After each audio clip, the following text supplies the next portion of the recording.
Sahil, some people will promote almost anything if they're paid without checking what it is, which has created an industry of celebrity scammers we're going to expose today, who not only scam the fans, but fool the celebrities into launching tokens with their name on it. The reason why I'm in crypto is because somebody scammed me into it, and they get pulled in by somebody that is scamming them, and in turn, the audience gets scammed. No amount of due diligence on this little could have prepared us for forged wire transfer documents. No amount of due diligence could have prepared us for the level of fraud this individual perpetrated. That is Jason Derulo and Caitlyn Jenner, and they're just some of the people that claim they have been tricked into promoting coins that were later rug pulled, although they all say they were victims of the same person. We got zero. There's no rug pulling here. It's a little boy from India that pulled the rug, okay? Sorry, little from India. And I refuse to say the name. This is a person named Sahil. You know, at the time, I know Sahil well. Well, I know of Sahil well. Yeah, at the time, I had no idea who the hell that was. It was somebody that had 1 point something million followers, so it added some credibility to his name, you know? That's right. Sahil Arora was the villain of celebrity promotions. If you heard his name, you were probably already rug pulled. And Sahil even gave advice to people for how to be like him. Just rug again, extract liquidity, new charts, sell everything in one clip, dump on every single one of your followers. Sahil, you moving on, you moving up, you in Dubai now. And then repeat the whole thing again. What up, guys? It's Rich the Kid. Yesterday, my page was hacked and a coin was promoted on my page without my knowledge by Sahil. And keep clicking, and keep extracting, and keep rugging. Yeah, Sahil is cartoonishly villainous. I wouldn't have been surprised if he cackled while telling everyone to rug pull, which is why I was surprised to find out that Sahil has recently changed his tune. I just have a question.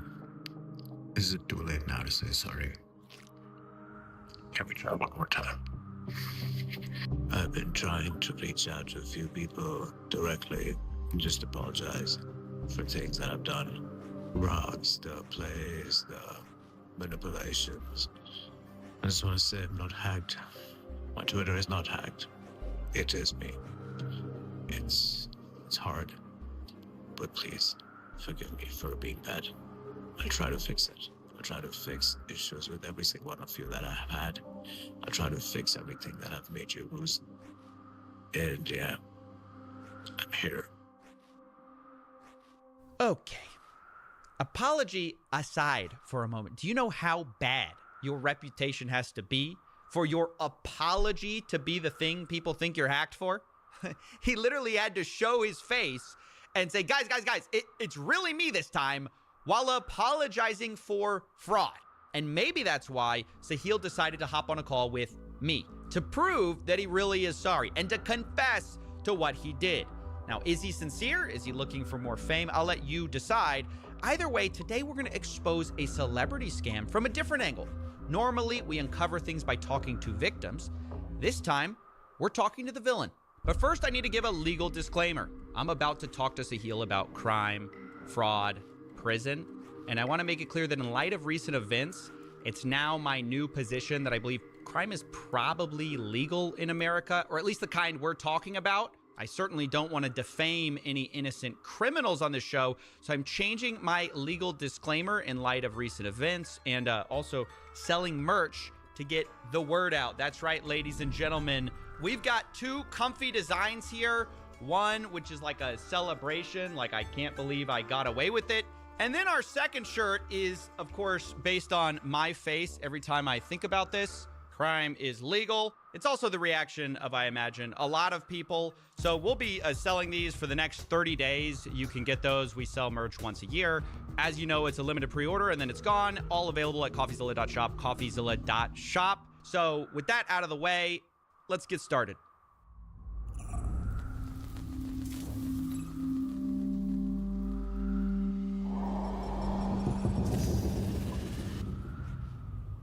All right, let's talk about Sahil, starting with how he got into rug pulling.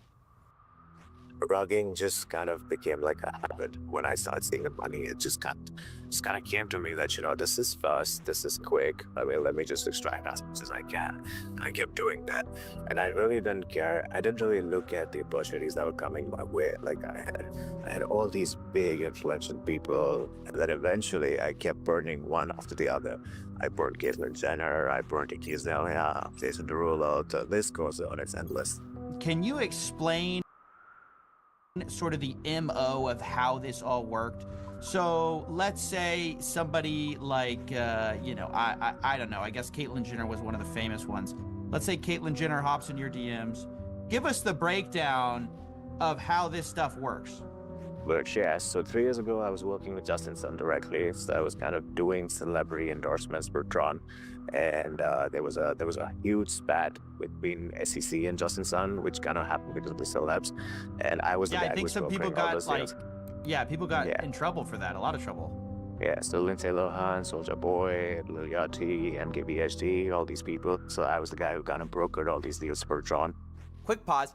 I actually fact-checked one of these claims. He says MKBHD promoted TRX, Tron. Turns out he didn't. He actually did the opposite. He exposed it on a YouTube video. So I get this email. So this one said they just wanted to tweet and that they already have participation from Lindsay Lohan, Amanda Cerny, Neo, Lil Yachty, and more. Okay, what is the campaign for? And it turned out it's for Tron, a cryptocurrency that they're, I guess, paying people to tweet about. The more I read into this email, the more sketchy it is. They mention they need to make it look like it's not a sponsored tweet. And then they linked 3 example tweets. So yeah, I'd say that's a pretty substantial difference. And it's worth saying, in light of this, that you should take everything Sahil says with a grain of salt. It's hard to know where the truth ends and the bragging and self-promotion begins. Tron was paying me heavily for that, and that's how I kind of built these celebrity relationships. And Caitlyn Jenner was one of them. So when I suddenly started exploring Pump Fun, last season, I kind of just cold called Caitlyn this one night, and I told her that, I have something for you. I want you to make a tweet. Just tell me how much you're gonna charge me. So she gave me a number. And I said, okay, I'm going to pay you this number. You just have to make a tweet. She didn't know that she's actually launching a coin, or she's kind of promoting a coin in her likeness, and she had no idea what she was doing. Oh my God. Wait. What was the amount? Do you remember how much it was? It was $50,000 per tweet. 15,000. So 50. Oh, 50. Yeah. Okay. Yeah.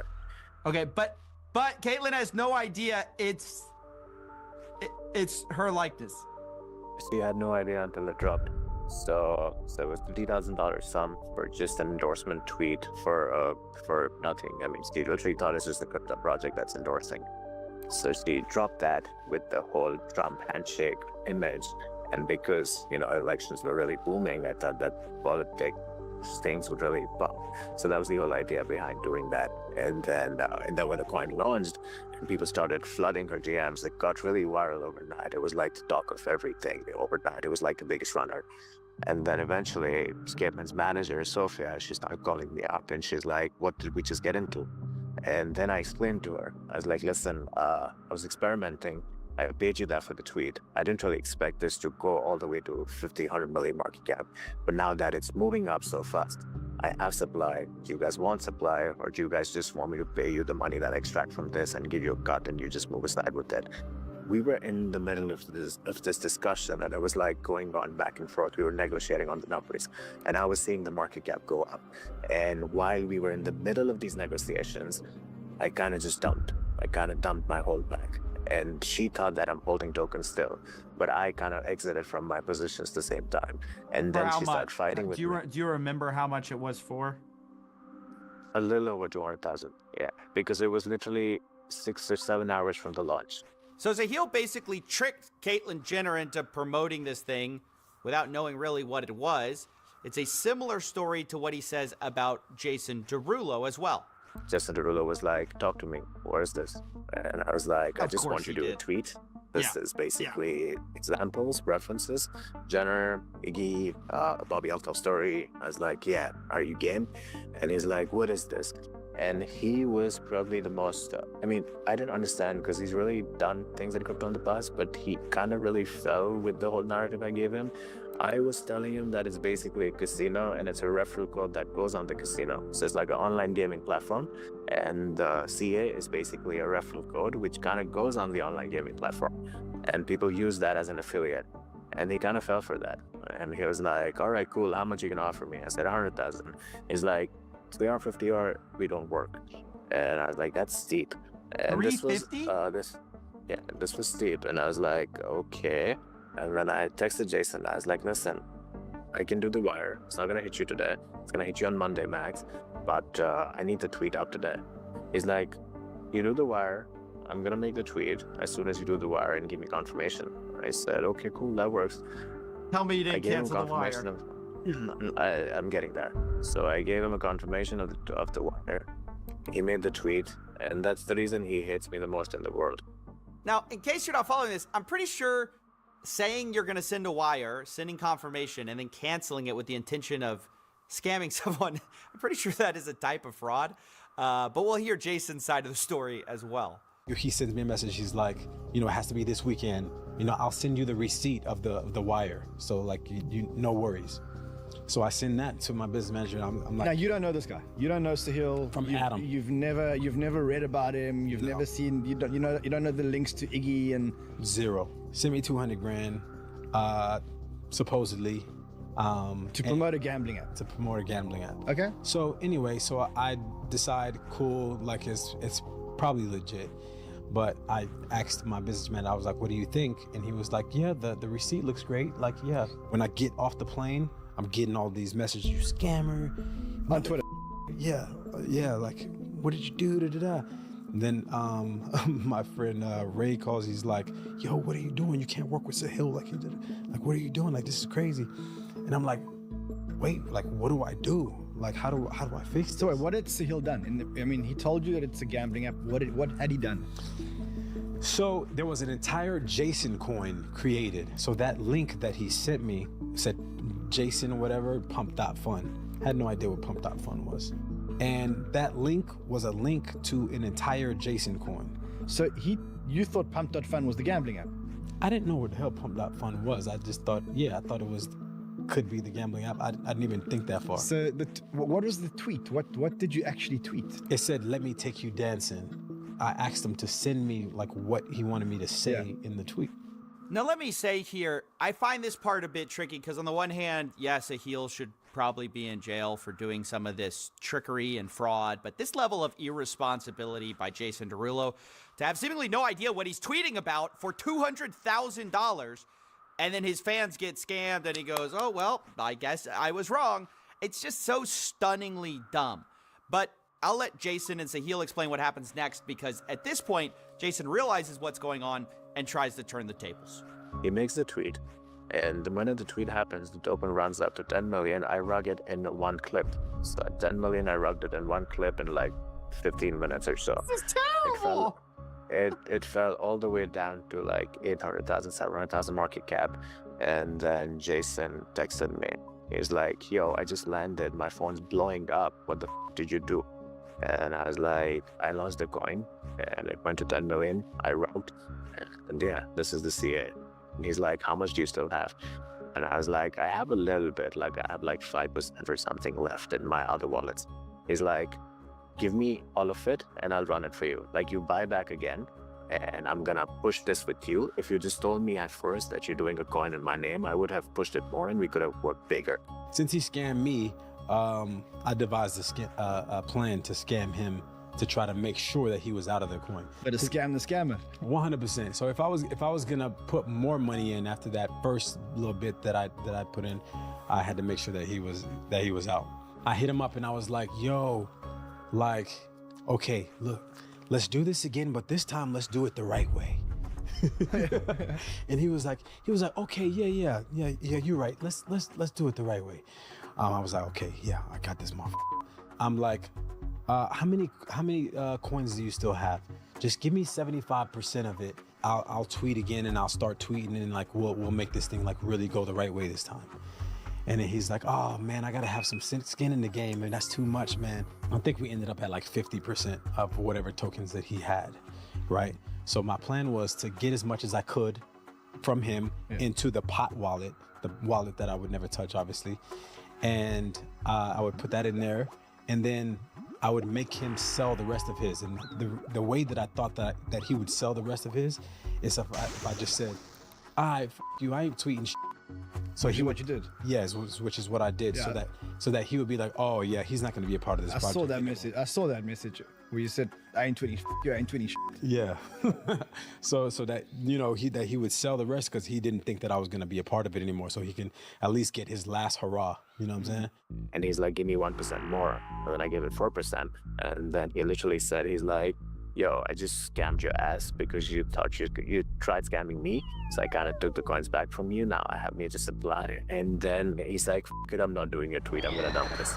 And then I said, all right, cool. I'm unbothered. I already sold at 10 million. So yeah, even if you played me with like 4% of supply, it doesn't really do me shit.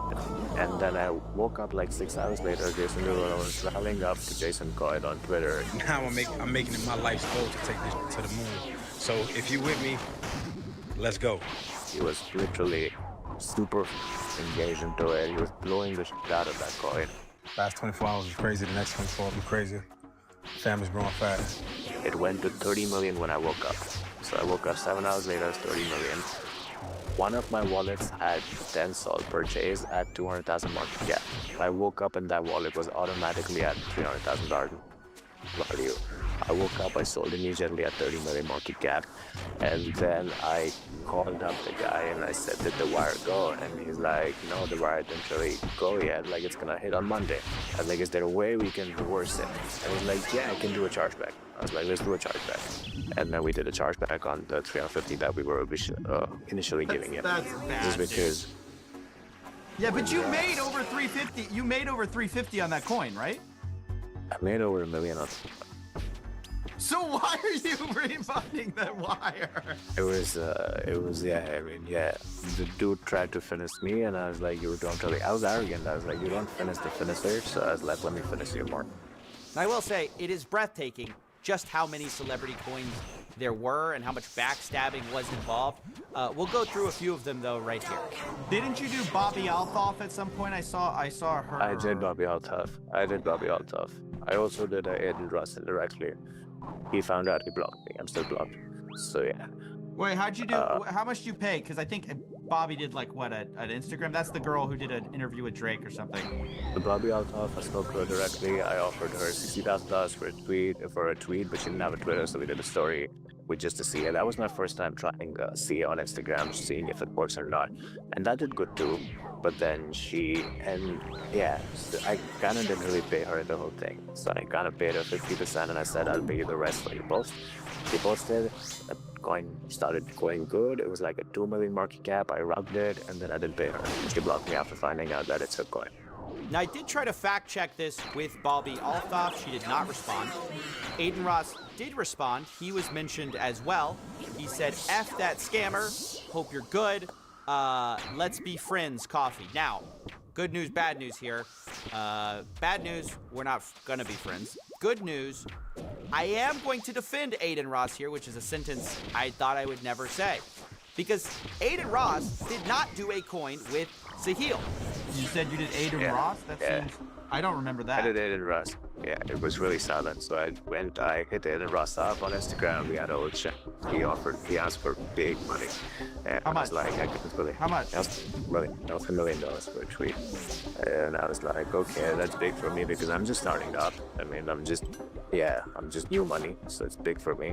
So I was like, $500,000 is much, but I really need to run this. So I had an army of people by then in my, like 15,000 plus people in my private, like in my public group. My private was like 3,000 whales.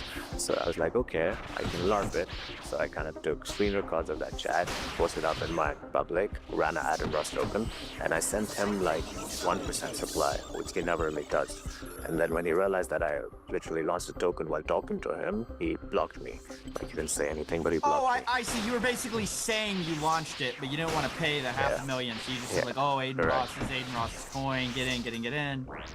It was a LARP. So yeah, Sahil seems to be weirdly proud of even coins he didn't get the person to directly endorse, like Iggy Azalea, Aiden Ross. They never ultimately promoted anything with him, but he still mentions them as if he's proud of it. He's also proud of even people who promoted things for like seconds that he was involved in. Floyd Mayweather, for example. That was very controversial. And that was actually a proof bomber that kind of went down on Twitter that day. I remember, if you look up chat, if you look up on the feed, you'll find it. So Floyd Mayweather, I called him up and I said, and Floyd, everybody told me, I told my group that I'm doing a Mayweather coin. And everybody in my group said that, this is not possible. Floyd cannot do a crypto thing. He's burned by the SEC. He would not touch crypto. Yeah, that's what I was going to say. He's done NFTs. He's done crypto. He's done it all before. He's even got hit by... He was bad. Yeah, because of the central coin thing, he was restricted from doing crypto. But then I was like, I have a way out. I can make this work. I know I can make this work. It's the same story. Social media managers, pay them a big amount of money. They're gonna make a tweet, delete that the same hour. Nobody's gonna know. It's not gonna be there. So that was basically my convincing point. So now what happened was, so he knew, but just to be clear, he knew what the plan was. He was gonna have his social media manager do it to get plausible deniability, basically. Yeah, correct, right, yeah. So he was in the loop.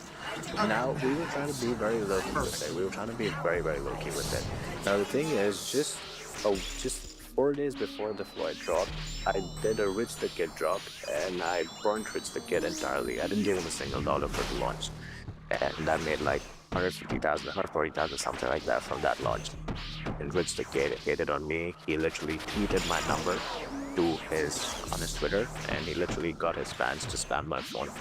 This didn't happen. Now Rich the Kid and I had a beef. Now Floyd Mayweather, Rich the Kid, Rich knows Floyd, and Floyd knows Rich. So when Floyd Mayweather made that tweet with the CA, Rich the Kid tweeted there, and he said, Floyd, you need to take this down, I'm calling you as a scammer.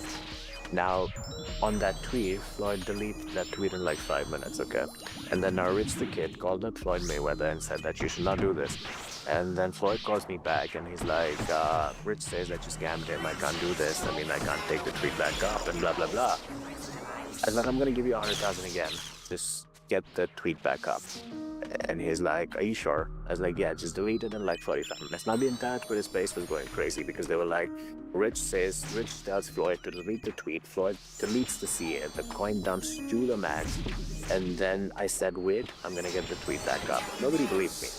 And then 10 minutes later, the CA tweet comes back up. The token rallies up all the way to 20 million.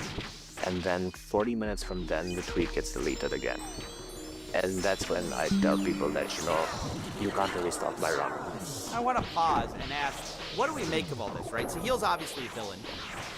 What do we think about the celebrities themselves, though? What role do they play? I think it's clear that all of them say they were victimized, or most of them, they were scammed. I think in some cases that is clearly true. In other cases, it does seem like a pretty convenient story, though. Take Jason Derulo, for example. He sort of mentions having kind of early knowledge. He had asked for references and was given examples of people explicitly that were scammed by Sahil in the past. Shouldn't you ask a guy like this? Who else did you work with? Who else is tweeting for you, right? Yes, and he went down the line. He's like, I'm the one running Iggy's Twitter, and I'm running her coin. A bunch of people. This was before the tweets or after tweets? Yeah, he was like showing me all sorts. This was before. Yeah, he was showing me like all messages and stuff. Yeah. Of different people that he had worked with. So yeah, Jason Derulo had all the information he needed to find out what was really going on. He was quoting, for example, Caitlyn Jenner had worked with Sahil, Iggy Azalea had worked with Sahil, but both of those people had very publicly denounced Sahil. Like he was kind of the laughingstock of Twitter at that point. People were widely sharing that this guy was a scammer. So it's just kind of hard to believe, later he says, after posting, he says, damn, Sahil got me in a tweet. And it's just kind of like a crazy amount of ignorance if that story is true. And The question is just like, is there any responsibility on these celebrities to do any amount of due diligence? Iggy Azalea, for example, actually thinks there is. I can't really feel empathetic towards you or say, oh, oopsie, I didn't know. Like, so you don't feel responsibility to understand the things you sign or the agreements you sign? You don't think you should know what you're getting yourself into? Fuck everybody else's money that got stolen. Fuck everybody else. You don't think that you should figure that out? You're not worried about if you could go to jail for what you're doing or be fined even at that? Like, the morale. Like, let's look at your own protection. Yeah. Are you that stupid, or did you just think you could get away with this shit? I mean, honestly, I think she's right. I don't think you can continue to claim ignorance when somebody has been caught doing something so many times.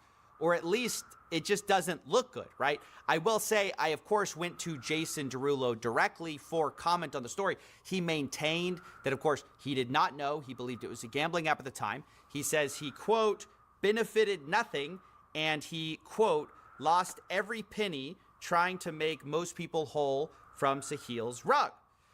So just let that be what it is. That's his comment on the story. He also says, respectfully, I don't want to be part of this. You're making him more famous. You're giving Sahil what he wants, fame. To be fair to Jason, I think he's actually right about that. I think Sahil does want fame. I still think this story is worth publishing, though, for two reasons. One, I always think it's good to remind fans not to trust celebrities with financial promotions. And I remind celebrities that promoting financial products is totally different than promoting anything else. And you have an obligation to do due diligence when you're getting paid hundreds of thousands of dollars to promote these things. You can't just say, hey, I didn't look into them. You know, I don't think that's a good excuse. But secondly, and much more importantly, I want to just ask, at what point do regulators look at interviews like this and say, there have to be consequences? You know, we joke on this, well, it's not really a joke, it's sort of a meme that crime is legal. It's to cope with all these, you know, the regulators are dropping cases like hotcakes, people are walking, people that were already prosecuted are walking away. But most of us hope that there are lines you cannot cross, right? You hope that there isn't a full abandonment of any kind of standard or, you know, any kind of laws. So my question is, if there is a line, what is that line? Sahil Arora, in her interview, basically admits to targeting U.S. celebrities, scamming their fans, scamming the celebrities, and then basically brags about it publicly. I felt the power, I felt the villain, and I was like, yeah, this is my time. You can't f me up on this. You're not gonna stop me from rugging the space. I'm unstoppable. I know it hasn't been great days at these different regulators, things like that, but I do want everyone to know the kinds of conversations scammers like this are having. Because there was a reason Sahil was comfortable to come on my show. We actually talked about, you know, should he be admitting this stuff? Is there going to be consequences for this? And Sahil said no, he doesn't think there are going to be any consequences for what he talks about. Like before Trump, I could imagine people getting jail. After Trump, there's just no way. Isn't that bad if we're just heading down that road and our governments are explicitly like allowing that, encouraging that? It's bad for our children when they grow up, because then they have a new stream of career, which would be rugging. And then what's going to be worse is if Howard is teaching you how to rug, because then it kind of becomes like a new profession. So yeah, that's exactly when it's going to get fucked. Look, you know things are bleak when a self-professed rug puller is like, yeah, this probably shouldn't be happening. I probably shouldn't be able to get away with this. But this is the message we are sending in America right now. You can totally do this. You can totally get away with it and brag about it on video. And none of it matters. It's so depressing. I mean, not just for me, you know, as someone who exposes this stuff full time. You know, things have gotten very catch and release around here. But it's depressing for people who work 9-to-5 jobs, who are working for, you know, an honest living. And somebody is just bragging about cheating and getting away with it. And the broad consensus is, yeah, well, he's probably just going to walk. I mean, I don't know how to say in 50 different ways, like, that is bad. It's a terrible message we're sending, and we should probably stop doing that and probably should start. People like this should get in trouble, I guess. It's not even me who thinks. This is the craziest part. It's not me on a soapbox just saying this. I'm not the only one with this opinion. People like me should not exist in this space. I am with you for that. I'm literally agreeing with you on that. Because it's really giving a bad idea to people about the whole space as a whole. That's right. I can't believe I'm saying this, but I agree with Sahil Aurora. I think his lack of consequences, or feeling like he has no consequences, has made him remarkably honest in this moment. And I appreciate him kind of unveiling the full architecture of these scams, even though I think he should face consequences for those scams. If you want to watch the full interview, you can do so on The Void. And yeah, that's basically it. Like before Trump, I could imagine people getting jailed. After Trump, there's just no way. But is it really black and white coffee? The shirts, black and white? Are you doing okay? Oh, I'm fine. Oh, great. So about the shirts, do you have this in like a double wide or a 3X?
They begged me not to investigate. If you think that CoffeeZilla is going to be able to do a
In the United States, it's estimated that 30% of adults are regularly sleep deprived.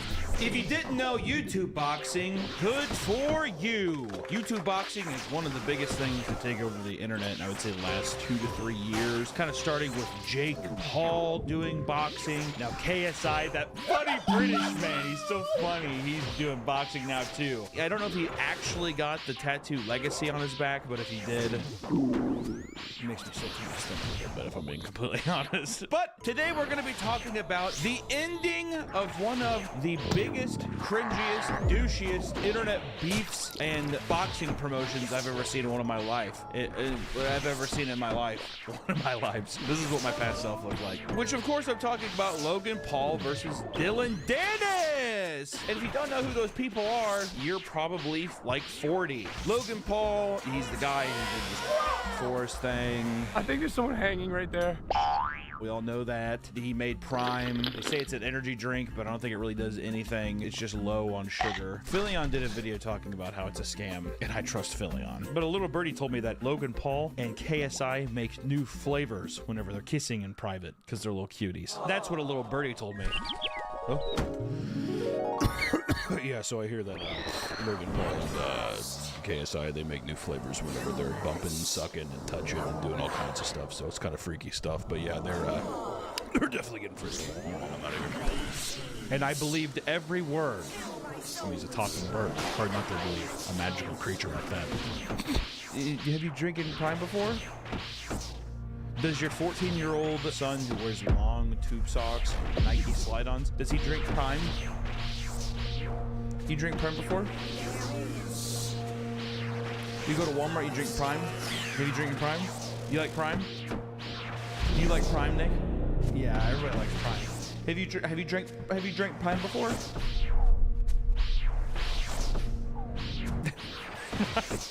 He's in the WWE. He has a podcast. He's an internet guy. Who gives a shit? He's Logan Paul. He's a total workhorse. The other guy is an equally fucking stupid guy named Dillon Danis. He's an MMA guy. He did some Brazilian jiu-jitsu. Did he do some... They're both scammers. Logan Paul scammed a lot of people with his Dink Doink and his Crypto Zoo, and Dillon Danis, I forgot what he did, but he scammed people also. Do you remember what he scammed people with? He scammed somebody. They're both scammers. They're both terrible people, if I'm being honest. I don't know, but if you scam people, you're a bad guy. But honestly, hey, who isn't a bad guy nowadays, right? But today's video is sponsored by Scentbird. Do you want to up your smell game without investing tons of money? Then Scentbird's for you. Scentbird is a fragrance subscription service that lets you try designer fragrances every month for just $17. There are currently over 600 perfumes and colognes to choose from at Scentbird, including well-known brands like Gucci, Prada, Versace, and also beloved indie labels like Skylar and Confessions of a Rebel. For this month of Scentbird, I received Versace's Eros Flame, Aqua de Parma's Blue Mediterranean Arsani di Capri. But out of all of them, my favorite was the Handsome Devil. It has nice notes of grapefruit and citrusy spices and scents that make me want to take my wife out to dinner and get some nice steaks, and everyone will know that I'm sexy and cool. But experiment with all the scents this little bird has to give you to see which one you like the most. With each fragrance you get, you'll receive 30-day supply. They have affordable and flexible subscription plans, so you can cancel when you want, take a pause when you need, and continue smelling your best. Use my coupon code PAPAMEAT to get 55% off your first month of Scentbird. That's just a little over $7 for your first month. Available right now in USA and Canada. Thanks Scentbird for sponsoring the video. Be sure to check out their links below, and back to the video. But this all started, I'm getting off topic.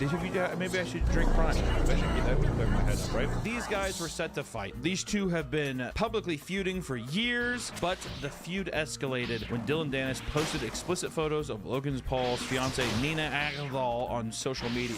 Which, Nina Agdal, she's a renowned Danish model who gained significant recognition for her appearance on the 50th anniversary cover of Sports Illustrated swimsuit issue. I made it, Mom! I made it! And, on August 8th, it was announced that Danis would fight Logan in a boxing match on October 14th. Danis left no moment to spare and posted this photo of Nina and Leonardo DiCaprio on the same day of the announcement. Immediately started doing psychological warfare, saying that Nina was a bit of a dirty leg, she was a bit of a tiger tail, she liked to get around. and there was a lot of photo evidence. Some of it photoshopped, but there was a lot of evidence. Dylan is doing psychological warfare, and he's amassing a troll army to psychologically fight Logan Paul. And you're probably wondering, what is KSI doing this? Which, if anything, people keep talking about Dylan Dennis's Twitter. KSI's Twitter is so cringy. It's a cancer field. I mean, there's no way to go about it. There's little shells of cancer that you have to swim around. A lot of narcissism. Some of the things he says, it's almost as if like Dr. Seuss wrote it for him. With every year that you breathe, that day will be a constant reminder that you lost. And he has this god complex. It's fucking amazing. Did you drink your Prime yet? Did they tell you that? Did they tell you that to drink your Prime yet? Did you see a picture of them holding Prime yet? Have you drinking your Prime yet? The act of Dylan Dennis doing this with a psychological tactic and lead up to their scheduled boxing match, and he continued to post multiple pictures a day of Nina and Logan until the day of the fight. Dennis has posted content featuring her in a negative light 250 times on Twitter, which at the same time, I'm kind of like, who gives a shit? If you're an adult, why would you care? Logan has gone on record and he said like, well, dude, like obviously my girl has past lovers, like who cares? What the fuck are you doing, bro? And then you have the troll incel mindset of some of the Dennis fans who are sitting there being like, dude, your girl's used up, dude. Used goods, dude. I used to drink Prime, now I drink Gatorade, dude. Did you drink your Prime yet? Did you pray today? The harassment was so severe that Logan Paul started turning off his comments. It's become world fucking news. People are going on podcasts talking about the ethics of fighting. Even Brendan Schaub, I saw recently, was on Twitter saying that suing somebody for fighting is a weak move, which is if Brandon Schaub crawls out of fucking shadows to try to make a diss tweet, you know that this is it's gone viral. Pretty funny. But he goes on this podcast. He goes on this podcast. Logan says this. Dylan says this. It's a giant outrage. The drama continues. The fight hasn't even fucking happened yet. In this time, the fight hasn't happened yet. Yeah, Logan's taking pictures of himself without a shirt on. Everybody says he does steroids. I don't know enough about steroids to do it, but he looks like a superhero. We should get a Logan Paul action figure. The Dylan Dennis, he posts pictures of himself and he says, oh, this is what a guy not on steroids looks like. This extremely cringe back and forth of the most petty thing. It's honestly building the fight up to be something that's actually worth watching because it's two complete fucking imbeciles. But as these altercations are happening online, Nina, the fucking Maverick Paul, or Agnew, Mrs. Prime, says, you know what? I'm suing Dylan Dennis. And it's over. And it's over this video that Dylan Dennis posted. Roll the clip. All I want is like a big fat sausage just destroying my body. I think she needed some Prime. Old girl was thirsty for some cock. Who's not thirsty for some cock every once in a while? Whenever I'm thirsty for cock, I just drink Prime. You're thirsty for cock? If I gave you $1,000, would you drink Prime right now? Oh, okay, that's brave. I do it for free. Yeah, who wouldn't?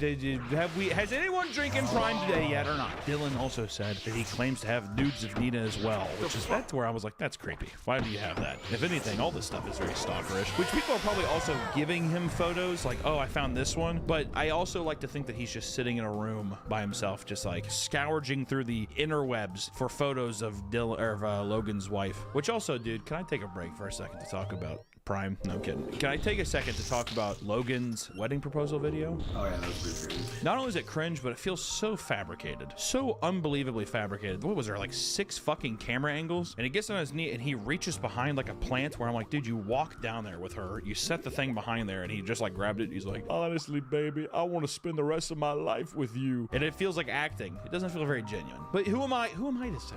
Who am I to say? Gold Peak tea. Wish it was a Prime. Wish it was a Prime. Kind of in the same bottle as a Prime, huh? Similar shape. What came first, Gold Peak tea or Prime? Everyone knows Prime. In our hearts, Prime. It's kind of funny because this video is going to have the gamer sub spawns. Following these actions, Nina Agdal filed a lawsuit and obtained a temporary restraining order against Dylan Dennis, claiming that his tweets have caused her to suffer humiliation, emotional distress, among other issues. She is seeking $150,000 per violation, aka per tweet, which, let me tell you something, Homeboy is in for quite the laundry bill after this one. I mean, this, in my opinion, I've seen a lot of people talk about this. I've seen Oompaville talk about it. That's pretty much it. That's the only person I saw. I know a lot of people have been talking about it. For me, if you're a public person and you date every celebrity on earth and you do have a video of you saying that you want some cock and stuff like that, at what point do you just say, who cares?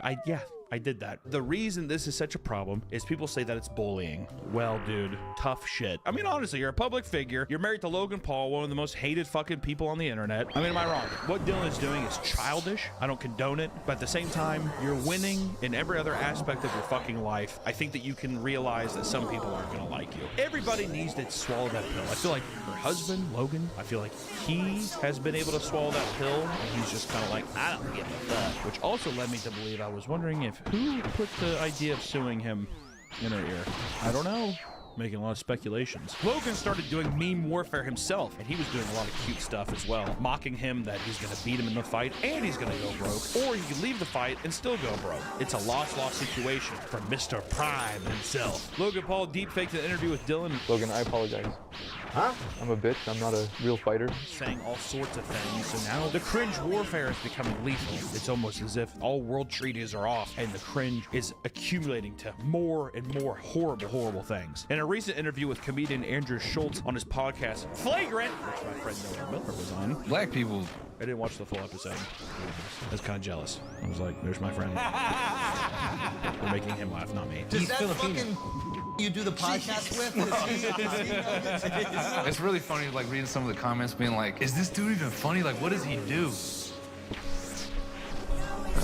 Paul admitted that Danish jibes were funny, telling the host, "I'll be honest, The guy is fucking so good at Twitter. It's top tier trolling. Yeah. Which is why I chose him as an opponent. At the end of the day, it's all fight promo. It's all fight promo," which feels weird to me too, because when I saw this or heard about this, I was like, if you knew that he was a top tier troll, why are you getting mad that he's trolling? You've been bitching about him for posting all of these bullying Nina, sweet innocent Nina, beautiful fucking angel Nina, but then you're giving him compliments for this. I thought that was weird. But luckily, it was fight night. October 14th finally rolled around, and the gloves were on.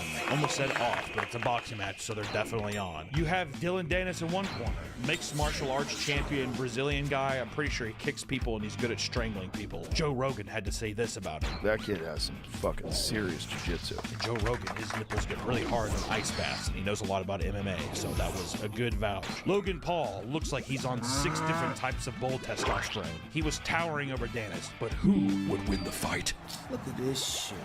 Fuck! Ding, ding, ding, it's fight day! That's right, the cringiest day has finally come. It has been a very funny series of events that have led up to the conclusion of this story. First, the press conference. We have to talk about the press conference, which... You obviously have no respect for women. Yeah. Logan and Dylan, they got to do their little face-off, and there's like a piece of like plexiglass blocking them, and there was like a cage. Then just for people's safety, really? I don't know. Dylan Dennis looked hot. He looked like he was on top of the world here. I mean, he was giving quick jabs. Logan really was fumbling the charisma ball, and Logan Paul even brought up Chris Hansen on stage to catch this predator, and Dylan Dennis just kind of shooed him away by talking about his tax fraud evasion allegations. And Go pay your taxes, buddy. Go pay your taxes, buddy. No issue there, brother. Chris Hansen had no business being on that stage. He was like, why don't you have a seat? Right? Remember when I said this? Why don't you have a seat? And he's like, why don't you pay your taxes? Oh, don't worry. I'm all squared up on that end. Things were going good until the end. And then once the press conference was beginning to end, Dylan said a little quip. Logan said a little quip. And then Logan chucked his microphone at Dylan Dennis. Dylan Dennis freaks out, runs up, and it looks like he either swipes, I think he threw the microphone, and it cut Logan Paul's face. And the internet went crazy. People were like, is he going to pull out of the fight? We don't know. It's the day before the fight. What's going to happen here? But luckily, I think Logan made a tweet or something. He's like, I'm not giving up. I don't care. All in all, it was a cringe fest, but at the press conference, I think Logan lost that one. But what followed on fight day was one of the most irrehensible, cringy, disappointing, waste of times to ever be brought up on the internet. Logan Paul simply boxed. I mean, he threw some punches. Dylan Dennis was doing some kind of weird shit where he like would do a side jab like this. He tried taking Logan to a submissive like chokehold a couple times. I think he was trying to clown him. There's a part where he laid on his back and spread his legs open, and it was just like, it's all Brazilian jiu-jitsu shit, because in Brazilian Jiu-Jitsu, it's like all ground fighting. So I think he was just trying to lure him into that, but it was one of the most pathetic displays of a fight ever when people really just wanted a boxing match at the end of the day. Dylan, going into this fight, had everything to gain. In a way, I thought had nothing to lose because historically, these are two kind of pieces of shit. It's just two fucking hitting each other in the face. I know I can't say, but that's just how I feel. I think that if Dylan would have just simply fought, he still would have come out on top, even if he didn't win, because newsflash, he doesn't win. Not only does he not win, but in the last couple seconds, he tries to guillotine, chokehold slam Logan into the ground, slips, gets up, and starts throwing his hands at the security guards more than he threw punches at Logan the entire time, and it's kind of a big brawl breaks out, or like all of England's security officers poured into the ring. I don't know why there's so many security officers, but there we are. Paul dominated with a striking rate nearly 20 times higher than Danis. I mean, he threw more punches, he landed more punches. He was participating in the event. Say what you will about Logan Paul, at least he showed up and did the thing. The way that Danis approached it all was like, it was mockery, but it wasn't like fun, like we're taking the piss out of these rich YouTube people. It was just like watching a disabled child flop around on the floor and try to like strangle somebody. Here's a key example. This actually perfectly reminds me of this. There was a disabled kid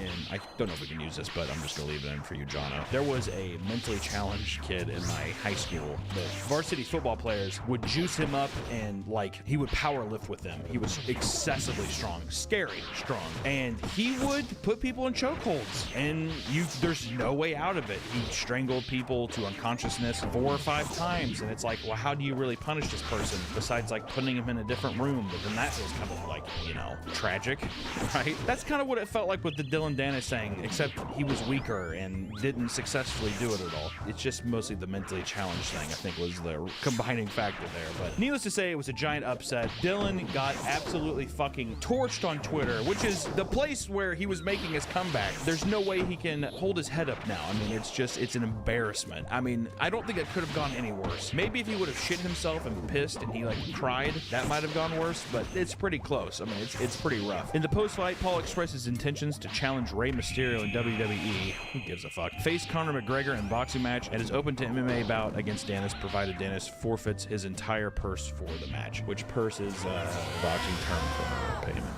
But it's like, why would he do that? He probably made millions of dollars off that fight. I wonder how much money he made. People paid money to watch it. Fucking idiots, dude. And pretty much this story has now come to a point where Dylan is making excuses about how he didn't train at all. And it's like, what are you talking about? So you spent this whole time talking shit. You didn't train and you were just going to show up and do that? You fucking idiot. It's gone completely in Logan's side, but also I think Logan kind of just dropping all the beef afterwards, I think makes him, it puts him more in the light. It's still cringe. I mean, also KSI lost to Tommy Fury and that was a whole thing. And what I love about these whole situations with people doing YouTube boxing is that KSI the whole time, holy shit, just the cringiest videos. Tommy Fury, October 14th. This will be the day that you'll hate for the rest of your life. Because it'll be the day that you lost to a YouTuber. Soon you will face reality and it will hurt you.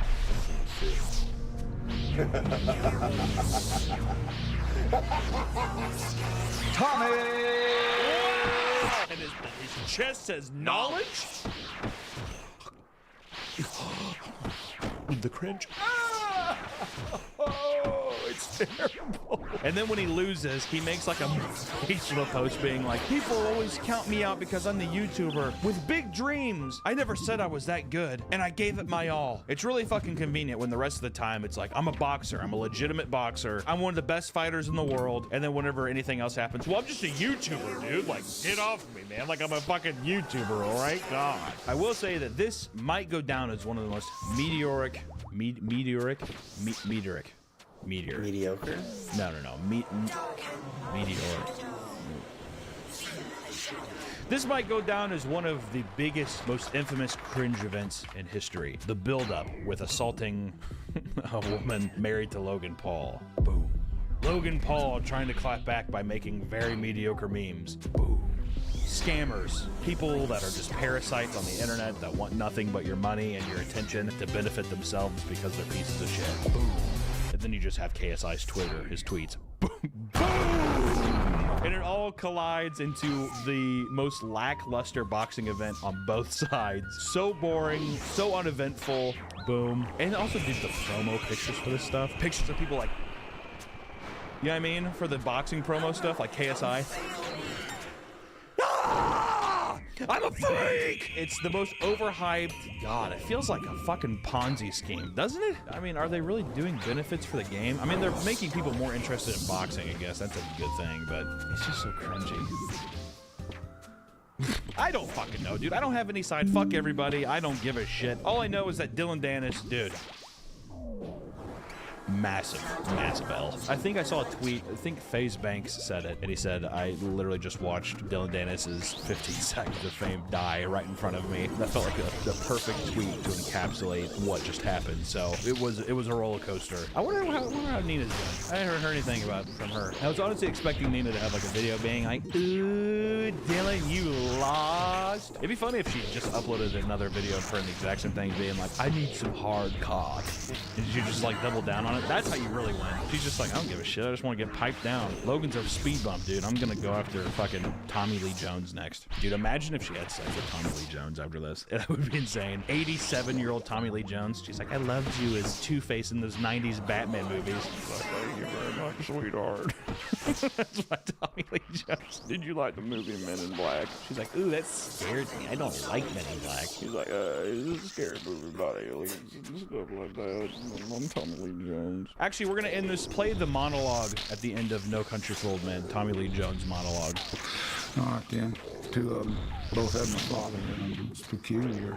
I'm older now than he ever was, about 20 years. In a sense, he's a younger man. It was like we was both back in the older times, and I was a horseback going through the mountains, and I rode past him and kept on going, never said nothing going by, just rode past. He was fixing to make a fire somewhere out there, and all that dark, and all that cold.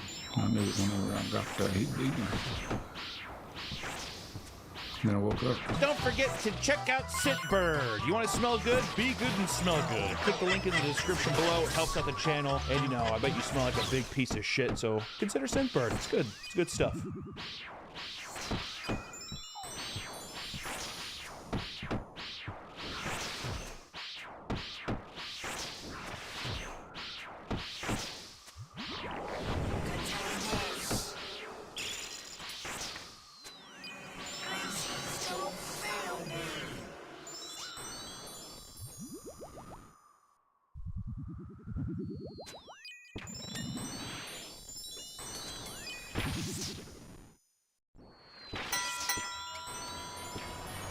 Welcome back to the Papa Meat channel. How you doing? How you doing? Come on and sit down because today we're talking about...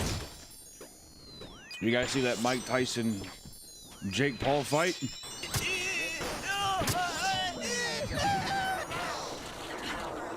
The Netflix, it was buffering the whole time. It was buffering the entire time. You know, the big fight between Jake Paul and Mike Tyson is come and gone. Jake Paul won. He beat a man who's 60 years old. A living legend. Mike Tyson's been retired since 2005, but yet he looked like a madman. You know, he looked in fantastic shape. He had a weird, sad little speech where he's just like, I can get in shape, but I can't fight nobody no more. I got the ability to stay in shape, but I don't got the fighting guts, I don't think, anymore. For him to even be in there was a major achievement, and Mike Tyson should be proud. And also, you got to see his ass, where he kissed a guy, and then he walked away, and his big ass cheeks were walking through. And the cameraman zoomed right in on those puppies. It was nice. But it did make me think. I was like, you know what would be kind of fun is younger people fight even older people. Could we get an 8-year-old versus a 90-year-old? Could you get a 5-year-old versus a 103-year-old hospice patient? Would that not be fun? That would be a really good combat sport now. The old versus the young. Oh, dude, that's what I'm saying. Battle of the Ages is what you call it. Battle of the Ages. Is that not good? The diaper wars. You have a fucking 4-year-old who still pisses himself, and then you have like a 102-year-old woman. I mean, I would watch that in a heartbeat. Battle of the Ages, the diaper wars. It's the first saga. Dana White, come at me, give me a check, buddy. Let's make it together. Am I right? And that also led my mind to think about all of the other insane sports fighting events out there that are much, much funner than boxing. Boxing right now is a joke. It's a joke. It's an absolute goddamn travesty. It is a joke. One boxing guy who's just like, beat his ass. Today's video is sponsored by Fume, the leaders in flavored air. I've got my fair share of bad habits. for sponsoring the video. Back to the video. I mean, this is the same kind of shit, though, where it's just celebrity boxing is kind of taking over. You know, last year it was Dylan Dennis and Logan Paul. Do you remember that happening?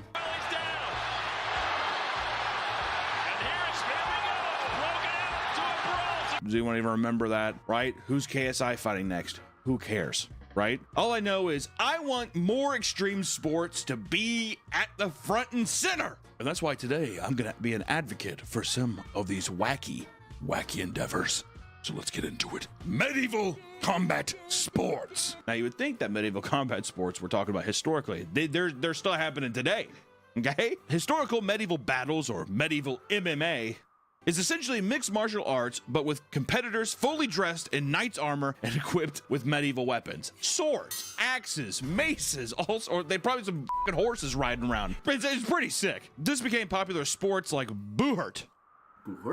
Buhurt, where players would participate in battles that range from 1v1 duels to massive field battles between two large teams. It's the guy who was doing LARPing got in shape and he actually just wanted to kick someone's ass, and that's pretty much how that evolved. And it actually looks pretty sick. Also, some of the things, like people hitting each other with hammers over their head, even if you have a helmet on. My God. The goal is to knock your opponents down, as the knight is disqualified when he makes 3 points of contact with the ground. This can be done by throwing someone down, tripping them, or beating them until they submit. You will see people literally just hammer someone down until they're just like...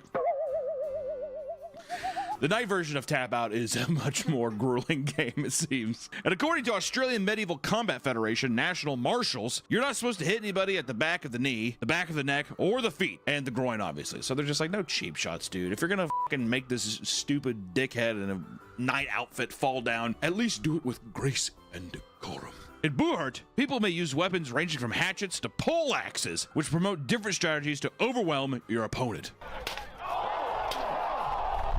Yeah, you know what's kind of fucked up with this? So you can't do this at the Speedway, dude, with Toyota banners in the background. Can we not at least meet up in a forest? You know what I mean? Can we not meet up in a park? I mean, the boxing ring thing, that's funny. Right outside a Speedway track, give me some nature, dude. You at least put a fucking cardboard cutout of a castle. Maybe even a guy walking around like a dragon cosplay outfit. Like a furry dude. I'm just saying, spice it up a bit, dude. If you're gonna go medieval, what the f are you doing? So slowly walk towards each other. We'll have some good fights here, guys. Oh.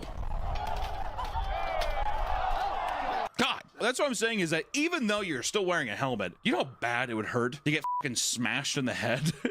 I mean, like, we talk about CTE, like, medieval MMA is gonna get you there. The armor itself can become incredibly expensive to purchase, some totaling upwards to $5 grand for your own custom set. $5,000 to get your own pair of armor. Honestly, I mean, it's expensive.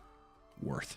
For a custom pay, it's made for you. Are you kidding me? What's that? Oh, I wear that. Blacksmith making that? That's a lot of time. Oh my God, yeah. And I say, yeah, I know. I became friends with the blacksmith. He makes my armor. That's just a fucking cool conversation to have. Now you have something to talk about in your life. M1 Global, which is a Russian-based MMA league, further popularized the sport by introducing medieval battles as a filler between competitive matches. I would immediately be like, just keep playing that. This became such a popular event that M1 Global created a new division called M1 Medieval in order to put more of a spotlight on medieval combat sports. And I love that. See, exactly. They're just like, they're clicking off when we get to the real fight. There are still rules that apply, such as no stabbing, arm locks, or striking of the neck, spine, feet, or ankles. And to finish an opponent, you must strike them 3 times while on the ground. You should just have to fucking smash someone's head in 3 times. Ah! Ah! Ah! There are a few famous moments from the event, like an especially brutal KO from 2016 when a man was thrown to the ground and punched in the head 8 times. 8 times. You just need 3. He did 8. Being in the boxing ring here, I don't know why, it feels natural. It actually feels like a gladiator match is why. Oh, there he goes. We said punching, he is shield bashing this man 8 times in the head. I just want to say that. One of the biggest medieval tournament events is the Battle of Nations World Championship, which has been running since 2009 and often includes members from various countries. The events consist of large-scale battles that range from 5v5 up to 25v25, as well as a free-for-all, last-man-standing event, much like the movie Role Models. Gotta crown a king somehow. See, that's the thing, is that you wouldn't give somebody a fucking belt, you give them a crown. How sick is that, dude? You're the heavyweight guy and you're the king of heavyweight. Like a raid, a WoW raid.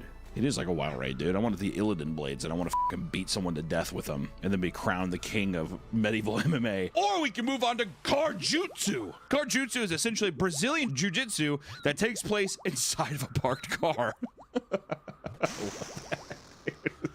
Viv Mikhev, who holds a PhD in mathematics and black belt in both Brazilian Jiu-Jitsu and Judo, created the sport in 2020 with his friends. That seems like the wrong time. 2020, and you're in a confined space. They're just like, we need to be apart. He's like, I say we all just hop in the Camry. He stated, quote, I came up with the idea of doing competitive grappling in vehicles. Since October of 2020, my friends and I run small tournaments of Karjutsu to study the aspect of Jiu-Jitsu application in such a confined space. You cannot try to rationalize. He's like, we actually did it for technique purposes of rolling around the Corolla was just kind of, it made more sense. I think you guys just wanted to record yourself beating the shit out of each other in the car, which, more power to you. It's extremely funny. Both fighters start with their seatbelts fastened. That helps with the Brazilian Jiu-Jitsu as well. Once the round begins, they can unbuckle and attempt to submit their opening move. And you can travel any part of the car and use anything inside of it to pin your opponents. You can even use the seatbelt to choke fighters out. How does that pertain to Brazilian Jiu-Jitsu? The guy is immediately, he's just like, well, you use the buckle and you wrap it around his neck and they pull it up like that.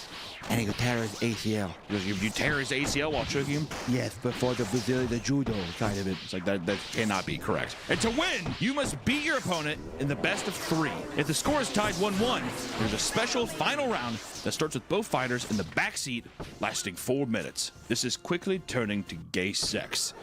When the match starts, they unbuckle and engage. You play 7 minutes in heaven in your Nissan Pathfinder with your opponent. This is relatively new sport that is growing very slowly. They have an official YouTube channel where you can go and watch the championship matches. It's extremely funny. I would really recommend. So, there you go. Go there.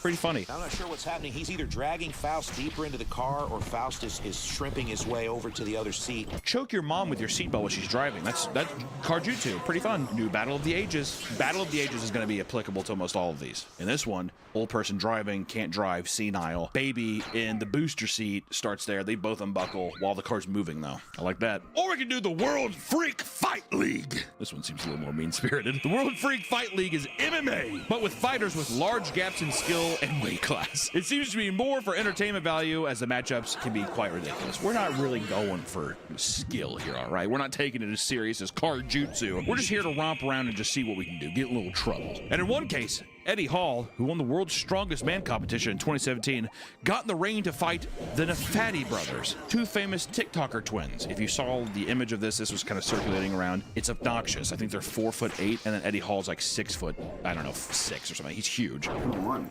I wonder who won, yeah. At one point, Eddie Hall effortlessly picks up and power bombs one of them while tanking hits. Basically, the guy's just like, And here we go in the ring fight. he just like, and another wild freak show fight matchup showcases a woman fighting against a man about 400 pounds heavier than her. This is a natural progression, I think, of the freak show. Just physical violence, dude. Put them in the fucking ring. Let them fight. And much like Karjutsu, there's also phone booth boxing. Phone booth boxing is exactly what it sounds like. 2 boxers step into a phone booth and go at it until someone goes down or gives up. You just beat the shit out of someone in a phone booth. And whoever's just like, okay, God. It was popularized in Russia and has loose guidelines as far as weight classes, resulting in odd body matchups. I think they're just kind of like, we're going to sit down an Excel sheet, just put your name on it. We have no real requirements. I will say it is funny how almost all of these are all just Russian. Russians are just like, I want to beat someone up. We're very bored. There's nothing to do. Our main city looks like Candyland. What city is that? Is that Moscow? Is that Moscow? I love it. Why have we not done it? There's none of that here in America, right? Not that I can think of. I bet you there's some in like some random town in like Nebraska. What the fuck is this? Punch Club, the Russian organization that hosts phone booth boxing, also runs Punch Fall, which is just bare knuckle fighting on top of shipping containers. They are above the pool water, so it is safe. What if there's alligators? Is there alligators in Russia? Important. Bears. Bears in the water? Yeah. Bears in the water, and they're fucking hungry. You don't give them food for like 2 weeks, and they're just angsty and mad. And then just for the fuck of it, you throw like 6 or 7 things like Red Bull down in there. And, and their eyes all shrinking. They're like, and they're just like, Go ahead, fight. It's a Punch Fall. We upload this to YouTube's. Or we can talk about comedy, which is not Bobbity, which I thought it was for a second, from Dragon Ball Z. Comedy is a team-based sport that is speculated to have originated from prehistoric times and has official rules set in India in the 20th century around 1923. Pretty sure that's when Gandhi. Was Gandhi a part of comedy? Maybe. Hurt no animals.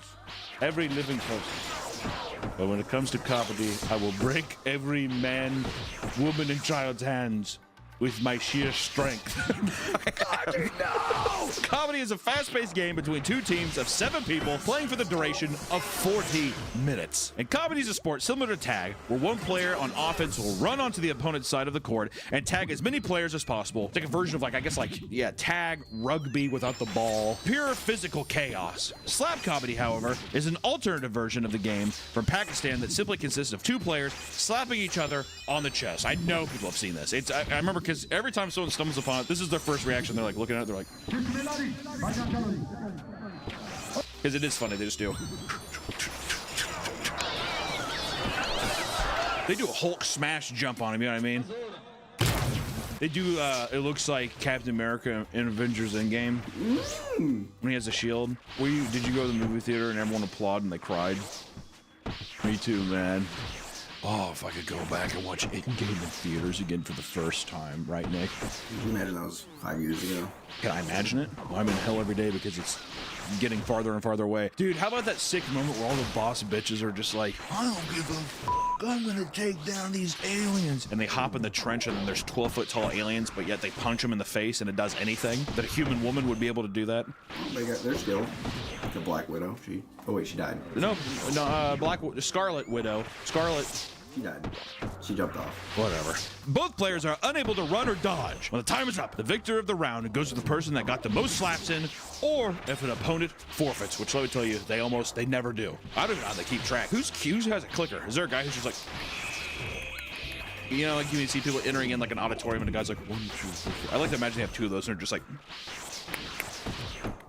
Or we can talk about Epic Fighting Championship. Epic Fighting Championship is another Russian-based MMA league that features normal MMA fighters, but also includes completely random fights matchups without any regard for weight class. So you probably got a very tiny guy, super fat guy versus 3 women, women versus out-of-shape older man. That's the guy who put all the synthol in his arms versus an old Mongolian man. A Russian alcoholic versus Mini Hulk. It's similar to the other one, but it's notable enough to be different, so I just wanted to put it in there. Let's just say you're just like, these are also fucking primitive and beneath me. I need something that is intelligent. Masters of the mind, body and mind. Well, you might be signing up for chess boxing. Chess boxing mixes the brutality of boxing with the high IQ mental stimulation that is chess. It's like watching Queen's Gambit and Fight Club at the same time. 2 players get into a boxing ring equipped with a chessboard in the center. Both players go 11 rounds, alternating between playing chess and boxing each other. It's very chaotic. And in order to win, you must checkmate, TKO, or KO your opponent. You have to either win in chess, or you have to beat the son of a bitch down to where it's like he can't even get up. It's pure chaos. And people, this one's become a little more popular. You see some little social media post about it here and there and some YouTuber events and stuff. So I'm glad to see chess boxing. Chess boxing, I think, dare I say, is one of the cooler ones of these. And you just got to use a little bit of intelligence as well. A guy up there who knows how to fucking play some chess and rock your shit in. That's a deadly combo of a man. Don't hit me! Yeah, I just block with one hand.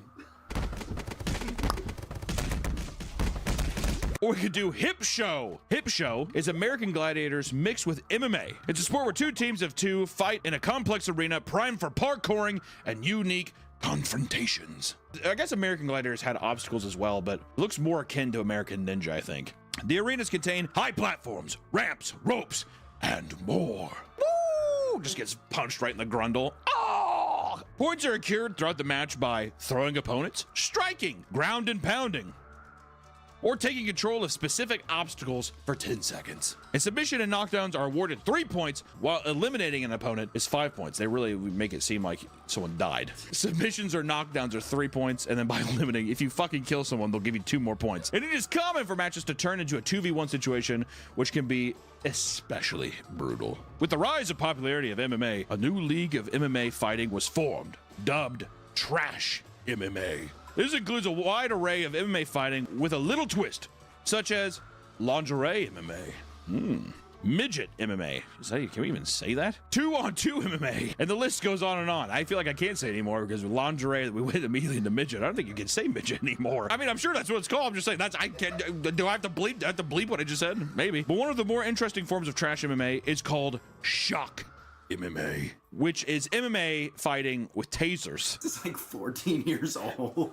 I love it. The rules are simple. It's just 2 fighters in a ring with 3 million volt tasers strapped to each hand. There's no judges, skill levels, weight classes, or rules. It's just if you want to strap tasers onto your hands and box someone, you're in. You're in the league, all right? Congratulations, you're dumb. President and founder Michael Alexander said, quote, "We felt it was a natural progression. Boxing begat wrestling. Wrestling begat the MMA.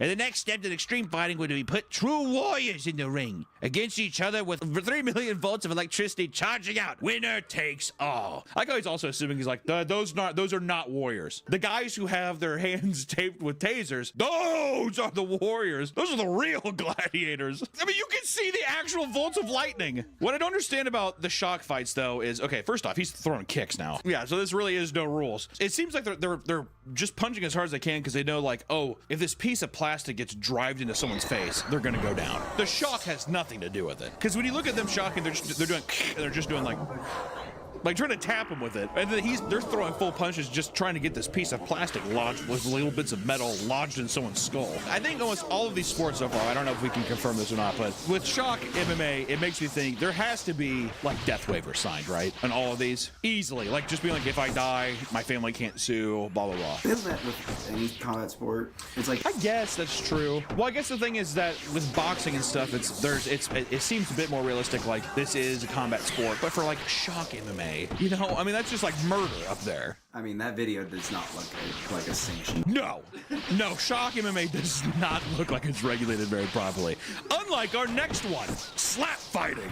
Slap fighting has been around for many years and reportedly began in Russia. No way. I would say out of all of the obscure MMA or like obscure fighting events, I would assume slap boxing is probably the most popular. It's a sport that consists of 2 people trading slaps to the face, below the eye, but above the chin. It is required that the person being hit does not flinch under the threat of being penalized. You have to just sit there and take it like a man. The opponent then has 60 seconds to recuperate before having their turn to return a slap. If he is knocked down, he has a 10-second count to get back up, similar to boxing. Points are awarded based on strength and effectiveness of the slap, as well as the reaction and recovery speed of the defensive player. One of the early legends in the sport, One of the early legends in the sport is Vasily Dumpling Kamatsky, who was one of the first to go massively viral and kickstart the wider appeal of the sport. 2015, 2016, I feel like I saw a lot of people, like definitely Charlie was doing videos at the time. There's a lot of people covering the underground Russian slap boxing league, the areas that they would have these slap fights in. It did feel like a fight club. Very random. I think they got better over time, but the early stages, very grungy. What started as an underground sport has become a massive money-making machine for the UFC after Dana White saw its potential and created Power Slap. Power Slap, guys. Not good. I just want to put that out there. Power Slap is really dumb. This show, while popular, has been heavily criticized due to the violent nature of the knockouts. In a standard MMA or combat sport fight, fighters will attack and defend themselves, but in Power Slap, combatants stand perfectly still while trading slaps until one of them can't go anymore or is knocked out. Let's just have a little montage of slaps. Power Slap has been criticized for a number of reasons, mainly relating to health and safety concerns surrounding the sport, but Dana White insists that the sport is safer than other combat sports, solely due to the fact that there are far less blows taken in Power Slap in comparison. Governor, what do you think of that? I thank God it wasn't me that got slapped. I would also argue, I'm not a Power Slap connoisseur here, and there's going to be probably a Power Slapper out there who sees this. I'm assuming they're probably just not in as good of shape as regular MMA people. So I'm going to guess the physical conditioning of getting slapped like you would do for other MMA sports probably isn't there. So people getting slapped around are probably getting much more damage, I would assume. I could be wrong. And then Dr. Benet Amalu, the neuropathologist who credited with sparking the league-wide changes in the NFL to better protect the brains and heads of athletes due to the discovery of CTE, has heavily criticized this claim. This is what he told the Sun. It is a very dumb sport. Very stupid and unsafe. It is primitive. To me, such a sport is inconsistent with the intelligence of humans. It is possible that a participant could die from this. Somebody could die or suffer catastrophic brain damage and become a goddamn goddamn vegetable. I added the goddamn myself, but. And he continues detailing the serious risk of the type of physical impacts that these power slap events have. It is more dangerous to be slapped where your head rotates than when somebody hits you head on. The brain goes back and forth, twisting itself around the midline. That will damage your brain cells. There is no question. It has an inherent potential to cause this permanent brain damage. Anyone disputing this is being silly and foolish. This is definitely the guy who takes off his white gloves and he's like, shame on you, sir. And some fans have echoed this fear, as they believe Power Slap is far too lax on the rules, and because they want bigger and more dramatic knockouts, and because, you know, it's a televised event, so they want bigger slaps, bigger knockouts. It's going to be a recipe for disaster. The first person to die at Power Slap, it's going to be a sad day. And there's currently an open letter by many members of the Brain Injury Association of America calling for Power Slap to be banned, as the injuries sustained in the fights can be much worse than football or boxing brain injuries due to fighters not being able to defend themselves. Some conspiracy theorists believe that Power Slap was created in order to alter the search results for the phrase Dana White slap after a video was leaked of him slapping his wife multiple times at a nightclub.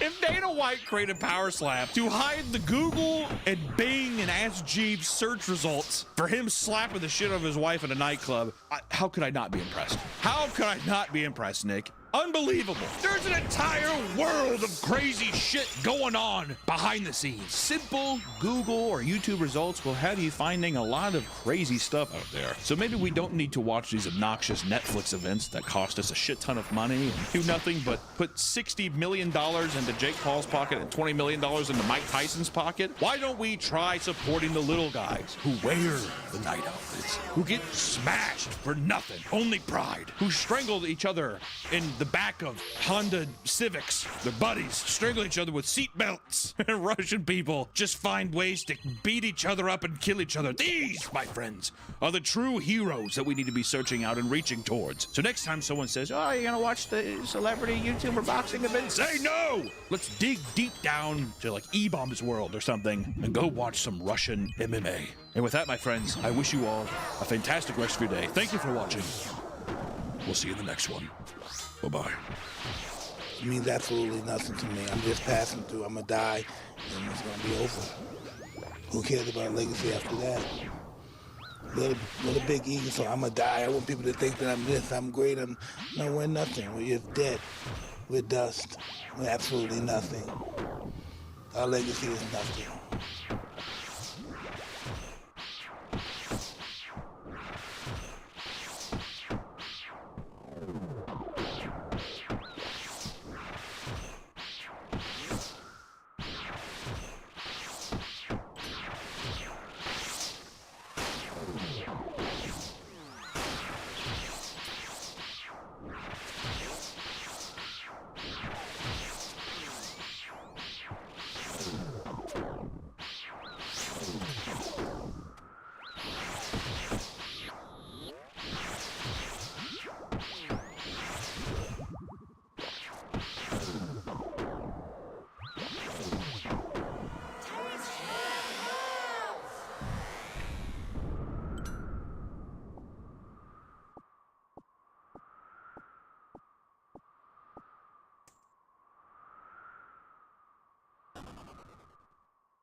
everyone, it's me, Margaret, here to tell you about Melvin's Macabre manga! Yay! Head to meatcanyon.store and pre-order today! Sale ends January 1st! Yay! Welcome back to the Papa Meat channel. How you doing? How you doing? Coming up and sitting down because today we're talking about animals. You know, unlike men, animals don't have biases. They are all a part of the animal kingdom and they do what animals do. Isn't that right? Unlike man, people bitch, they argue. And you know what?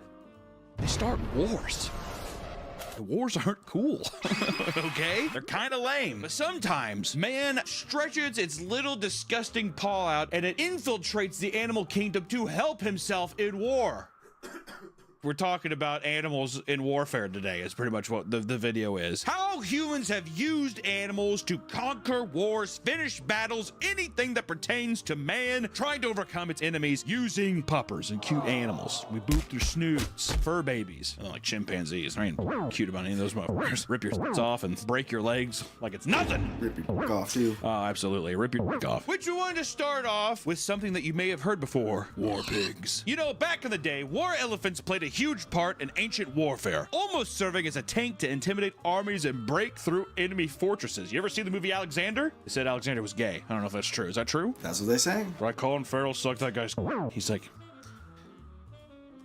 Okay. He sucked the Joker's. Did he suck the Joker's Batman? Doesn't he date, what's his face? The guy who plays Joker? Colin Farrell dates the guy who plays Joker? In Alexander, yeah. Oh, Jared Leto. Yeah. Other time on real life, I was like, what? Anyways, it became so prevalent that in 266 BC, ancient Greek and Roman soldiers had to create unique countermeasures to the increase of war elephants utilized in warfare. Can you imagine that many elephants walking around? I'd like to see them now. I'm kind of bummed that they're basically extinct, right? Elephants? Elephants, aren't they? Or endangered species list. Yeah, they're basically extinct. Elephants, while effective as battlefield tanks, were also prone to panic under certain conditions, which would often lead them to lose control and trample their own side. They get a little scared, and then they would just squash other people like bugs. During the siege of Megara, war elephants were brought into battle by the Macedonians, but this time, the Megarians came prepared. It was believed that the squeals of pigs would frighten elephants. What do you think they did? They were like, and they just all like, and they like ran off, and they're like, oh my God. So they gathered all the pigs they could, covered them in tar, and set them ablaze before releasing them towards the opposing army, towards the siege of elephants. Man, that must have smelled delicious though, right? Oh, yeah. Oh God, that must have smelled great. You're like, that's my Folgers commercial. Screaming pigs, fire and stuff, and I'm just like, the pigs squealed in pain and ran frantically along the battlefield, causing the elephants to freak out and run off, trampling their own soldiers in the progress once again. Can you imagine being stomped by a giant elephant? That would suck, dude. I mean, okay, first off, duh. But I just mean, like, out of all the ways you could have died, like, back then, an arrow to the fucking throat. Actually, I don't know. Bleeding out through an arrow in your neck be worse than getting stomped by an elephant? I mean, you probably wouldn't instantly die. You'd be like, they do you like an accordion, and you'd be like, yeah, because that's what happens in Tom and Jerry if you hold up a sign. This seems like an effective tactic, but oftentimes the flaming pigs were self-defeating as they would be lit only to immediately run frantically back to their own armies. They'd be like, and then they'd run back and be like, no, and then they. Do you think that pigs? I'm not a scientist. Pig gas. Is that a thing? Did they pop? Because this is the whole. Well, I guess it's dead bodies. I was gonna say, you get a pig all trunk, fill it with. You get a pig liquored up. Yeah. Yeah. Here's my wife. If you took dead pigs that had been dead for a bit and then lit them on fire, threw them, would that be a bomb? Yeah, that'd be a bomb. Pig bomb. Should have done a pig bomb. But going forward, the Macedonians, who acquired their elephants from the Indians, had to insist that they raise the elephants alongside pigs in order to make them less reactive to their screeches. As elephant populations declined, they stopped being utilized on the battlefield as well as the pigs. So basically, as soon as they sealed away the elephant warfare, they're just like, okay, we can stop lighting them on fire, I guess. You know, there was one guy who was just like, why? Why? Or to keep on the lighting something on fire method, we talk about flaming monkeys. The tactic of lighting an animal on fire and throwing it at an enemy is not just exclusive to pigs. Horses. Lighting a horse on fire? Birds. What would that even do? It just like hits a guy in the face? What the fuck? Oxen and even camels. That's sad. Have all been used throughout history as flaming weapons. Wait! Today's video is sponsored by Fume, the leaders in flavored air. I've got my fair share of bad habits. Sure, everybody does. But when it's time to quit, God, I need Fume. Fume is an award-winning flavored air device that helps you fill the void when you're ditching a bad habit. The holidays are here, and whether it's for yourself or for a loved one, you can give the gift of quitting with Fume. And the best part is, Fume is not a vape. There's no vapor, which means you can use it anywhere. Plus, there's no nicotine, no toxic flavors, and no batteries involved. And Fume, you're meant to fidget with it. With satisfying snaps and clicks, Fume is there to calm you down when you're feeling anxious. Fume is super easy to use, tasty, and highly satisfying. If you're thinking of giving Fume a try, there's no better time than now. This holiday season, you can give the gift of better habits with Fume. Head to tryfume.com/PapaMeat and use code PapaMeat to get a free Fume topper when you order a journey pack. And if you're lucky, you can even win one of Fume's limited edition gold-plated devices this holiday season. Again, tryfume.com/PapaMeat or just scan the QR code on screen to grab yours right now and make somebody's holiday unforgettable. Thank you, Fume, for sponsoring the video, and back. But the strangest use of a flaming animal was during the Chinese and British Opium Wars during the 1800s. I don't know why, dude. Opium dens just make me laugh. People just in a den just like, oh. I like to imagine there's one Chinese guy with blonde hair, looks just like Kurt Cobain. Oh. Like fucked up jeans and stuff. And one of the Chinese officials allegedly suggested strapping firecrackers to the back of monkeys and then catapulting them aboard English ships. They're like, throw a couple black cats on that thing. Let's get this war done. You know the English would hate that too, right? Oh my God! Oh, God! They tried to kick it off, and it's like, kick it off! The thought was that the flames would spread rapidly in every direction, and with luck, it might reach the gunpowder magazine, causing the whole ship to blow up. That is such a roll to die. Throw the monkey aboard. It's gotta hit the powder keg room. I'm almost positive it will. Hey, Curious George, he shows him some gunpowder. Have him smell it. Oh. Go find that. Can you imagine seeing a monkey in the air popping off? So 19 monkeys were bought and properly geared up for their sacrifice, just shy of 20. But when the time came to deploy the monkeys, none of the Chinese soldiers dared get close enough to the enemy ships to fling the monkeys aboard. So instead, the troops fled the town they were defending. Unfortunately, no one knew how to take care of monkeys, resulting in them all of dying of starvation. Do we feed it? Give it a black cat. It's like, we didn't know how to take care of them. They were acting weird. Or we could talk about Taliban monkeys. In 2010, rumors were spread on a Chinese media outlet.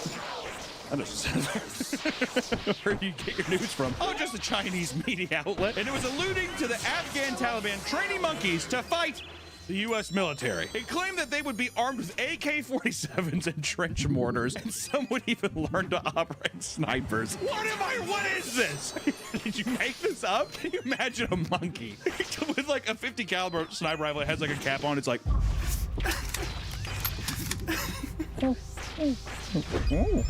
their goal was to train them to recognize U.S. military uniforms and fire at them. What are you talking about? In order to train these primate soldiers, it stated that they were using bananas and peanuts as rewards for their obedience.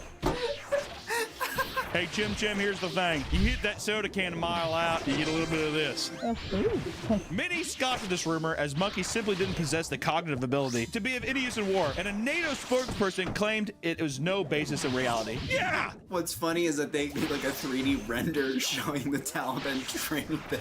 You know, there's one guy who's just like, oh my God. He has like a copy of Mighty Joe Young on VHS. We got it prepped for war. Seriously, they're coming for us. Or we could talk about Morocco offers U.S. monkeys to detonate mines. What does that mean? In 2003, Moroccan government officials offered 2,000 trained monkeys to help detonate landmines in Iraq. And by training, the Moroccan government meant that the monkeys could run out and step on a landmine, causing the landmine to detonate and explode the monkeys in the process. That's such false advertising. So you're like, oh my God, these are like smart monkeys. Oh, they should be like walking around like that and just blow up in the middle of the desert. Luckily for us, we have better techniques to detect landmines, such as the bomb-sniffing rat. Magawa, the African giant pouched rat, was utilized by Apopo, an organization that trains these types of rats to detect landmines as well as tuberculosis. Dual purpose. Explosion. Tuberculosis. Kind of weird. It's like the same shit with like dogs can't eat chocolate, but they can smell cancer. What the fuck is up with that? Isn't that weird? When your dog comes up to you and puts his paw on your lap, gives you the Jim Halpert.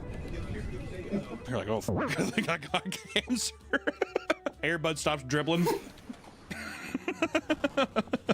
Due to decades of conflict, Cambodia was riddled with hidden landmines that have yet to be unearthed. This had created a huge risk for those living there. Since 1979, 65,000 people have either been killed or injured due to landmines left over in previous conflicts. That's a lot. 65,000 people? How the f*** do you scatter that many landmines? And now they're like, there's way more. Doesn't that seem like a lot? How much space is there in Cambodia to drop that many landmines? God damn. With proper training, Magawa was able to understand the smells associated with landmines so that he could alert his owners and have them safely disposed of. Due to his lightweight frame, he could traverse this area without activating an explosion. His reward for finding the mines was a piece of a banana. You saved 6 people.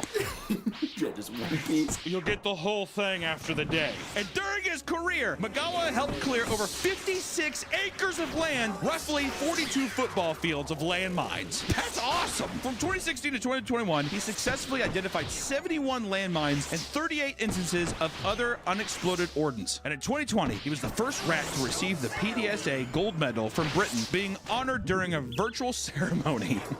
COVID was a rough time. In just 2021, Magawa retired from bomb sniffing due to old age. And for several weeks, he mentored 20 newly recruited rats before fully retiring to a life of snacking on bananas and peanuts. He died peacefully in January of 2022. God, what a hero. What a hero. That made me so giddy. This is going to be an Illumination project in the future. Patton Oswalt's gonna voice it because he voices every single animated character out there. It's gonna be him and what is it, Chris Pratt. But you know what? Sure, Magawa was a good man, died like a hero, and we do have a shrine of him at our studio now. But we need to talk about other animals hunting mines, like mine hunting dolphins. This one seems a bit counterintuitive, doesn't it? A fish coming out on land. Rats were the only animals used to sniff out landmines. And in fact, the U.S. Navy began studying dolphins in the 1960s to see if they could use them for war as well. Dolphins were being trained to sniff out underwater mines before using devices to mark them so the Navy could dispose of them safely. This was heavily utilized in the Iraq War in 2003, using dolphins to clear out over 100 mines, as well as use buoy flotation devices to force enemy divers onto the surface. That's kind of fucked up. It's like a guy swimming, the dolphin's like, can you imagine that? The guy's like, put it on and push him. Even discovered mines from World War II were able to be disarmed due to the dolphins' incredible accuracy. And as a reward for their successful finds, they were tossed fish to eat. They were also given healthy diets and exercised frequently, allowing them to live much longer than the average wildlife dolphin. There's no way this is real. There's no way. What is that device on his arm? Laser. Is that real? Yeah. The U.S. military that would use dolphins for mines treats them better than any SeaWorld or zoo. Is that fucked up? You exercise them daily, and they get the whole ocean to swim in. And they're heroes. They're war heroes. And they're heroes, and they get medals. But let's move on to one of America's favorite animals, which is using an army of cats in battles. We're moving on to cats. During the Battle of Pelusium in 526 BC, not going to say BCE, Nick, before Christ, not before Common Era, bud, the Persian army unleashed a horde of cats to exploit the Egyptians' love for their sacred animal. You dumb son of a bitch. In ancient Egypt, cats were beloved to the point that they were seen as gods with their own laws protecting them. Taking the life of a cat was met with an immediate death sentence. I don't like cats. You know what's weird is I like my barn cats a lot. The cats I have in my house, they piss everywhere. Not everywhere, but they piss sometimes. You're just like, what do you do all day? You're doing this? My barn cats are awesome. Love them. And they eat mice. Bellies are full. They're actually working. They're working all day. And they have a great, they're like running around outside. My inside cats are just like... You know, Jack started pissing on counters by the sink. Why? Why would you do that? And you know what's fucked up? My wife has my Prozac. My cat's on depression pills right now. I guess I'll go live peacefully and have everything given to me. When the Persians were made aware of the religious importance they had, they were prepared with a cruel strategy to gain the upper hand. Goddamn Xerxes. The Persian army gathered several cats to release ahead of them on the battlefield. Not only that, the cats were painted on their shields as well. You think that tricked them? Oh, I wonder what ancient Egyptians would think of that movie Cats versus Dogs. Would they be upset? Would they be like mad at the dogs? Punching the TV and stuff? The Egyptians were afraid of accidentally maiming their sacred animals or shooting arrows at the image of them placed upon the shields. This form of psychological warfare resulted in an easy victory by the Persians. What a weird painting. Can you imagine being commissioned to paint this? So it's like a cool battle, or they just paint some cats run across. But this isn't just primitive warfare, my friends. Why don't we talk about Operation Acoustic Kitty from the Cold War? for? Did you just throw up in your mouth? Because I did. Operation Acoustic Kitty was developed during the Cold War in the 1960s when the CIA attempted to create cyborg spy cats. In an hour-long procedure, a veterinary surgeon would implant a microphone in the cat's ear, a radio transmitter in the base of their skull, and antennas in their fur. Wires were run up to its ear, to its cochlea, wires to its brain to determine when it was hungry or sexually aroused. This is all with the hopes of having the cat position themselves near Soviet leaders to eavesdrop valuable intel. I think, like, what do they think these Russians are gonna do? Oh my, this little kitty cat, let me tell you, I'm planning to blow up the world. Former CIA directors like Victor Marchetti described the cyborg cats as monstrosities, as the doctor had to slit the cat open, put batteries in him, and wire him up. Oh, boo-hoo, he's got 9 lives. Marchetti, 9 lives. Project Acoustic Kitty cost about $20 million. What? For the specialized gear and CIA manpower, but the project was considered a failure. $20 million! $20 million knows that. During the very first test, the cat walked away from the target and was immediately run over by a taxi cab. No! Oh, that's a failure. Well, imagine that being your conclusion. Do the people who are working on this, do they get fired immediately? We go to the next project. This very quickly illustrated that they were much harder to train than expected. It was also noted that another problem the CIA had to address was the cat getting distracted by its sense of hunger. Should have gave him some bananas, bitch. This had to be simultaneously addressed in another operation. All right, so we have Acoustic Kitty, that's $20 million, and we're putting $40 million in how to stop cats' hunger. Go. And after 5 years of preparations, the operation was a failure, and the idea of spy cats was abandoned completely. But while we're talking about cats, did you know that there was cat bombs? Not only was there cat bombs, they've used bombs for animals a lot. But we will start with cat bombs, because during World War II, many strange and unique weapons were crafted in order to get a leg up on their adversaries. And one of the strangest suggestions was to construct cat-guided missiles. A U.S. official came up with the idea when he was thinking of ways to improve the Air Force's targeting to enemy battleships. How? His solution was to strap a cat to a bomb and have the cat guide it to the battleship. His thought process was that the cats hate water, so if you dropped it over water, it would instinctively steer the bomb towards the battleship in order to avoid getting wet. It's like, I have a cat at home and he hates our pool. All right? You know, you strap that bad boy to a missile, he's not going to want to go in the ocean. It's a big pool. But it ultimately didn't work, as during testing, it was discovered that cats tend to pass out when plummeting towards Earth. Thus, the cat missiles never got to be used in battle. Or we can talk about Project Pigeon. The U.S. government had a similar idea deemed Project Pigeon. This was an experiment program during World War II that aimed to train pigeons to guide bombs to their targets. Boy, were they so adamant that these animals would be like, we have to look back to Mother Nature. Here's how it worked. Pigeons were trained to peck at an image of the target on a screen by using food rewards as conditional training. Once again, bananas and peanuts. When the target was on screen and the pigeons pecked the target, food would be dispensed as a reward, and they had a bomb guidance system. A bomb was outfitted with a small chamber containing 3 pigeons. It's so stupid. So we build the bomb, and this compartment right here, this is for the 3 pigeons. Now you see, you see him like going into this. The pigeons pecked at the target image on screen, and their pecking movements adjusted the bomb's flight path via electronic signals, guiding it toward the target. Using 3 pigeons ensured redundancy. If one bird got distracted, the others could maintain accuracy. This system also allowed it, so if one pigeon disagreed with the other 2 pigeons, could override his decision. We have to have democracy in the bomb! The National Defense Research Committee saw the idea as too eccentric and impractical, but still contributed $25,000 for the research. This is barbaric! Putting pigeons in a cage in a bomb? No! Give you $25,000 for it. I don't think it's gonna work. All right, now how much more do you need for the cats? Have you solved their hunger problems? B.F. Skinner, the project lead, complained, "Our problem was no one would take us seriously." Despite an effective demonstration, ultimately the project was abandoned. But we move on to rat bombs. This one's a little less fun. The British Special Operations Executive started getting creative with how they hid explosions, with examples ranging from wine bottles to dead rats. And the SOE gathered piles of dead rats, skinned them, and shoved bombs up their ass before sewing them shut and delivering them to France, which was occupied by Germany at the time. This is a very odd Trojan horse. I heard Germans love bald rats. They love to eat them. They hoped that German forces would see them and toss them into boilers to dispose of them, thus setting up an explosion that would potentially take out an entire military base and steam engines. The mission ultimately failed, but the Nazis still panicked at the discovery of rat explosives and became paranoid of similar attacks. They sent the ones they received to military schools to exhibit them. Can you imagine the teachers? What is this? Oh, we could talk about a much scarier Transylvanian type of bomb, a bat bomb. A similar project was developed in World War II. These are all World War II. All of them were just people were like, birds and beasts with bombs. It was referred to as Project X-Ray, where Mexican free-tailed bats were being used to create bat bombs. And originally, it was touted as the greatest weapon ever dropped from an airplane. After Pearl Harbor, a dental surgeon named Dr. Little S. Adams pitched what he believed to be an ingenious plan to destroy Japan.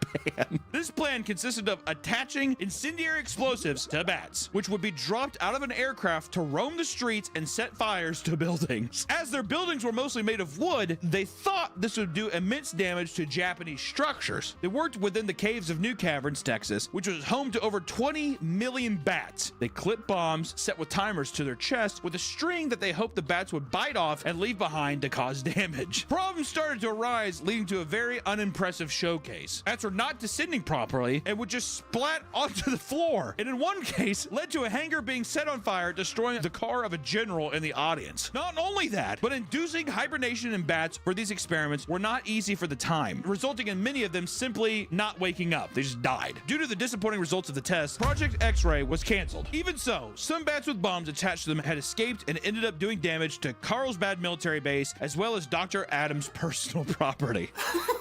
Oh, so he was just doing this in his dentist's office. He was just sat there. He's just like, we got your root canal. Don't mind the bat droppings. Those are for...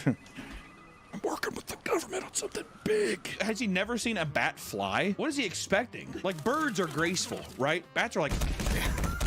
Or we could talk about Stalin's kamikaze canines. During World War II, the Soviet army trained dogs to take out German tanks in missions, in unaliving missions. Thanks, YouTube. To do this, they would starve dogs and then eventually feed them by putting food under stationary tanks. Using Pavlov's theory, the dogs would now instinctively search under tanks to look for food. The problem arose when the dogs were unable to handle the complicated test scenarios. In a real battle, the sounds of gunfire and tanks easily confused the dogs and sent them into a panic. It was common that they would check under the tank and return with bombs, leading the entire groups of allies being obliterated. Fido not! At times, the dogs would avoid German tanks that reeked of petrol and ran under Russian tanks instead, leading to more unnecessary destruction. Although riddled with arrows, these anti-tank dog units were able to destroy hundreds of tanks throughout World War II. So while there was some oopsie daisies, that's just kind of Russian in general. Yeah, we got it done. You killed 50% of your own people.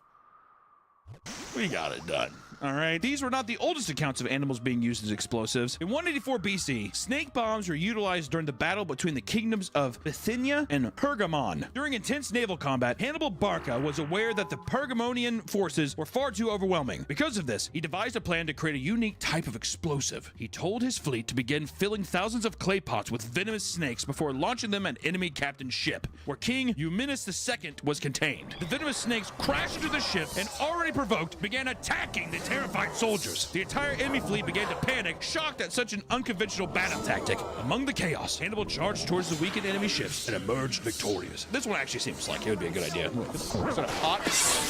Back then, too, people were like, ah! They probably thought it was some like religious thing. Anybody back then, I'm always just like, yeah, easy it must have been back then. God did that to me. The gods want me to be bit by a snake, so that is just what it's going to be. It is what it is. But not all animals are just lit on fire or thrown or kill other people. Sometimes the animals are indoctrinated into an army. Sometimes they have them join an army. The humans and animals shake hands and become allies, such as our first example, Wojtek, the bear soldier. Oh my God, that picture is so cute. In World War II was a difficult time for the world. In World War II, a bear named Wojtek joined the 22nd Artillery Supply Company of the Polish Army. Wojtek was an orphan cub that was adopted to Polish soldiers in 1943 by a young shepherd boy who witnessed its parents shot to death by hunters in Iran. What? He was originally purchased as a mascot for the Polish army, and the name Wojtek was given to him, meaning happy warrior. Remember how your parents got shot? They're happy. Look how happy he looks.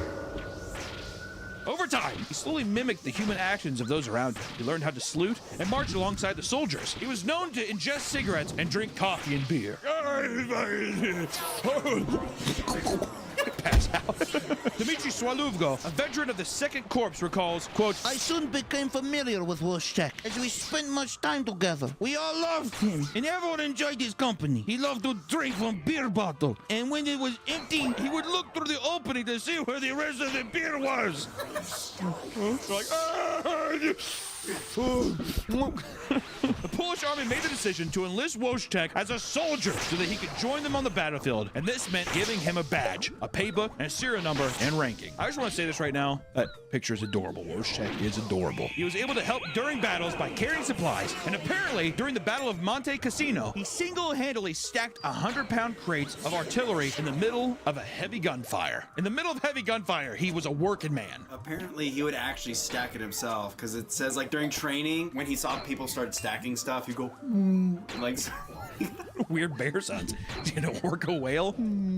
He became so useful that he was promoted to corporal, and the 22nd Artillery Supply Company even got customized Wojtek emblems approved to be worn on all their equipment. That is so sick. That is so sick. That was a Godzilla there. That's what I love about it. Wojtek retired at the end of World War II, moving to Berwickshire in Scotland with other members of the 22nd Company. They claimed that he, quote, attended dances, concerts, local children parties, and behaved close to a human. As Wojtek got older, it was decided that he would be donated to the Edinburgh Zoo. There, he was visited by his friends on many occasions until he passed away in 1963. Life of the party. Life of the party, helper in a war, and then he even helped small businesses and locals. You know what I like about this so far is that we've had 2 goddamn heroes. One small, one big. Magawa and Wojtek. I want a Wojtek patch, dude. Or we could talk about Jackie the Baboon. Jackie the Baboon lived on a farm in South Africa with his owner, Albert Marr, who captured him and raised him to be a member of the family in 1910. This is definitely 1910's energy. There's a monkey. That's my new son. You know what I mean? When war broke out 5 years later, Albert was drafted in the military, but he refused to leave Jackie at home. That doesn't sound sweet. I don't want to leave him. No, it was definitely like, if I'm going, you're going. Jackie's like, oh. So Jackie was drafted. I'll go like, fine, give him the documents. So Jackie was drafted alongside Marr and became the mascot of the 3rd South African Infantry Regiment. Jackie was given an official uniform with a cap, a ration set, and his own paybook. Leave the monkey at home. Look how small he is. Look at his little uniform. Can you imagine the person's like, you're going to have to make him a uniform for a chimp, for a baboon. He would salute his superior officers, stand at ease when commanded, and even lit other soldiers' cigarettes when asked. He also ate his rations with his own knife and fork, as well as washed himself in his own washing basin. Jackie was also quite useful in battle, as he was often used as a night sentry and was often the first one alerted when enemy soldiers were nearby. Jackie saw extensive military combat with his owner Marr, and in one battle, they both survived when the casualty rate was 80%. God, can you imagine dying but the baboon lives? God. In another battle, Jackie tried to construct a wall around himself during extreme enemy fire. I like to think Marr was like, Howard! And unfortunately, a piece of shrapnel flew over the wall and it hit Jackie in the leg and arm. When stretchers tried to take Jackie away, he refused and instead went back to building the wall before hiding. After the battle, doctors treated the wound and had to amputate his leg. Jackie was awarded a Medal of Valor for the event of his injuries and promoted from private to corporal. You know, Marr's just like... After the war, Jackie was discharged and sent back to South Africa with a military pension and a civil employment form. He's a baboon! Come on, man. Here's your papers. What is he gonna do with this? Sadly, Jackie passed away just a year later in 1921. Jackie wasn't the only baboon that was a part of the South African Army, but he was the only one to achieve the rank of private or higher. You know what? Another hero. Even though I do think that Marr was pissed off the whole time, I don't think Marr got that hiva. He's like, did you build yourself a wall and eat nuts and berries and fruit? He's like, I was in the battles! And you know what? Yeah, we're talking about awesome hero animals. But sometimes man has to go to war with animals, such as the Great Emu War in 1932 in Australia. In 1932, Australia was forced to go to war with an endless horde of emus to protect their land from being destroyed. Emus were known as pests by many, especially to farmers, who would often have their crops completely destroyed. And not only that, but their fences would be tampered with too, letting in rabbits to do further harm. Emus and goddamn rabbits. And in 1918, this became such a serious issue that the government released their status as a protected animal in order to enact a mass thinning of the population. God damn. The emu must be destroyed. Local farmers, struggling to survive off their small harvest, waged war on emus, chasing them down and killing them in droves. My God! I'll strangle them right here. But this was no easy feat, considering that there was an estimated 20,000 of them. Not only that, but emus could often take several shots before going down. They're like, you're gonna do more than that, motherfucker. Things were bleak, as the emus were never ending. Unemployment and people unaliving themselves, thanks YouTube, rates were reaching shocking heights in 1929, mainly due to the Great Depression. George Pierce, the defense minister, responded to the farmers' pleas by sending 3 army soldiers armed with machine guns to rid the pest problem, which was the dawn of what history called the Great Emu War. At every turn, the soldiers as well as the accompanying farmers would fail to ambush gangs of emus due to the chaotic movements. Trucks were used to gruesomely run over emus, and in one instance, a driver got one of their heads stuck in the steering wheel, resulting in a brutal crash. He's just like... He's like, what the bloody hell's going on here? The soldiers were forced to retreat, abandoning battle after such a pitiful performance. And it was estimated that only 300 were killed in the process. Only 300 emu. And days later, soldiers were redeployed, continuing the slaughter until a staggering 986 emus were taken out within a month of battle. Some claim that these numbers are inflated, possibly due to the embarrassment of being outsmarted by the birds. The emus were responding with war tactics of their own, splitting off into smaller groups, and over time, it became difficult to justify the ongoing battle economically, leading to the final withdrawal from the war. The emus had won, and the reward was a continuation of farmland destruction. Farmers continued to plead with the government for further assistance up until 1948, but to no avail. But eventually, the problem solved itself through complex barrier fencing, but not until after thousands of Australians suffered and lost their livelihoods. The goddamn emus won. That's just that we're ending there. I love that the ending here, you start off by having humans completely destroy the animals, throw them, light them on fire, do whatever you can, and at the end, they're war heroes. You go to war with them and you lose! And sometimes this is the way it is. But all I know is this, my friends, war is never the answer. The answer is never lighting a pigeon on fire. It's not just, that is literally not the answer. So if you're doing some war of your own, I would say leave the aviation firebirds. Leave that on the table. But until next time, everyone, stay safe, and I'll see you in the next one. Bye-bye.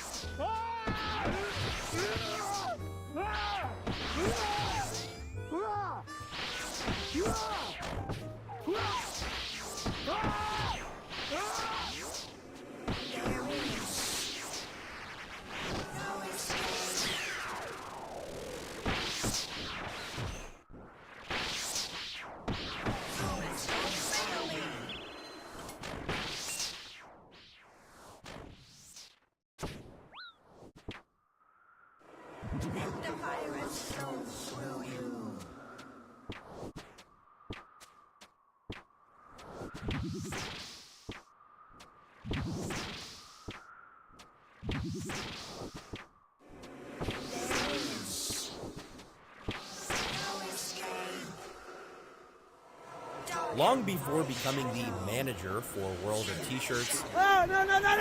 Help! Mr. Bass spent half a decade in prison for running an escort business that supposedly supplied the governor of New York. How did the governor think he was going to keep this quiet? You had the governor as a client. You would give him freebies because then you have him by the balls, right? Yeah, a little bit. Ever since, he's been legally walking on thin ice. I have a backstory and a lore. All you guys have just done internet crap. From doing crypto rug pulls, harassing women on stream, No, I didn't do it on purpose. and allegedly being involved in a woman's death. I had a roommate named Zoltan who was with this chick who goes, you want some GHB? I woke up on the floor with vomit all over me, with Zoltan telling me that the girl was... But how did we get here?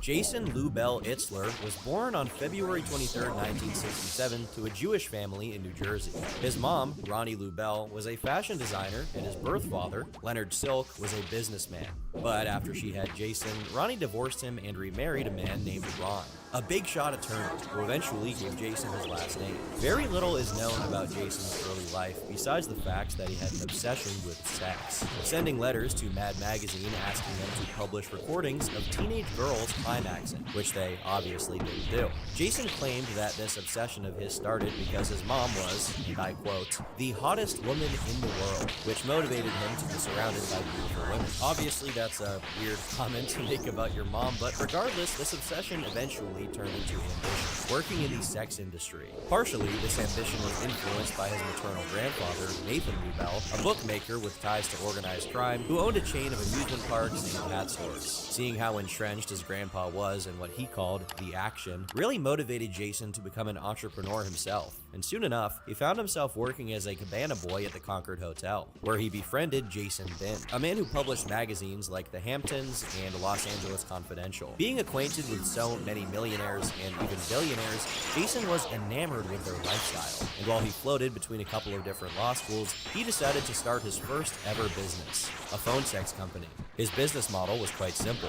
First, he advertised his services as a free live call, but the catch was after a minute, a $4.98 a minute charge began rolling, meaning that any caller that wasn't an expert at flicker gooning would end up forking over a decent amount of money. To say that this was profitable is a giant understatement. Jason quickly earned himself the title of the phone sex king of South Beach, raking in $600,000 a month, which, as insane as it is by itself, actually turned into even more, at $1.5 million per month within 1 year. But easy come and easy go, Jason's spending habits quickly spun out of control, with him buying luxury cars and spending up to $500,000 decorating his one-bedroom apartment. As he financially spun his wheels in the mud, tragedy struck. His mother, whom he was still very close with at the time, passed away from cancer in 1994. 3 years later, his phone sex company fell apart due to an unspecified reason that he simply described as an oversight, which concluded in him filing for bankruptcy and losing everything he had,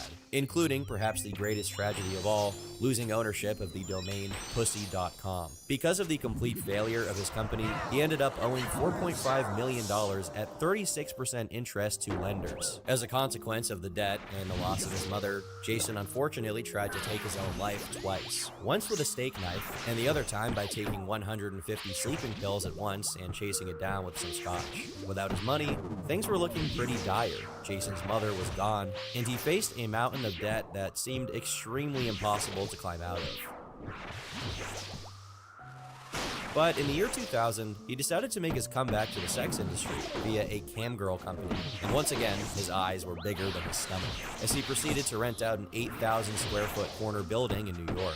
He went as far as to name his company Soho Models to lure in unsuspecting young women, presenting it as if it were a legitimate modeling business, only to later reveal what they'd actually be doing. Unsurprisingly, this also fell apart. And at one point, Jason recalled finding himself dangling over the side of a building, held by the ankles by a guy named Mikey P. It's uncertain to what extent this little tidbit is true, but given how closely these kinds of businesses are to organized crime, it's probably true. Becoming disillusioned with the industry at the time, Jason decided to clean up his act, go to college, and actually turn his life around. Just kidding. Instead, he decided to pursue another career path, drug trafficking. According to him, he was friends with some Israeli ecstasy dealers at the time, and one day, they tried to recruit him. He was asked to carry somewhere between 5,000 and 10,000 pills through customs for a payout of $30,000. And while he was initially hesitant to agree to it, he not only took them up on the offer, but he also convinced them to let him smuggle even more pills. To his surprise, he actually got through customs. And after the job was done successfully, he got paid and kept some 3,000 pills for himself as a bonus for the giant risk he just took. And just like that, Jason was hooked, and he wanted to keep doing it. A couple of years later, he found himself on a plane from Amsterdam to New Jersey with 4,000 tablets of ecstasy on his body, but as soon as he landed, he was caught and sentenced to 5 years in prison. Now, prison can obviously be a pretty scary place, and Jason was completely terrified of the prospect of going. So he decided that the next best course of action was to pretend he was insane. This involved doing things like spinning around for hours on end, and while that did pale in comparison to what other fakers were doing, one guy that got through as a full loony took a toothpick and stuck it all the way in his dick. And, he's like, this is all you have to do, Jason. Do this every day. And keep going to medical and telling him it hurts. And of course, I would never do that. But he got right through. They said he's whack. Jason successfully got himself sent to a correctional facility for mentally ill people. However, he only stayed there for a month, at which point they figured out he was faking it and sent him to prison in New York, where he proceeded to bounce around through a series of different lockups since people had the tendency to want to kill him after spending a little time with him. I'm not really sure what that's about. He should have done the toothpick thing. As you can probably gather, his time in prison was far from pleasant, and he was especially upset that his grandfather, whom he saw as a gangster, didn't approve of his behavior and cut contact with him during the time he was locked up. But fortunately for him, after 17 months, Jason was released on probation and immediately got to working on his next business idea, New York Confidential, a high-class escort business, but with the twist that Jason would only hire women who had never worked in the sex industry before so that he could provide the ideal girlfriend experience. At first, it seemed like this idea wouldn't go anywhere. Jason wasn't having immediate success. But then, a girl called Natalia signed up and instantly became the face of the company. He started promoting her using a website called eroticreview.com, where he ensured she got an endless sea of 10 out of 10 reviews. If anyone were to rate her any less, Jason personally contacted them, made them an offer they couldn't refuse, which ranged from getting extra time with Natalia to, allegedly, paying up to $5 grand in cash. This tactic worked very well, and she quickly doubled her per hour rate, which eventually peaked at $2,000 an hour. Not too shabby. Natalia worked upwards of 270 hours in 1 month, or around 60 hours per week, which, in a very strange and dysfunctional way, made Jason fall in love with her. The fact that she was an extremely active prostitute didn't bother him at all. As he saw it, he would only feel hurt if she had sex with someone else for free. Within months, New York Confidential became one of the largest escort agencies in the country, if not the entire world. And Jason Itzler became known as the king of all pimps, going as far as to publicly identify himself as such in restaurants. And through his business, he became closely acquainted with a number of very powerful people who sought his girl services, even taking out ad spots in mainstream magazines. At its peak, the agency was pulling in around $500,000 a month, with Jason personally pocketing around $3.6 million per year. But of course, there was one little issue with Jason's entire business model. Prostitution is illegal, which forced Jason to operate in a very legally gray manner. For example, he had all of the girls sign custom contracts saying they were only providing time and companionship for their customers, specifically forbidding any sexual activity. But regardless of his clever legal workarounds due to the time he spent at law school, Jason's time as the king of all pimps was not going to last long. Despite still being on parole and even having a curfew, he flashed his barely legal exploits, going as far as recording a reality TV show inside the New York Confidential offices that he pitched to VH1 for $1 million per episode. This footage, which was later supposed to be made into a documentary, has been partially leaked online, and it shows how brazen Jason was, publicly promoting his clearly illegal business. This is like if Al Capone had a TLC show about bootlegging alcohol during Prohibition. The fact he was able to do all of this while on parole is absolutely ridiculous. But most of this brazenness was an act, something Jason needed to put on due to his addiction to public attention, even if it could potentially cost him his freedom. Behind the scenes, he was getting increasingly stressed out, mostly due to having to drive back and forth from New Jersey to New York in order to keep his business running. This stress led to frequent fights between him and Natalia, whom he demanded drive all the way to New Jersey at 3 a.m. just to stay with him overnight, which eventually culminated in her jumping out of a moving car and breaking her heel during one of their arguments. The strain also led to both of them getting into hard drugs. Jason, because he couldn't smoke weed anymore due to court-mandated drug tests, started regularly abusing ketamine, which the test didn't pick up. While the substance didn't affect him too negatively, it did get to Natalia, who during a binge hit her head on a 6-foot-tall statue of an Indian fertility goddess Jason had placed in their room, where she then passed out and had to go to the ER. Between bragging about having been with 700 women and regularly spending tens of thousands of dollars on completely useless luxury trinkets to the point where he could barely walk in his own apartment, it was very clear that just like it did when he ran his phone sex business, his eccentricities were getting to be too much.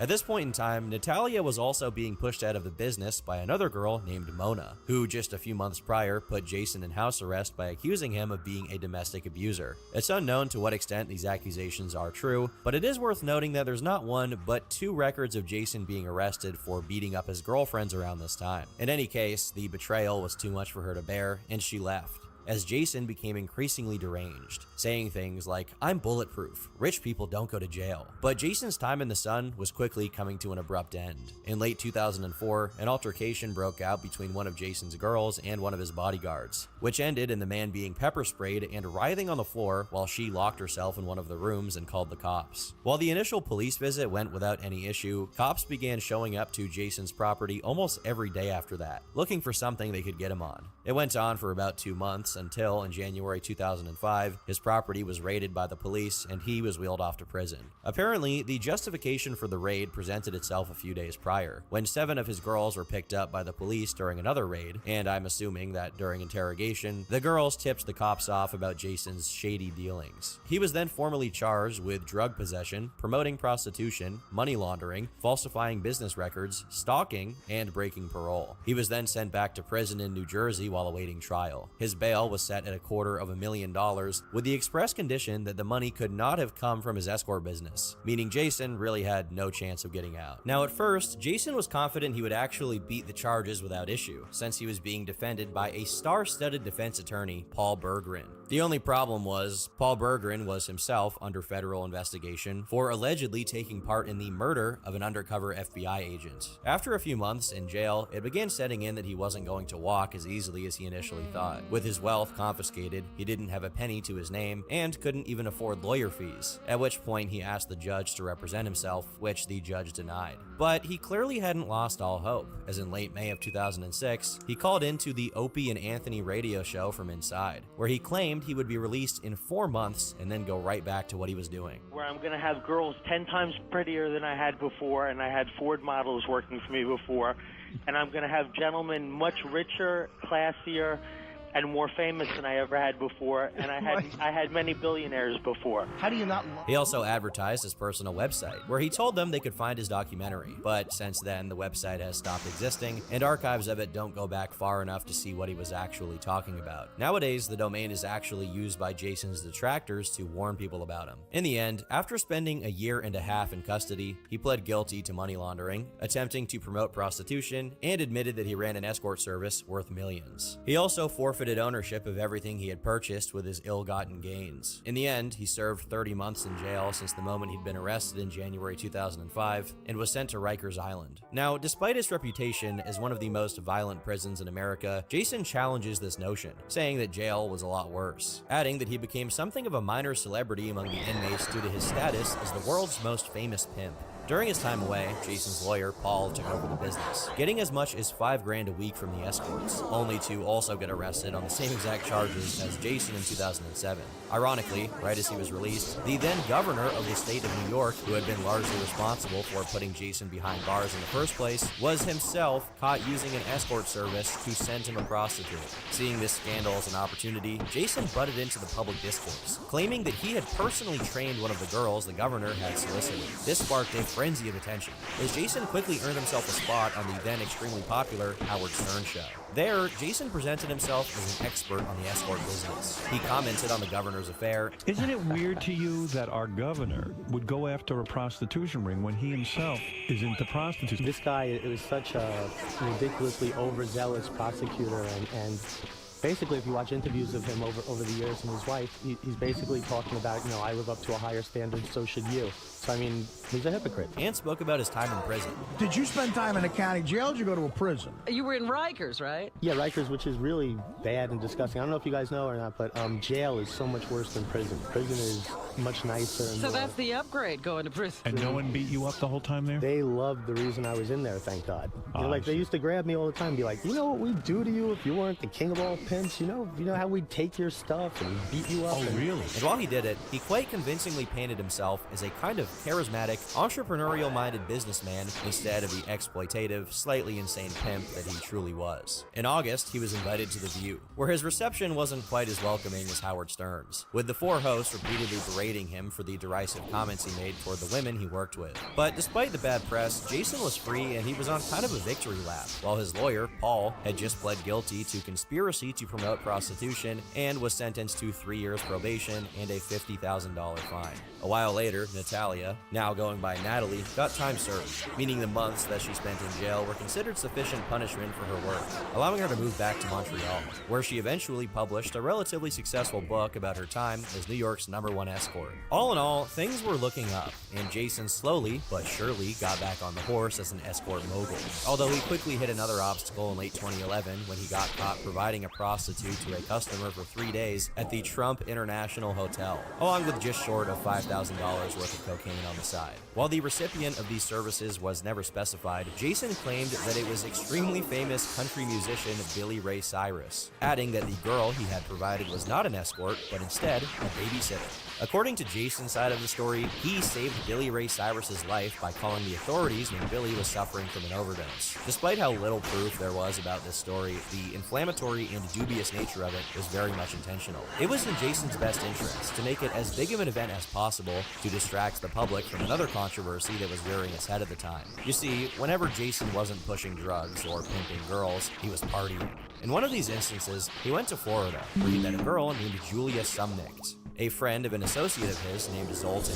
She eventually left Jason's apartment and went to her place, took a few selfies where she seemed to be very much out of it, and the very next day, on the 15th of March 2010, she was found dead in her bed by her roommate. Jason and Zoltan had a falling out a few months later, and the case never turned into much, but as the police backed off from it, the family hired private investigators to find out who was responsible for her death. According to them, Julia and Zoltan first went to a nightclub, then went to Jason's apartment, where they stayed for about 2 hours, and then left. The thing is, though she was described as seemingly drunk, a toxicology report showed she didn't have enough alcohol in her to actually be drunk. Instead, the real culprit of her altered state in this case was GHB, the date rape drug, which she had so much of that it actually caused her to die. The only time she could have actually ingested the GHB was when she was at Jason's apartment. When asked, Jason admitted that he did have the drug there, but he diverted the accusation by claiming that he himself had almost died from overusing it, implying that it was being used recreationally by all parties. At the time, he was still in custody for the previously mentioned Billy Ray Cyrus incident, and unfortunately, the PIs didn't find enough evidence to convict him of anything.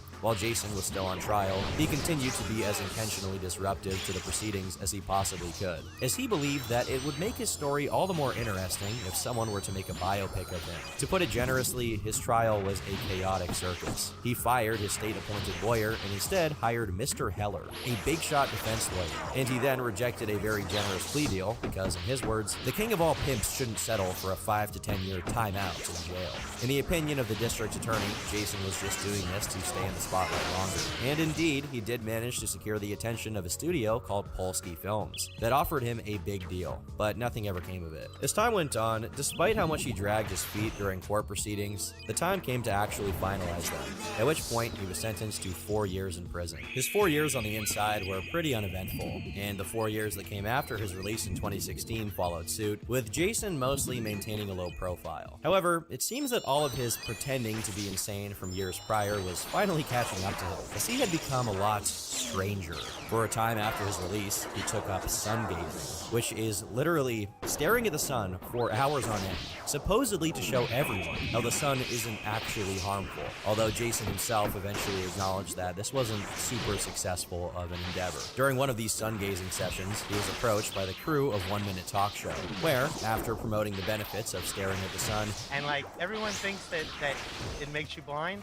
It doesn't make you blind. It doesn't even hurt. Like I teach people how to do it in 5 minutes. Am I smiling? he once again retold the story of his involvement with the former New York governor's prostitution controversy, of course rewriting it to make it seem like he was much more involved than he actually was. The clips of Jason got a lot of views online, and while he read through the comments, he noticed a lot of people were calling him based. Liking the word, he took up the name of Mr. Based due to how similar it sounded to Mr. Beast. And because there are a lot of YouTubers who make content out of interviewing random people on the street, Jason started popping up on a lot of different YouTube videos, sharing aspects of his life and his views on spirituality.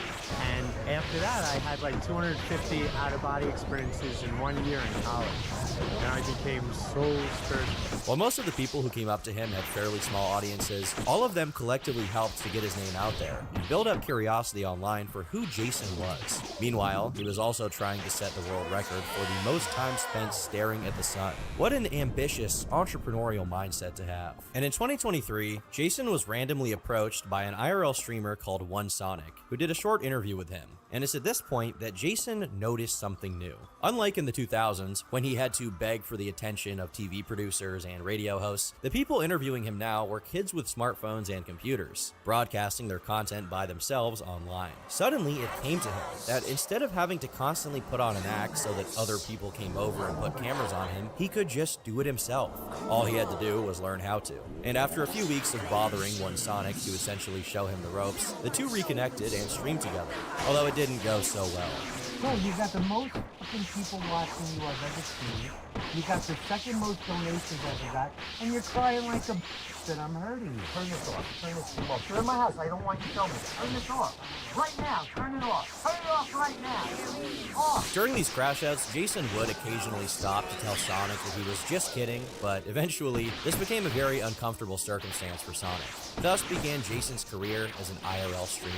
For the first 3 months, he averaged 500 viewers, an amount which, while not high enough to make any super real money, was more than enough for him to get harassed out of any establishment he walked into. And just as he was about to give up, he heard that streamers on Kick could make up to $85 an hour if they got good viewership. And after around 1 month, he was banned, prompting him to switch over to YouTube, where he would end up staying for the foreseeable future, which eventually led him to a guy called Ed Bassmaster, a YouTuber with over 2 million subscribers. As the two became friends, many networking doors suddenly swung open for Jason, none of which being nearly as fateful as when Ed called him one night and told him that none other than World of T-Shirts Joshua Block was making his way around town and was about to pass his building, suggesting that Jason should show up and meet him. Jason had officially heard the call, and their legendary first meeting would take place. Hey, my name is Mr. Based. I'm the world's greatest streamer. Why is this group walking past me? Let's go. Who are you guys? Who are you guys? Who are you? Scram, bitch!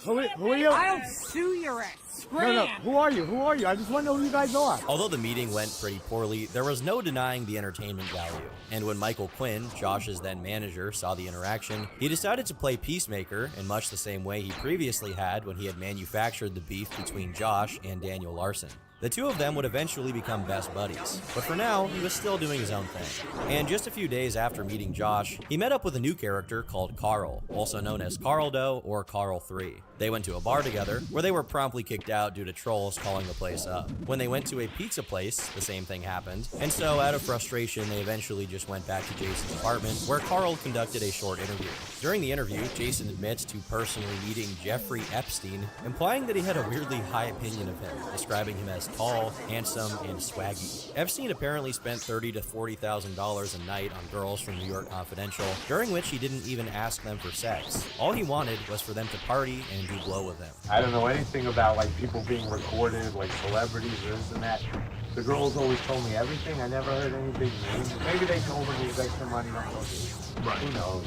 Jeffrey was so popular with Jason's girls that they would fight for the appointments, as it allowed them to meet a bunch of powerful men. Despite the cordial relations Jason and Carl had at the start, things quickly turned sour. About a month after the first meeting, the two had a spat on stream, during which they argued over who was a bigger piece of shit. Jason argued Carl was a sociopath, while Carl called Jason a manipulator who pretended to be a hippie. Jason insisted the only reason he was calling him was to wish Carl the best and ask him to never approach him again. Okay, but I didn't call you a narcissist. You just made that up. I call you a sociopath. Slept with more guys, more girls than anyone. I slept with more girls, obviously, than anyone you've known in your whole life. Despite supposedly not wanting to associate with Carl anymore, the two still talk to each other, albeit it's not very friendly. Around this time, Jason was streaming to his 3,500 followers, when a user called Starbucks Nazi sent a text-to-speech message containing the N-word with the hard R 40 times in a row, which led to a suspension. And after that, one Sonic came back into the picture. Following their introduction in 2023, the two alternated between being acquaintances and then being openly hostile toward each other. They started occasionally streaming together sometime in 2024, following Jason's blow-up as a content creator, with Jason going as far as to buy Sonic a hat from Balenciaga. This was a bit tone-deaf since it happened around the time Balenciaga had children posing in sexualized ways in their advertisements, so some people weren't too happy about them getting the hat. But regardless, all of that aside, the two were such good friends during this time they were even getting high together. One time, Jason gave Sonic an unspecified drug at his apartment, only to then kick him out and send him back home. It's a miracle the journey didn't end with someone discovering his body the next day in a ditch. And with that in mind, it really comes as no surprise that they had another falling out. At some point, the two of them had a fight after Jason called Sonic a retard in a joking manner. He took it pretty personally and stormed out of the apartment, grunting and huffing in a way pretty similar to that carrot-eating pufferfish. You know the one. Oh, he's so cute. Look at him. Jason then talks to him through the window to talk him down before handing him a beer. Yeah, give me a beer. No, but you stream outside like your anger that you're not in here. We stream inside. People love this piece of content, right? Tell me when you need another beer. About a month later, all that bad blood culminated in a very weird interaction outside of Jason's apartment where, after a brief argument between Sonic and some girl, Jason comes out of the building to see what the ruckus is about. And it turns into a very awkward argument. What the hell's going on out here? Who's making all this noise? The entertainment nigga. I'm so tough compared to you. You cannot move. Stop talking shit. Stop talking shit. Okay? I want you to stop talking shit. Alright? But the fight did not end there, as after Jason let Sonic go, Sonic went in for seconds.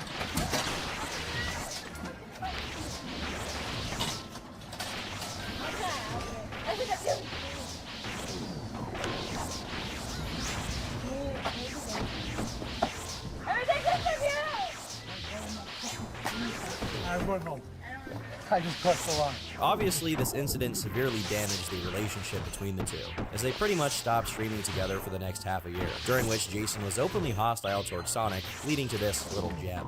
We will go press Sonic without hurting Sonic or touching Sonic. I will track that bitch down, and using only my mouth, I will fuck Sonic. But just as the drama boiled over, Jason got into another beef with a guy named Waxiest, who found out about the ongoing investigation into Julia Sumnick's death. The two had a big argument out on the street, as Waxiest expressed he was not comfortable with the idea of Jason hanging around women, given his history of allegations. Jason, meanwhile, accused him of slander and acted like he had no idea what he was talking about, before threatening to sue him. Call me a murderer again. I'm going on. Call me a murderer again. Break me then. Call me a murderer Break again. me then. Call me a murderer Break again. me then. Come on, so I can Do sue something. you. Do something, you twig. The convo becomes completely unhinged from this point on, as Jason goes back and forth between threatening to beat Waxiest up and then inviting him to his apartment for a drink within a span of 3 seconds. I love you, bro. You're a good guy. Hey. You're a good guy. Alrighty. Come back to my house. Let me make you a drink. Undecided whether he wanted to get away from Waxiest or continue to badger him, Jason decides to sprint, but then turns around and starts throwing bananas at him. Literal bananas. He saw bananas on the street and he started throwing them. At some point, Jason gives up on the whole pacifist charade, and after Waxiest continues to ask probing questions, this happens. What's going on, dude? Why you running? Oh, he snapped my phone. Good thing I got a phone case on. That's assault. That's fucking... I'll report you for that right there. That's on his stream. I could tell him you'd call me a murderer. Eventually, Jason just walks off and leaves the cameraman, the aforementioned Carl, to chat with Waxiest, which seemed to make the situation die down for the time being. After this incident, Jason got really angry with Carl and ended his friendship with him, supposedly because he was a dirty, super racist sociopath, his words not mine. Later on in the same month, a guy named Ronald, who claimed to be Sonic's boyfriend, walked up to Jason's door and started knocking violently, demanding that he open it. While it's hard to make out a lot of this interaction, Jason came away from the situation believing that this random guy had something to do with Carl, who came to visit the apartment shortly after the interaction. The two then had a very tense exchange. Come on, no. What are you doing? Look me in the eye. Do you know that guy? Oh, what are you doing? Carl, do you know this guy? It's hard to know how much Carl knows, and honestly, it's pretty uncertain how much of these altercations are real and how much of them are exaggerated for dramatic effects to get more stream viewers, but we're kind of getting in the weeds here.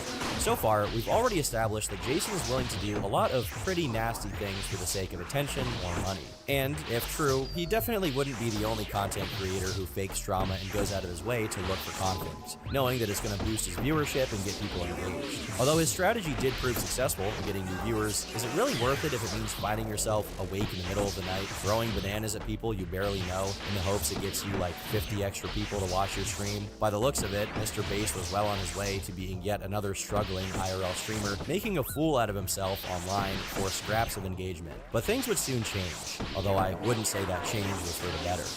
A while after they first met, Jason finally wiggled himself into Joshua Block's orbit, actively streaming with him. His fans multiplied, demanding he spend as much time with Josh as possible, and Jason gladly obliged. As the two of them started hanging out regularly, spending hours streaming in Jason's bizarre man cave and going out for drinks, Mr. Bass slowly but surely edged out Josh's former manager. It's not really surprising since Mr. Bass actually put in effort to be entertaining and keep things interesting when he was streaming with Josh, while the most that Michael Quinn did was feed off of Josh's fame, only to do nothing with it. And in June of 2024, while Jason streamed, Carl sent a text-to-speech message saying that he would sexually assault Josh, to which Josh replied by threatening to kill whoever said that, earning Mr. Bass a 6-day ban on Kick. Despite being on seemingly worse terms than ever, Jason had a few fellow streamers over at his house, and one of them was Carl. I don't know why they made up so quickly given Carl indirectly got him banned off of Kick by triggering Josh to make death threats on stream, but regardless, their friendship was bound for the floor,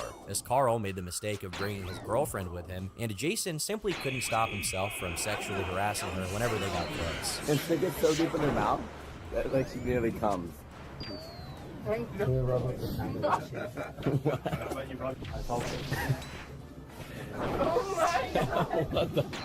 No one in the room seemed that bothered, with the cameramen mentioning how he should probably stop to avoid getting canceled. Hold up, Bass. I gotta protect you here. You're about to be Mr. Canceled if you don't watch yourself, bro. But that did not stop Jason as he continued to grope this girl until he took it just a few steps too far. You put your finger up my ass.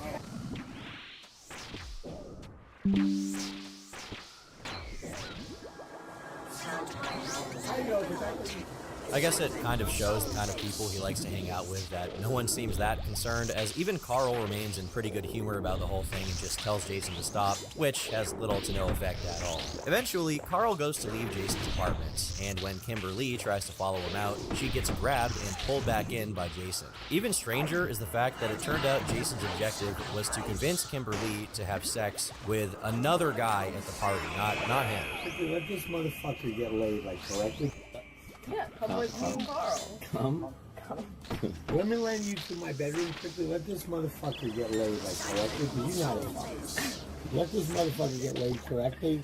Carl won't care. Just a few hours later, when he was being pressed about it, Jason spoke as if he had no idea about anything that happened at the streamer party, saying he would never unconsensually touch a girl, let alone Carl's girlfriend, who in his estimation was unattractive. The excuse didn't really hold up though, as it seems someone called the police and informed Kick of what was going on, causing Mr. Bass to get banned and lose his partnership with the website. It's at this point that Jason goes completely insane, threatening to kill Carl because of the whole situation and accusing him of setting him up. You wanna touch grass?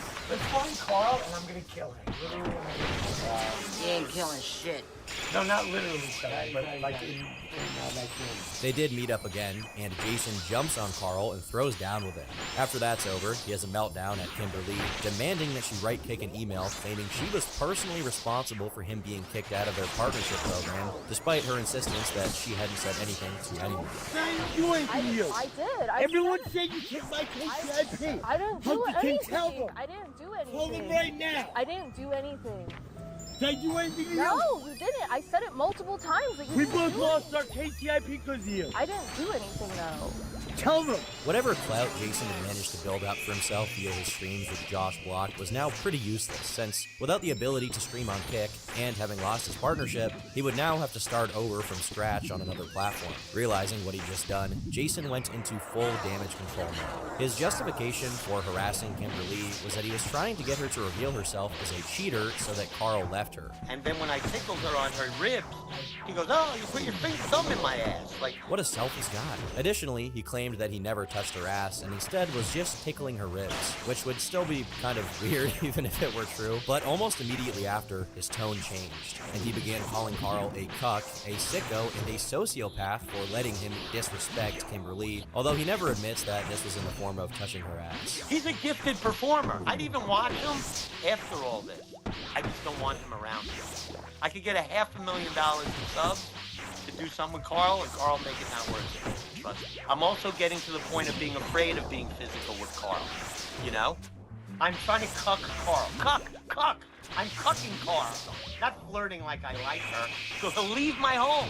Because I have no other way to get rid of Carl except flirting or touching or cucking. If his initial intention was to rewrite the narrative in his favor so that Kick gave him a second chance and unbanned him, he had completely forgotten about it at this point, as it just turned into another incoherent Mr. Based rant. Afterwards, Jason vowed to never stream with any of the streamer friends again, adding that he would get a restraining order against Carl if only he knew his name and address. As for Kimberly, Jason claimed she was lying about the assault so that she could sue him for his $5 million net worth. It's unknown if there's even an ounce of truth behind the claim of him having that much money, but regardless, Jason was confident he was going to keep making money off of streaming, if not through his own, through Joshua Block.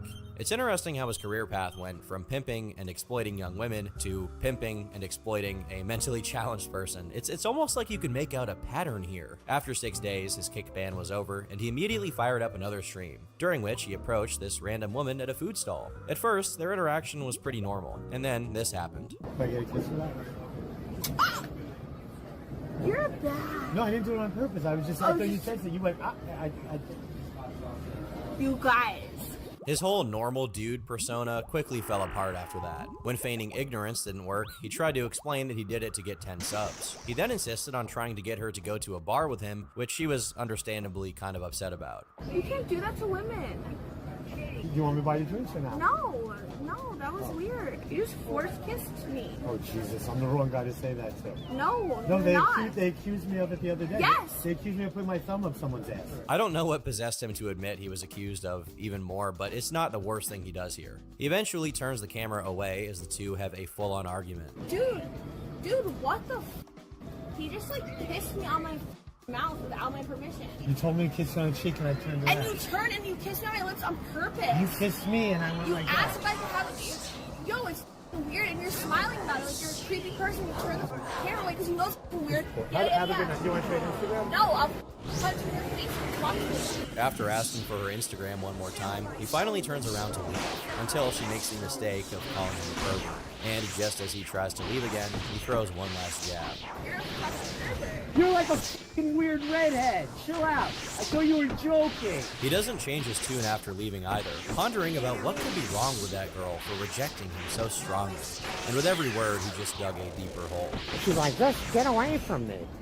I mean, come on. I'm like, she's fucking fat and ugly with weird red hair, and she's like my age.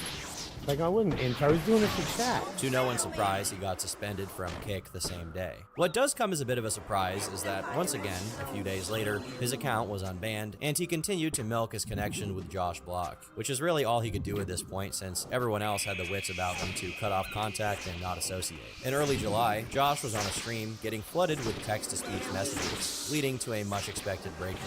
I'll ruin you! I'm phoning the police! I'm suing you! Shut up! As you can see, he was already quite upset at this point, but it wasn't until a call-in that he completely crashed out. Mr. Based, how does it feel to exploit a young, disabled person like Josh for abuse? Disabled? Just go to rehab, just go to rehab, Josh, go to rehab, Josh. Disabled? Go to rehab, Josh, go to rehab, Josh, go to rehab, Josh, go to rehab, Josh. Disabled! I'm gonna fucking ruin you! This little interaction gave Josh an addiction to saying the N-word. You're in it. Clearly, he isn't really someone who can exercise judgment to the best of his ability, and Jason was capitalizing on that as much as possible, ensuring that there was always a camera on him to capture him responding to the TTS Dono messages. A while later, an extremely drunk Josh decided to go out for a haircut, during which he fell backward on the street as he wasn't able to even walk properly at this point. At some point during the stream, Josh even began freaking out in public, screaming the words "make it stop" at seemingly no one, prompting Jason to ask if he was hallucinating. As he was carried back into the apartment by a couple of police officers, Jason said that he was going to turn the stream off, supposedly because he didn't want to exploit Josh while he was vulnerable. Gee, I really wonder what all of the recording him nearly passing out on the sidewalk was about. What's happening? Jesus, Josh, what's going on? It is... Stop! Oh, Jesus Christ. All right, Josh, you know you're not drinking, so whatever it is, it's going to wear off. This moment sparked a lot of controversy and blew up on YouTube, bringing even more negative attention to both Josh and Jason. And as a result, Josh's grandpa barred him from hanging out with Mr. Based, even threatening to kick Josh out of the house if he kept associating with him. But I'm gonna get you a house tomorrow. Can I get you an apartment tomorrow in the city? You could, but no. You're a bad influence on Josh. That's what's good. No. Josh, you all right? No streaming, okay? Make sure that your live stream is off. All right, we're gonna hang out. Our next time we hang out, it's no live stream. I promise you. I promise you. I love you, Josh. You sound good. Swear to God, I will never lie to you. Finds out again, he's gonna kick me out of the house. I want your grandfather to love me, and I want to get you an apartment. I'll keep the stream off. I'll keep the stream off. Turn off your live, okay? You got it. You got it. I'll see you tomorrow. Criticism was coming in from all sides, including his own fans, who would send in paid messages to tell him he was exploiting a mentally unstable autistic guy. He had this response. This is just what I do. I'm not finding someone and exploiting them or whatever. I'm trying to make money at live streaming. I'm trying to find content anywhere. It's pretty funny how his denial is actually an admission of exactly the thing he's being accused of. And as public opinion rapidly soured on Mr. Based, people once again started digging up his past, bringing up the issue of Julia Sumnicht on his stream. This time, he didn't just exculpate himself by claiming he drank the same stuff as she did, but he also added that Zoltan only pretended to drink it, suggesting that if someone had killed her, it was Zoltan. I never even met her. And he came upstairs to the apartment at midnight one night. I was sleeping in my bed. He knocks on my door. Jason, I want to introduce you to someone. He shows off a hot chick to me. We hang out for a while. He goes, you want some GHB? I'm like, yeah. Blah, blah, blah, blah. And I'm like, rah, it tastes like shit. And then he goes and pretends to sip some because I know him. He gives it to the girl. She sniffs it. She goes, ah. And that was it. And then I got really sick from the GHB a couple minutes later, 10 minutes later, I don't know how long. And I'm like, I gotta go to bed. I was embarrassed. I was gonna throw up in front of him. And that was it. Then I don't remember anything. And I woke up on the floor with vomit all over me, with Zoltan telling me that the girl was dead. And what's he gonna do? What's he gonna do? That's all. Do I know for a fact Zoltan killed this chick? No, but he didn't kill her. Who did? Of course he killed her. Fortunately for him, the people who continued to watch his stream didn't care about how terrible of a person he potentially was. They were just there for the content. And Jason was more than willing to do whatever he could to keep that content coming. So much so that around this time, he got Josh to move out of his grandpa's apartment. I'm moving out. Well, but you don't know when you're moving out and stuff. Yeah. Look. It's our secret. We got a secret that you guys will never figure out, right? Yeah. Except you just spilled the beans a little bit. His grandparents were under the impression that he was just gonna go to Puerto Rico for 5 days, unaware that Jason was taking him to a $136 a night hotel where they dedicate their time to pushing out as much streaming as possible. In mid-August, Josh got a nasty rash on his face, prompting Jason to take him to a doctor's appointment. Naturally, he pulled out a camera and started recording, showing Josh's cold sores to the public. Immediately after, while they were in the doctor's waiting room, he lit a cigarette and handed it to Josh, who was not a smoker, meaning every puff he took sent him into a coughing fit. Luckily for Josh, they somehow didn't get kicked out of the hospital, and the doctor eventually walked into the room to check on him, explaining that the rashes looked like monkeypox. Jason's response was pretty interesting. Rashes on my arm and my neck. I don't know if that's what it is. It was itching right before I left for Punta Cana. We're hoping it's psoriasis. Or eczema. Eczema, that was the word. It looks like possible monkeypox I want to test for. Are you sick? Monkeypox? Isn't that scary? I just want to. Oh yeah, test for it. Holy. Do you know? Have you heard of monkeypox? When Josh tried to ask what his options are, Jason butted in again. What would be the? No, you. Can you try taping me? Yeah, of course. What would be the? Do you not turn this off at the 1 minute point? Thank you. Yeah. What would be the treatment if it's monkeypox? You're not. Where did you go? It has to be. No, we're turning off. But where did you go to medical school? We're just curious. We have OCD. Long Island University. I love that school. Okay. God bless you.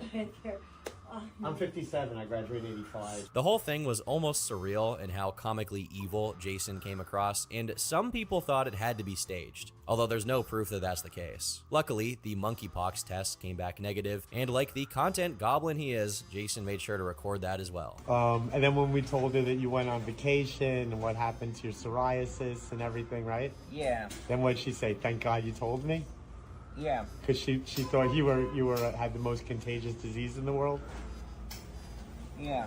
As insane as Jason's situation with Josh is on its own, there's a character of the story I've been deliberately omitting. So let's go back a little bit to meet a guy called Alex Novell. I've done a documentary on Josh on my YouTube channel. You guys can check that out. It's pretty cool. It's just kind of like a slice of life of Josh's tour. Yeah, happy to be here. Mr. Base W, great guy. Alex is a YouTuber known for making in-depth documentaries about weird people. Given he was on Jason's stream, it gave people the impression that he would make a relatively positive documentary about Jason and Josh, since the two seemed to be pretty close at the time. Eventually, Alex came clean and expressed that he believed Jason had indeed killed Julia Sumnicht via overdose and was now pimping out Joshua Block for his own gain. He even shared a call he'd had with him, wherein Jason talks about how he's expecting Josh to turn on him very soon and was looking forward to it, outright saying that his only interest was to leech viewers off of him because the audience thought he was boring whenever he wasn't around Josh. I can't wait to be done with this kid. Honestly, I know the content is great, but Josh's audience has to see how I'm so much more interesting than him, right? Like, they get that Josh is boring without me now, shouldn't they? This did not come as much of a shock, since this was just Jason saying what everybody already knew, which is that he was only in it for the content and nothing else. Once this information was released, the LOLcow Live podcast had a segment talking about the whole situation. Jason was invited to explain himself, but before he ever had the chance to speak, Alex gave a live interview. He heavily criticized Jason for what he did to Josh, bringing up his history of running an escort agency. Yeah, Mr. Based is famous for being like a pimp in New York City. He ran an escort agency in the 2000s. So makes sense he's like pimping this autistic kid now. More importantly, he brought the Julia Sumnicht story back to light, and he made an extraordinary claim, saying Jason had admitted to him on a call that he'd killed her. Did not recognize it as a murder or a homicide immediately because they were very busy responding to a bunch of other overdoses in the area. So you mean to tell me Mr. Based murdered a woman? Mr. Based murdered a woman. From here, Alex retells the original story of Julia's death, with some new additions, such as the claim that Jason was personally responsible for not only buying the GHB, but also for spiking Julia's drink without her knowledge. He spiked Julia's drink with GHB. They were hanging out for an hour and a half alone in Jason's apartment, and then she died of a GHB overdose. After that, Alex exposed just how far the exploitation went, revealing that Jason had made as much as $60,000 in a week and a half of streaming with Josh off of donation messages alone, all while paying Josh about $200 a day and about $800 to $900 for the hotel room. When Jason finally gets on stream, he immediately addresses the claim that he admitted to leeching off of Josh, explaining that this call took place when he and Josh were on bad terms, and that this was his way of expressing how hurt he was. Love Josh Block. Josh Block is cool as shit. Yeah. We hang out much more often. What percentage? What are you paying him? What are you paying him?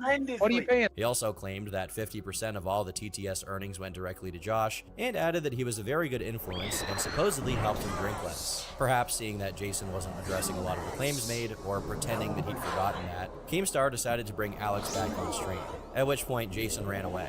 I didn't even know he was joining. I just didn't like that you said he might join, bro. Well, I don't know how to hang up. Hi, Jason. Don't. Oh my God. This is. Guys, I'm sorry.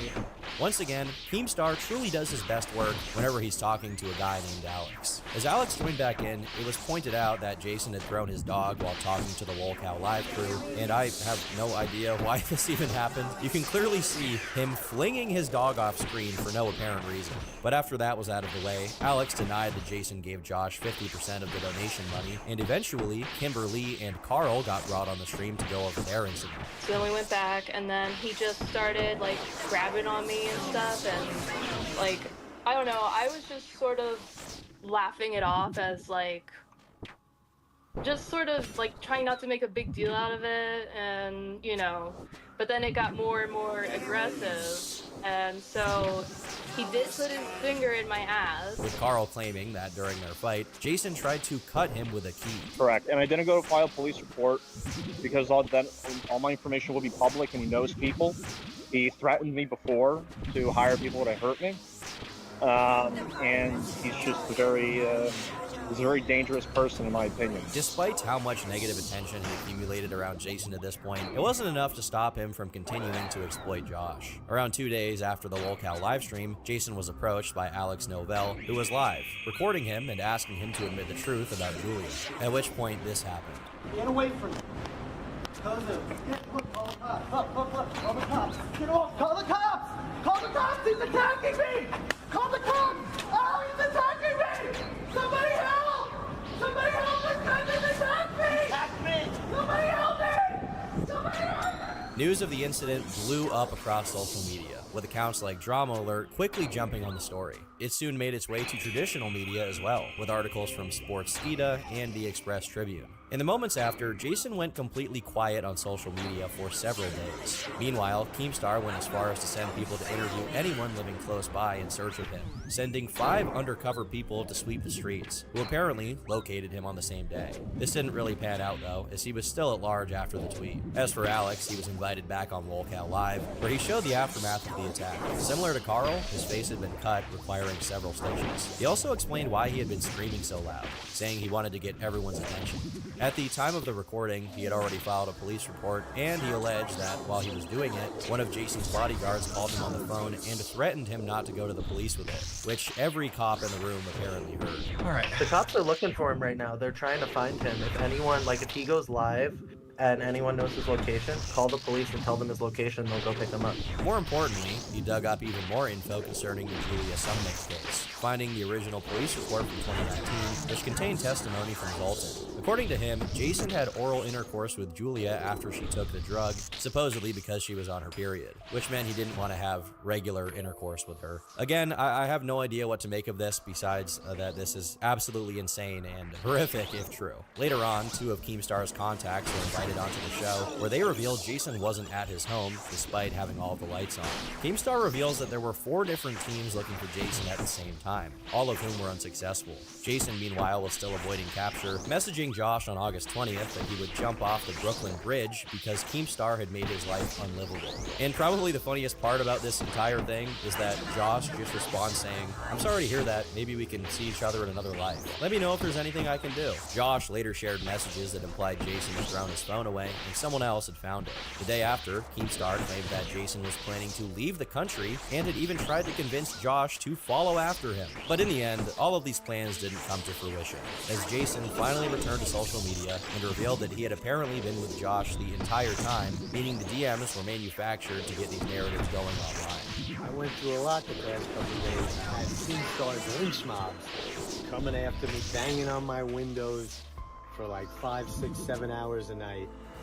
Josh and I were camped out in my bedroom, chilling out while people were banging on the windows, going crazy. At some point, the two then went to a hotel in New Jersey before separating when Jason reached out to a lawyer, who negotiated for him to surrender himself. But I am surrendering myself to the police. Just got out of the shower. I gotta get over there within minutes. And God bless you all. Wish me luck. I love you. Peace. He claims that Alex had assaulted him first, and that all Jason did was pull the wire out of his camera. In the end, he kept his word, and was eventually arrested on charges of assault with a weapon, assault to cause harm, and aggressive harassment. He was ordered to be in court the next day for arraignment. On the same day of his arraignment, he was sent back home, firing up yet another stream as soon as he could. And here, he was notably way more unhinged than usual, and that's saying a lot. Filming everything I do 24/7 until this matter goes away. I'm not going to talk about the case. I'm not going to talk about that guy. I'm not talking about anyone. But I'm going to live stream my life from now until this all goes away. I'm a streamer, and people are talking about this, and I've got to fucking act like I don't hear what this. I need to be coached how to deal with this. He wisely did manage to avoid talking about the ongoing legal case, and afterwards went back to his usual antics, exploiting Josh for every single text-to-speech shekel that he possibly could. But with Mr. Based back in the public eye, he wanted to rehabilitate his public image after so many accusations. So, he invited a YouTuber called Ian Bick over to his house.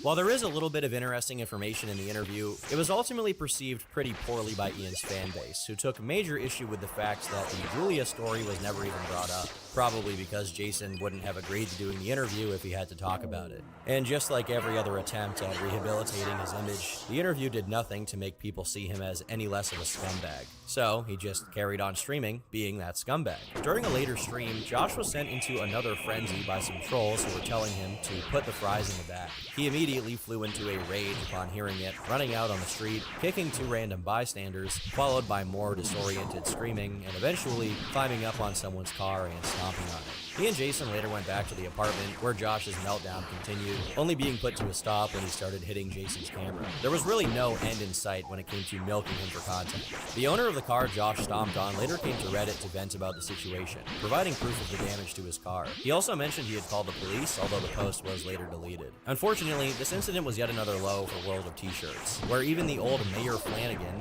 a self-appointed Joshua defender, had to step in and give people assurance that Josh recognized this was a mistake and had agreed to attend counseling.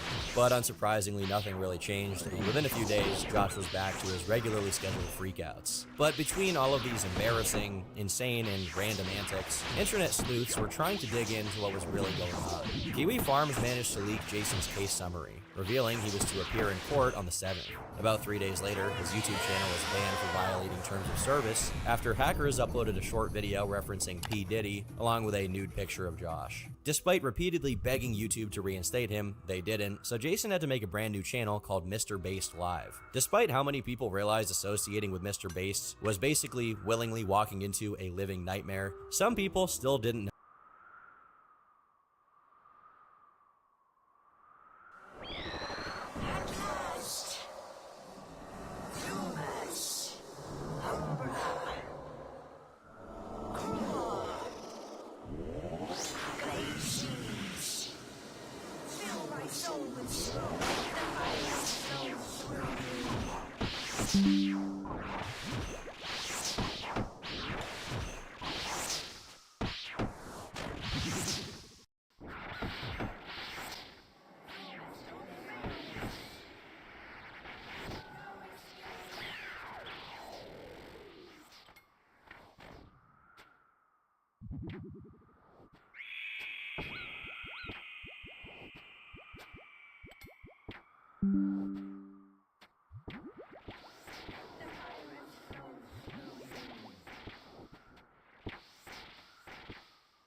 Know any better. And one of them was none other than Letty, one of the stars of season 1 of Sam Hyde's reality TV show Fish Tank.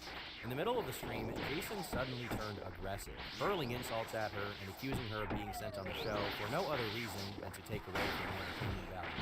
As the two went at it, Jason brought up an OnlyFans account made in Letty's name, which she claimed had been made by an ex-boyfriend as revenge towards her, whom she supposedly was filing legal action against. The explanation didn't satisfy Jason, though, as he proceeded to comment on the photos. Get a reaction out of me. Why should I appeal to them and say, like,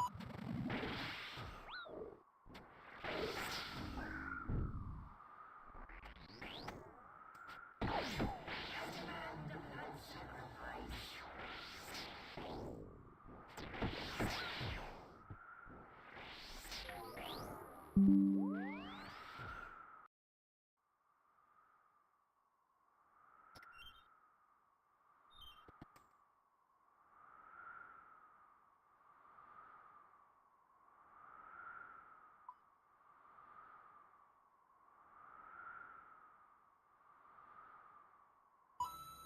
Oh, tell I him. shaved just for WLEO, that's they none of their took business. Just tell them it's not hairy anymore so they can respect you. Have us all This is just making you feelings look so hurt, but bad. this young woman.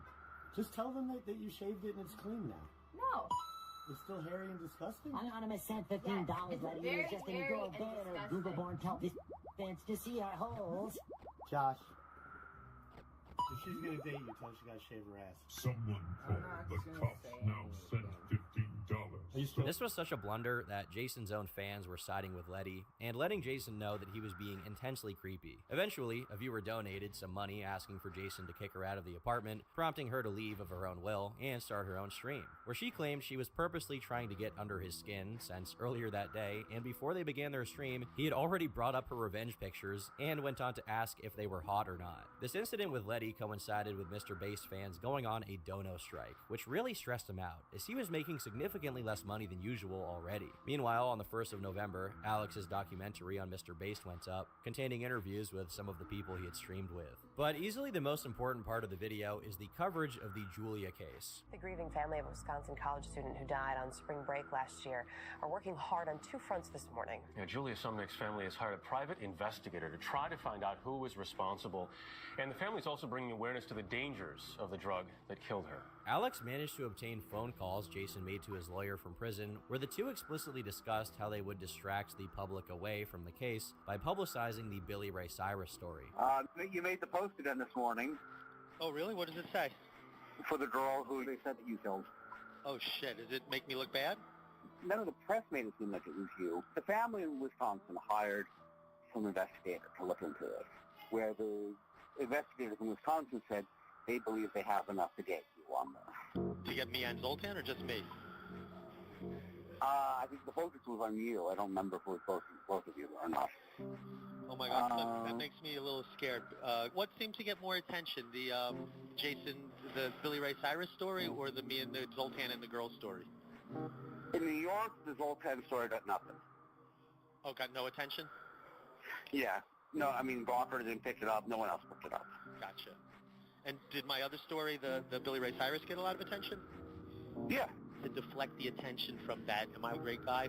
Yeah, I know I am. The worst part is that this strategy actually succeeded, and Jason got off the hook. Further damning Jason is the fact that he told Alex that Julia's mother would confirm he had nothing to do with Julia's death, only for Alex to contact her and discover that she felt exactly the opposite. Julia's mom blamed all of it on Jason, saying he was an evil man who should be behind bars. But ultimately, it wasn't Jason's efforts to incriminate Zoltan, but instead the incompetence of the police's handling of the case that got him off the hook. According to private investigators that were looking into it, there was a water bottle belonging to Julia that wasn't taken as evidence, but if it had been, it would have given the cops enough evidence to put Jason away for good. But unfortunately, they never bagged it. Yo, what's going on? Don't record me right now. Okay. You promise? Yeah, I'm not recording you. I'm the one who had to connect to get the GHB, and we got it from this fucking gorgeous DJ. Her name was Lisa Kensington, right? So I bought it from DJ Lisa Kensington. And remember, I almost died from this shit. Yeah. Getting her to drink that shit or to sneak that shit on her, that's not killing her. I mean, that's not intent to kill. Is it called manslaughter?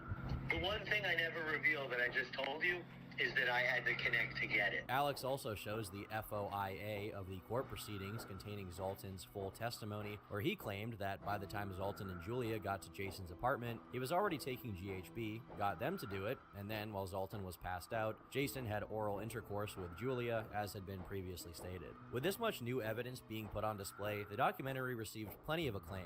However, it didn't have much of an effect on Mr. Bass' career. After all, he had built an audience off of being a complete degenerate. Why would it really affect him in any serious manner? In mid-November of 2024, Jason then pled not guilty to all charges of assaulting Alex except for one. causing physical injury, which got him time served and a small fine. But if every single crime committed so far wasn't enough, within weeks of being released, Jason went on stream with Josh to announce the Josh Block coin, claiming that Josh would never drink alcohol again if the coin got valued at $1. The person running the coin operation was Carl, who held all of the coins prior to their release, and if it wasn't clear to you yet, this is what's called a rug pull. They launched it on stream, whispering to each other about how they would dump it as soon as it went up. While some people were goofy enough to put their money in it, almost everyone knew from the get-go that the coin was a total scam. The funniest part of it is that Jason was the one who ended up getting scammed, as when the coin was launched, a major coin holder, who Jason believed to be their friend, Eric, sold about $70,000 worth of it, absolutely tanking it before they could do anything. He gets so irate over this that he started screaming at everyone in the room, including Josh. But, perhaps clinging to the hope that somehow it would still get pulled off, he went on promoting it, but to no avail. We're not even doing anything. We're trying to figure out how to launch a coin. Get out! Stop it, Josh. I want them to leave. They're not in my house. Stop it. They're outside. Yeah. Who cares? Unfortunately, there really isn't a satisfying end to Mr. Base's story. He didn't get hauled off to prison, and he didn't lose his grip on Josh Block's online presence, as he continues to regularly stream with him and make tons of money off of him every week. And there's seemingly nothing anyone can do to stop him, at least for the time being. You never know when he's going to start up another quote-unquote business that relies entirely on illegal activity and finds himself back at Rikers Island. But more importantly than Jason's suffering, we can hope that Josh Block is at least getting paid, since he's the one people really want to see. Until next time, I've been Turkey Tom. Thanks for watching, and until next time, leave me alone. You've probably seen this clip before. You should.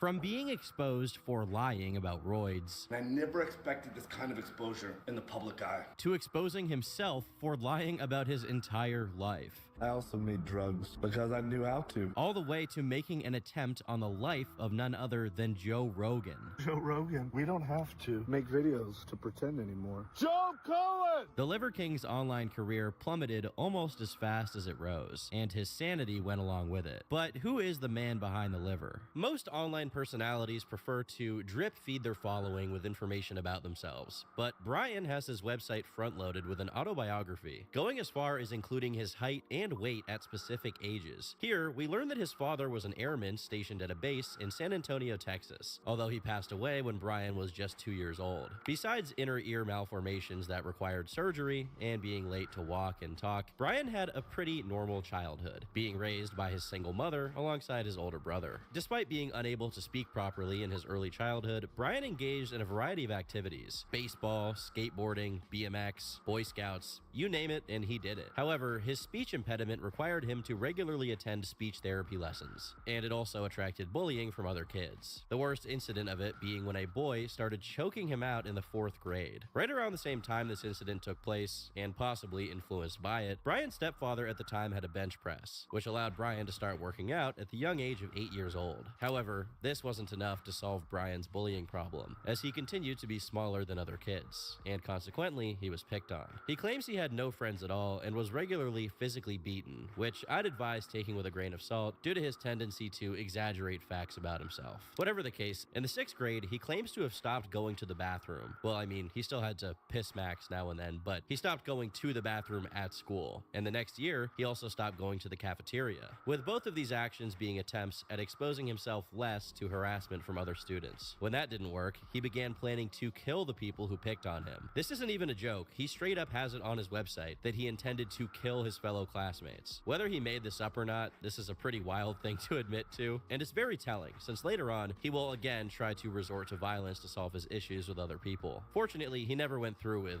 killing his classmates, but he also says that during this time, he got routinely knocked out, up to dozens of times, and no one did anything about it. This is very dubious for a variety of reasons, but what's even more goofy is he follows it up by saying that showing up to school in Guess jeans, a Guess shirt, Red Wing steel-toed boots, and slick back hair solved all of his problems. If you're actually getting bullied and you start dressing like this, it'll probably double your chances of getting stuffed into a trash can, not the other way around. And frankly, I won't even feel bad for you. Unfortunately for Brian, they stole his clothes when he left them in his locker during football practice, and I suppose things went back to normal. I like the idea that other students are like NPCs species will react in a positive or a negative way, depending on what faction's armor you're wearing. In this same section, there's also a non sequitur about there being real gangs with real firearms that operated in his school, which apparently required the attention of the local police department on the regular. Now, I'll be the first to admit that I'm not an expert in organized crime in San Antonio, but given that Liver King lies a lot, the extent to which he describes it here, taking place in his school, is going to get a little bit of skepticism. He claims one of these gangs was called the Kings, which may refer to the Latin Kings, but as far as I can tell, they're not particularly active in San Antonio. I was joking earlier about wearing faction armor, but this guy's middle school is literally Freeside from Fallout New Vegas. Anyway, the Kings apparently set up Brian as the victim of a beatdown, which is when he discovered his inner strength and manhandled the kid that was supposed to attack him. He says that this was the trigger for the transformation of who he was into the Liver King. Come time for high school, and Brian is now jacked out of his mind and has one of his eyebrows shaved for whatever reason. But his plans of dominating high school were foiled when his mom sent him to a different school with no gang activity or fighting, which made his newfound swag completely useless. According to him, because of how different he felt from everyone there, because they were white and preppy, he started a bunch of fights. Because he was, and I quote, raised on boys in the hood and a menace to society. It really shows that this guy was born in the 70s because his metric of looking tough is just basing his identity on black movies. Like, that's supposed to mean something. Eventually, he realized that physically assaulting people who weren't psychotic like him wasn't a very successful strategy. So he adopted their look and became socially accepted again.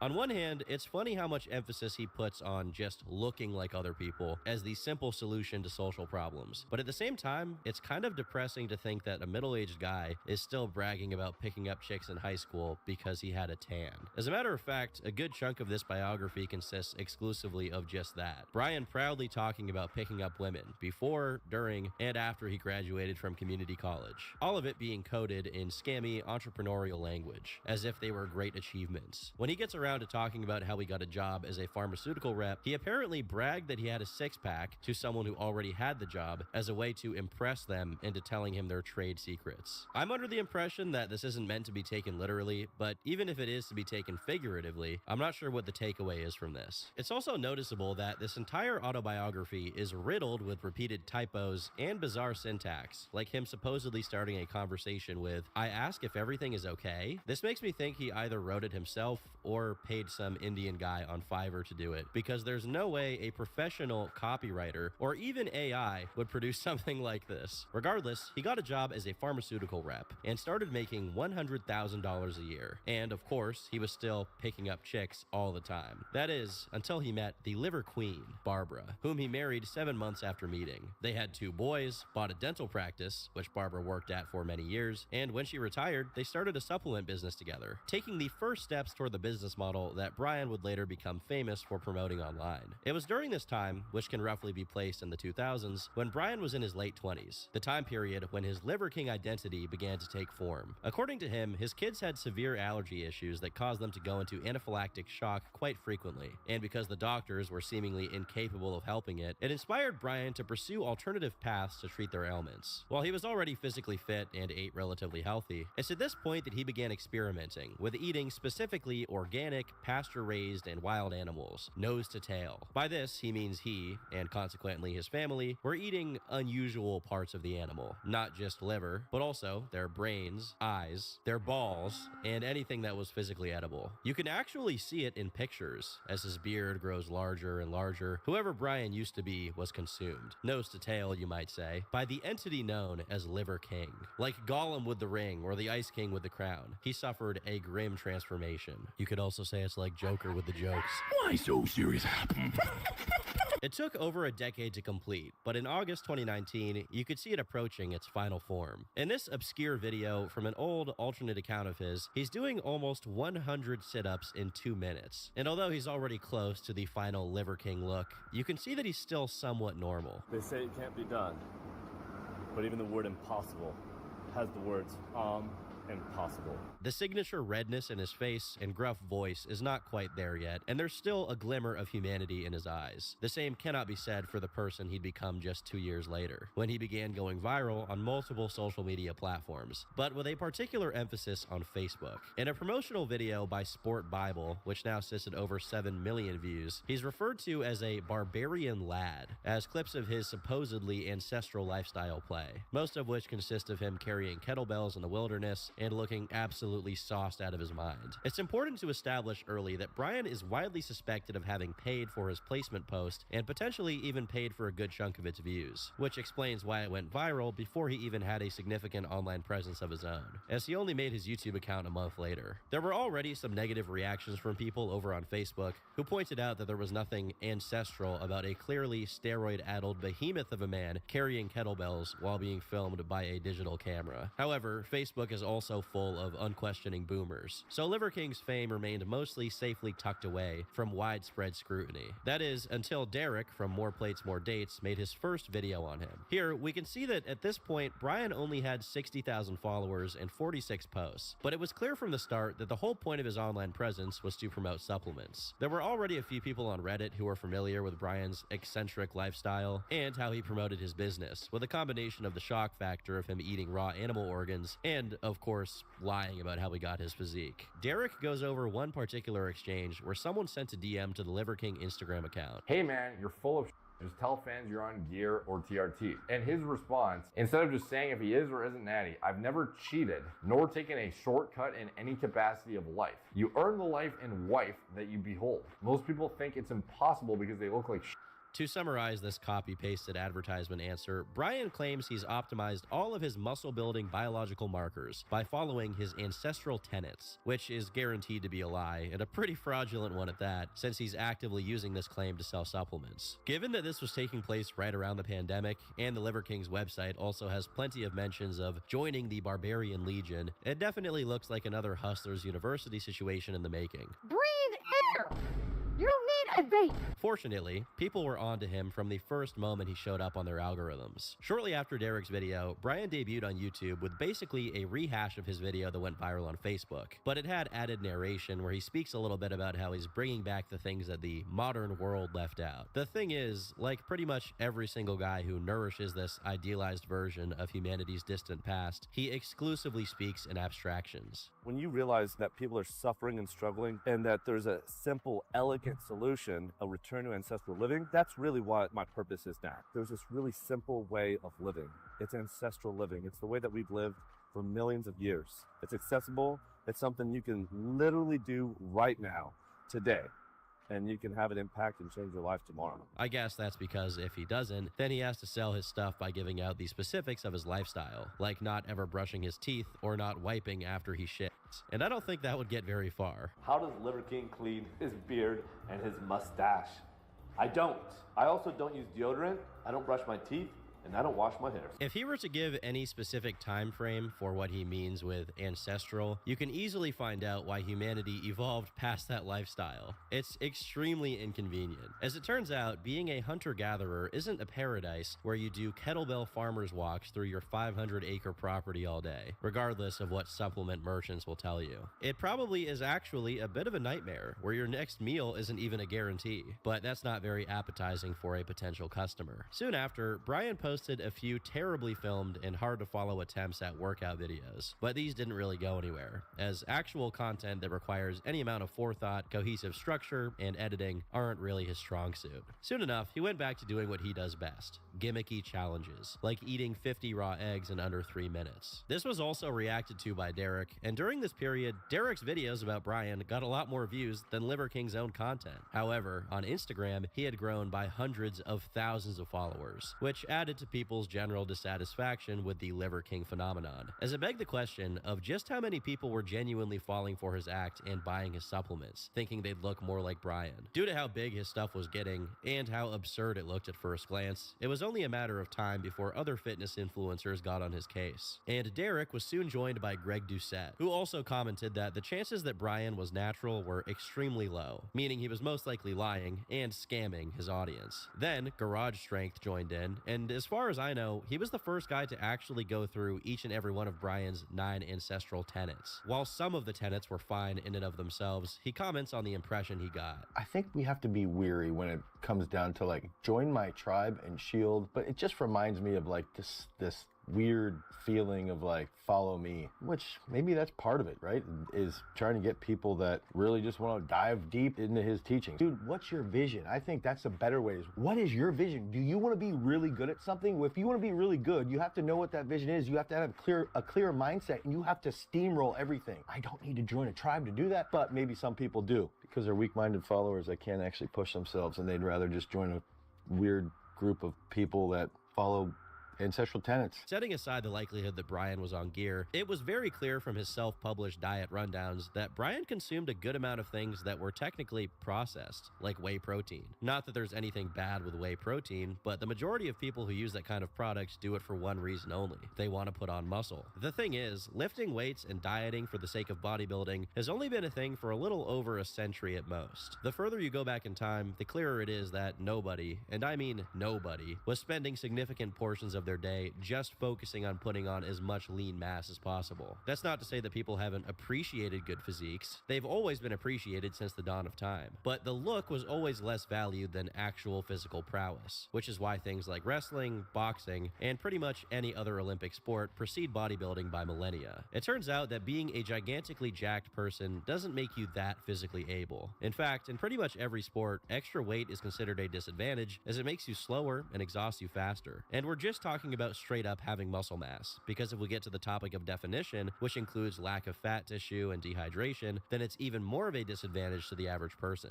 If you're regularly dehydrated to maintain an unusually lean look, or if you have very low body fat, then you're guaranteed to have messed up energy levels, which become especially pronounced in the ancestral circumstances that Brian keeps bringing up. If you're thinking like a hunter-gatherer, fat storage means you can still produce energy when you run out of food, since your body can start burning your fat away. Of course, this doesn't mean that Adam and Eve looked like Boogie and Frogan, but the point stands that nobody 6,000 years ago looks like Liver King. And that's without mentioning the fact that despite having a huge beard, he clearly shaves his torso on the regular to maintain his look. Lastly, one point that Garage repeatedly makes throughout the video is that obviously everyone's ancestors had access to fire, and for the most part cooked their foods. Whether it's more nutritious or less nutritious, cooked foods are just more palatable than raw foods. And since cavemen weren't thinking about how they could get a lot of views on Instagram by doing some jackass stunt where they eat raw bull testicles, I'll bet you they were roasting their meat. Additionally, depending on what your sources are, raw meat, especially organ cuts, can be pretty dangerous. So it's a bit irresponsible to blanket promote it as the healthier option when it can absolutely cause you illnesses depending on how you go about it. I could also go over the fact that he has a massive hyperbaric chamber and an enormous gas-guzzling truck for further evidence that he's pretty selective on what parts of his lifestyle are ancestral, but you get the point. As relatively successful as the videos on Brian by fitness influencers were, they couldn't hold a candle to how big the topic would get once it got repackaged for mainstream audiences. In January 2022, Danny Gonzalez made his first video on Liver King, which now sits at over 7 million views, and was most people's introduction to him. While this had the intended effect of exposing millions of people to Liver King's deranged antics under the clear context that they were, well, deranged, it also had the side effect of further growing Brian's online presence, and quickly, it started getting to his head. It's at this point that Liver King becomes fixated on being invited to take part in a podcast with Derek, and this would also mark the beginning of his years-long obsession with being interviewed by Joe Rogan. In order to attain these goals, he went even harder on social media, trying to get their attention by whatever means he could. Liver King here. A bunch of primals keep asking if Liver King is natty or not. I decided to really face this head on and show you my stack. I stack liver and bone marrow every day. I stack the sun and the earth every day. I stack blood-burning workouts twice a day, every day. So he works out twice a day and has the recovery capacity to make it happen and continue to, sustain this physique. And if you stack the 9 ancestral tenets, you too can express your most dominant form. By the way, this was my cameraman idea, so tip of the hat to him. I don't even know where to get this stuff. So was that even necessary to say? It almost tarnishes the credibility a little bit when you have to say, by the way, this is my cameraman.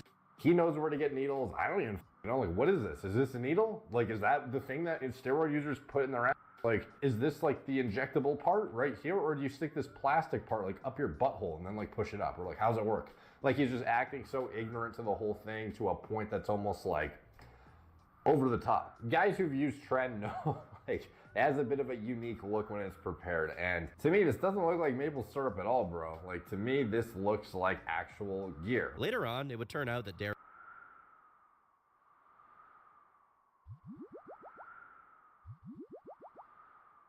actually took him up on this podcast request, but Brian ended up being the one who started stalling and avoiding actually doing it, probably because he knew he'd get violently grilled about his steroid usage, which Derek is known to be extremely good at. Given Brian dedicated the majority of his time to doing random BS in the middle of the woods, he definitely had the time to do it, but opted against it. This publicity from Derek would simply not be enough to counteract the negative side effects of being outed as a gear-using con artist. It was especially uninteresting for him since he had much bigger content creators like Danny Gonzalez making extremely successful videos revolving around his shtick. Unsurprisingly, Brian's own videos saw a lot more traction during this period, as he did things like hunting with African tribes in Tanzania. While the technical quality of the video is Liver King standard, meaning the audio is completely mangled by wind and it's all shot by shaky handheld cameras, this video is pretty illuminating. How so, you may ask? Well, in it, Brian hangs out with some people who actually live the way he LARPs as if he did. And wouldn't you know it, they're not 300-pound muscle-bound freaks of nature who have a hard time breathing while stationary. Despite there being some verifiable benefits like dental health, it's not at all clear that these people are even close to as well nourished as a modern Westerner who pops a dozen supplement pills a day to meet his daily vitamins and whatnot. The problem really isn't that he sells supplements or that he's very concerned with his health. On their own, those things are fine and even good. The only problem is that his lies are so deeply intertwined with his overall message that it waters down the whole thing. So even if he does have something good to say, it'll be lost along the way. In May 2022, about 6 months into his online fame, Brian found himself being covered by none other than John Bravo. Now, you guys may remember John from my video about Wes Watson, but for those of you who don't know who he is, John Bravo's channel is where fitness con artist careers go to die, as this guy's ability to dig up dirt on these guys is like Derek on steroids. Well, you know what I mean. Anyone who's involved in fitness knows you get those abs like that when you're on growth hormone. I guarantee you, and he denies it, he's on growth hormone and testosterone. He's 45 years old. You don't look like that at 45 years old. I don't care what diet, I don't care what you're working out if you're not on. Later on in the video, John goes over a TikTok which did the math on Brian's supplement company sales, concluding he was making somewhere between $1 and $2 million per month in profit. In another video, John revisited the same stack video Derek reacted to and pointed out that the tip of the syringes he used for it were blue, which are known to be the syringes used to administer insulin. Given that no one in Brian's family is diabetic, it's much more likely that he just has insulin around because he's using it anabolically, something that many bodybuilders actually do. And it's also associated with having distended ab muscles, which Brian visibly has. While he was definitely succeeding in making money off of this grift, whatever money he was spending on PR was not doing its intended job, as when someone finally brought him up on Joe Rogan, this was the response. Have you seen that bloke that eats just the raw?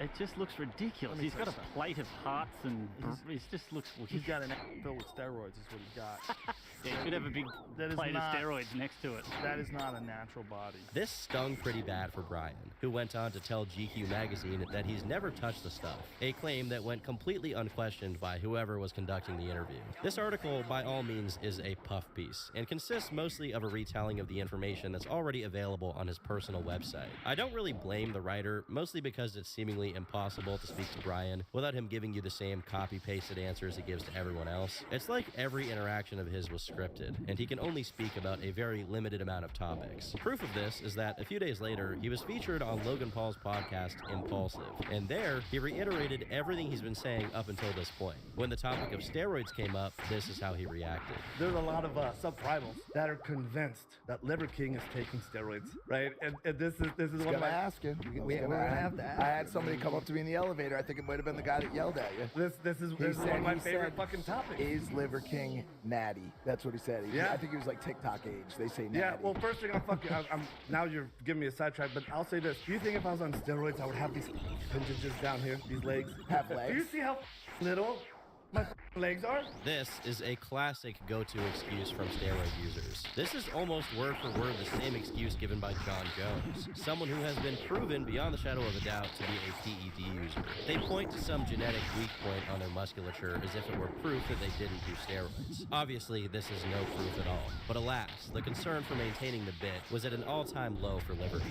At this point, the whole "I can only be in my property where there's no EMF and no phones and no Wi-Fi" thing is set aside so that Brian can go on a bit of a media tour, taking part in dozens of podcasts and probably getting thousands of new customers along the way. Consequently, the scrutiny on his online presence increased, beginning with the speculation that he had undergone a cosmetic procedure known as abdominal etching. Basically, a surgeon performs a highly localized liposuction targeting only the spaces in between your ab muscles, so that regardless if you're sitting or standing or breathing, your abs will always be pronounced. While it wasn't full-on confirmation of Liver King not being natural, the average person isn't familiar with this kind of procedure at all. So when Derek made a video about Brian's weirdly protruding abs, it had an easy time soaring above 2 million views. During the latter half of 2022, seemingly anyone who touched Liver King was striking content gold. Jesse James West got to nearly 16 million views on a video where he spent 2 days living with Brian at his mansion, and a variety of podcasts had episodes featuring him. He was practically inescapable in any form of online media. You know what? No need to. But while his antics ramped up to new degrees, with him doing things like lifting while shirtless at Buckingham Palace when the Queen of England died, the time for reckoning was approaching. In October 2022, Greg Doucette signal boosted a revelation made not by any content creator who worked with Liver King, but instead by UFC fighter Paulo Costa. Paulo, who at the time was under accusations of being on gear, decided to pull a little stunt with Liver King at one of his weigh-ins while holding a bottle labeled Secret Juice to mock people who were accusing him of being on gear. With the secret sauce. Surprisingly, the reveal here wasn't related to steroids at all, but instead to Liver King's diet. When the time came for Paulo and Brian to chow down on some liver, in what appeared to be a competition to see who finished their plate first, Paulo noticed something weird. Right before Brian and Paulo were about to go at it, a member of the Liver King crew came by and dosed Brian's portion of liver with some unknown fluid, presumably to make it tastier and more edible. Perhaps it's oil, perhaps it's something to make it taste better, something to slather it up, make it go down to a little bit easier. While this in and of itself isn't a reveal of huge magnitude, it's interesting to see how micromanaged the building of the Liver King facade is, all the way down to making his raw liver go down easier so he looks less uncomfortable eating it. Again, the issue isn't with what's being done, but with the fact that he continuously lies about how much he's come to enjoy his lifestyle, and that it's not all for the sake of getting attention. But time and time again, it's clear that the opposite is true. Finally, in November, the other shoe drops, and Derek posted what was widely recognized as the ultimate Liver King takedown. In almost exactly an hour of duration, Derek summarizes the entire Liver King phenomenon, which included clips of Brian talking about making over $100 million a year, all while claiming to be natural in multiple of his podcast appearances. But much beyond a comprehensive overview of all the shenanigans Brian got up to until this point, Derek had something no one else had. Hard data coming from none other than Brian himself on what steroids he was on. Just a few months before Brian first hit the internet big time, in June 2021, he had emailed a bodybuilding coach asking for some help. Help with what exactly? Well, this is what he wrote. I'm the face of several brands, including Ancestral Supplements, and I've just hired a team to build the Liver King brand with a goal of 1 million followers by March 2022. I'm pouring ridiculous resources into making this happen, including hosting a video guy that will be living at my guest house and a film crew that will be filming 7 days a month. I have to stay in great shape year-round, maybe take 1 or 2 months off a year. I've been working out for 35 years. I know how to eat, train, rest, and recover. I even have a hard shell hyperbaric chamber at my house. But as I've reached my mid-40s, it's getting harder, and the back fat kills me. To support these exhaustive efforts, I've recently started taking Omnitrope, $11,000 per month for my new dose. I've been taking 2 vials per week, but my doctor told me that I could double it. She thinks I could be a hyper non-responder. I'm wondering if taking a bunch of other peptides could be confounding the results and possibly interfering with efficacy. For context, Omnitrope is human growth hormone, one of the most expensive bodybuilding drugs that is also linked with the bubble gut that Brian has.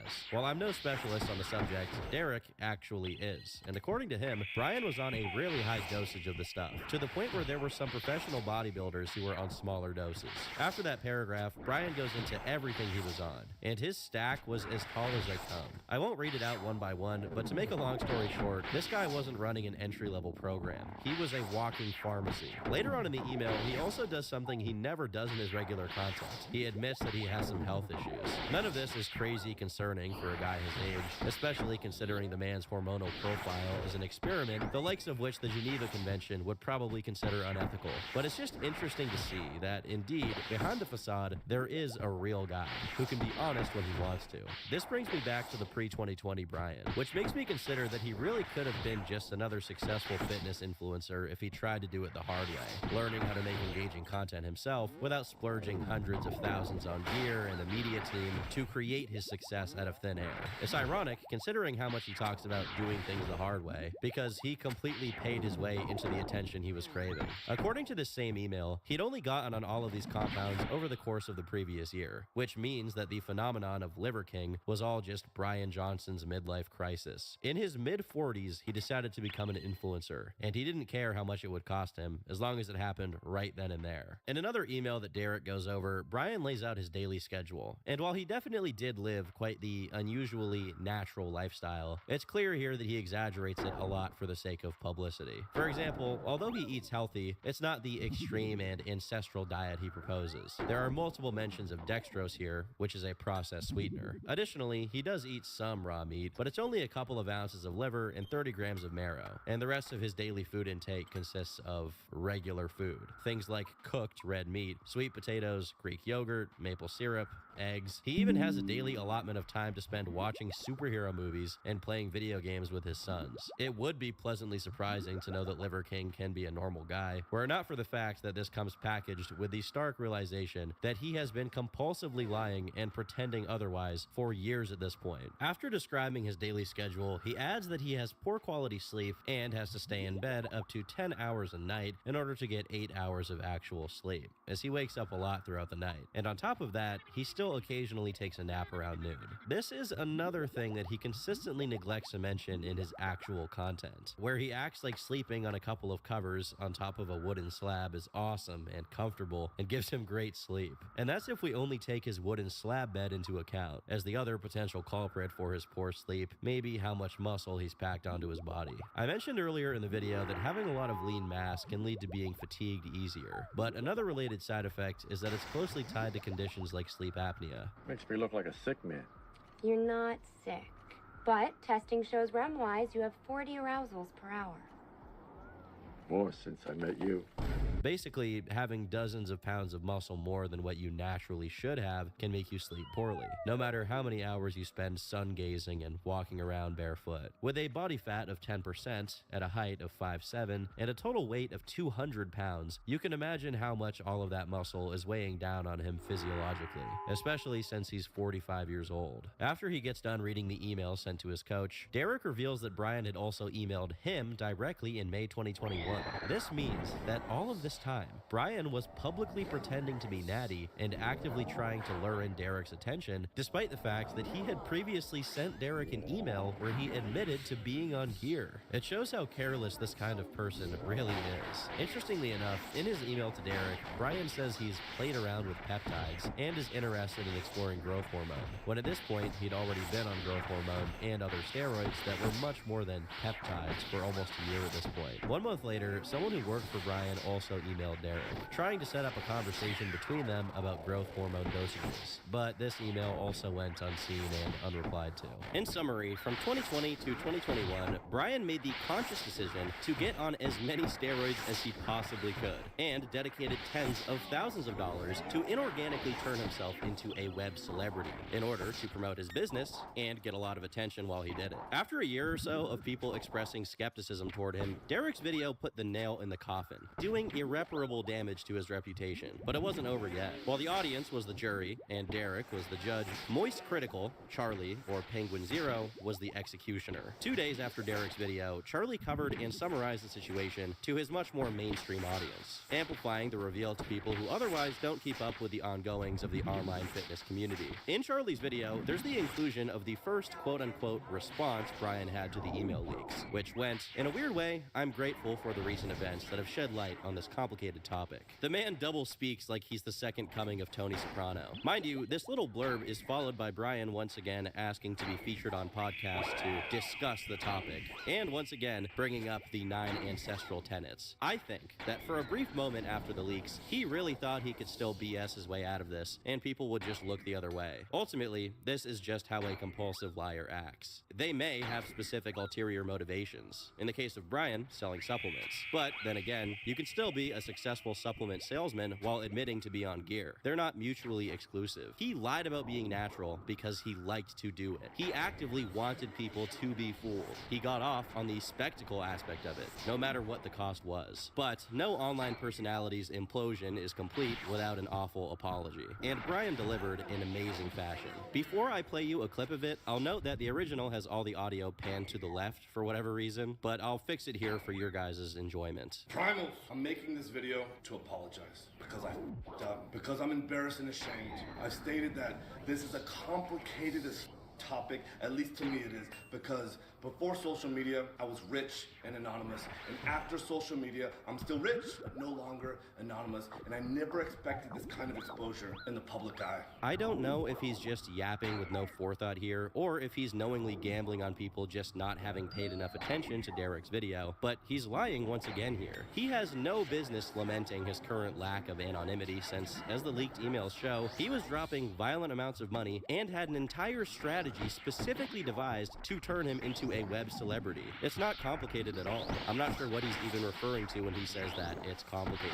He wanted to be an online personality and was willing to be dishonest to get what he wanted. If his interpretation of the situation is any different than that, then I don't even know what he's apologizing for here. He then tries to salvage his pathetic situation with possibly the worst excuse he could have come up with. Liver King, the public figure, was an experiment to spread the message, to bring awareness to the 4,000 people a day who themselves, the 80,000 people a day that tried. Our people are hurting at record rates with depression, autoimmune, anxiety, infertility, low ambition in life. He goes on for a bit longer here, again, repeating the same things he said on the Impulsive podcast, almost word for word. The numbers on people who take their own lives, rattling off the things they suffer with, punctuated with little phrases like model, teach, and preach.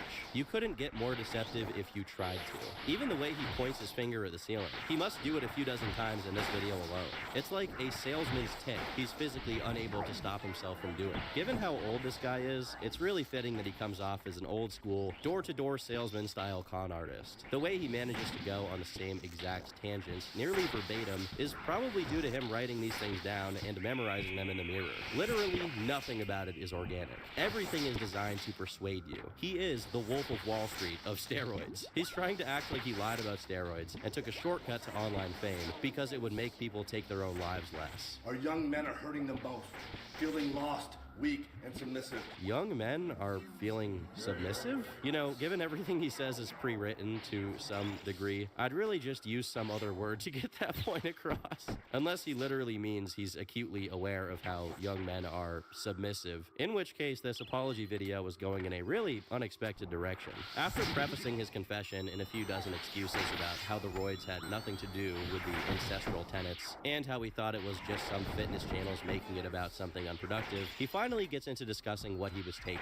And once again, he lies about it. He claims that he started in 2021, which is a lie, as by August 2021, he'd already been taking many of the drugs for a year. He claims that he did it out of concern for his health issues, another lie, as he admitted in the emails that he just wanted to look his best all year round for the benefit of his online image, specifically targeting back fat loss. He claims he always did it with a licensed professional, and although this one is harder to verify, this also seems to be untrue, since he was taking growth hormone before he even had a prescription, if the timeline of what's laid out in the emails is to be trusted. He claims that his growth hormone levels were unnaturally low, which is also a lie. What was really happening was that he wanted them to be unnaturally high, and his body wasn't responding to the steroids he was taking, which is quite different from what he's claiming. There are some other claims here, like that he's since stopped taking many of the steroids, and that his online presence has had no effect on his supplement business, but since I can't immediately disprove them, I'll settle with speculating that, given he's lied about everything else, he is probably lying about these two. Oddly enough, some of the things he says in this apology video, down to these seemingly organic curses to accentuate what he's saying, are identical matches to the statement he gave to the Daily Beast, which was featured on Charlie's video a day prior to Liver King's public apology being uploaded to YouTube.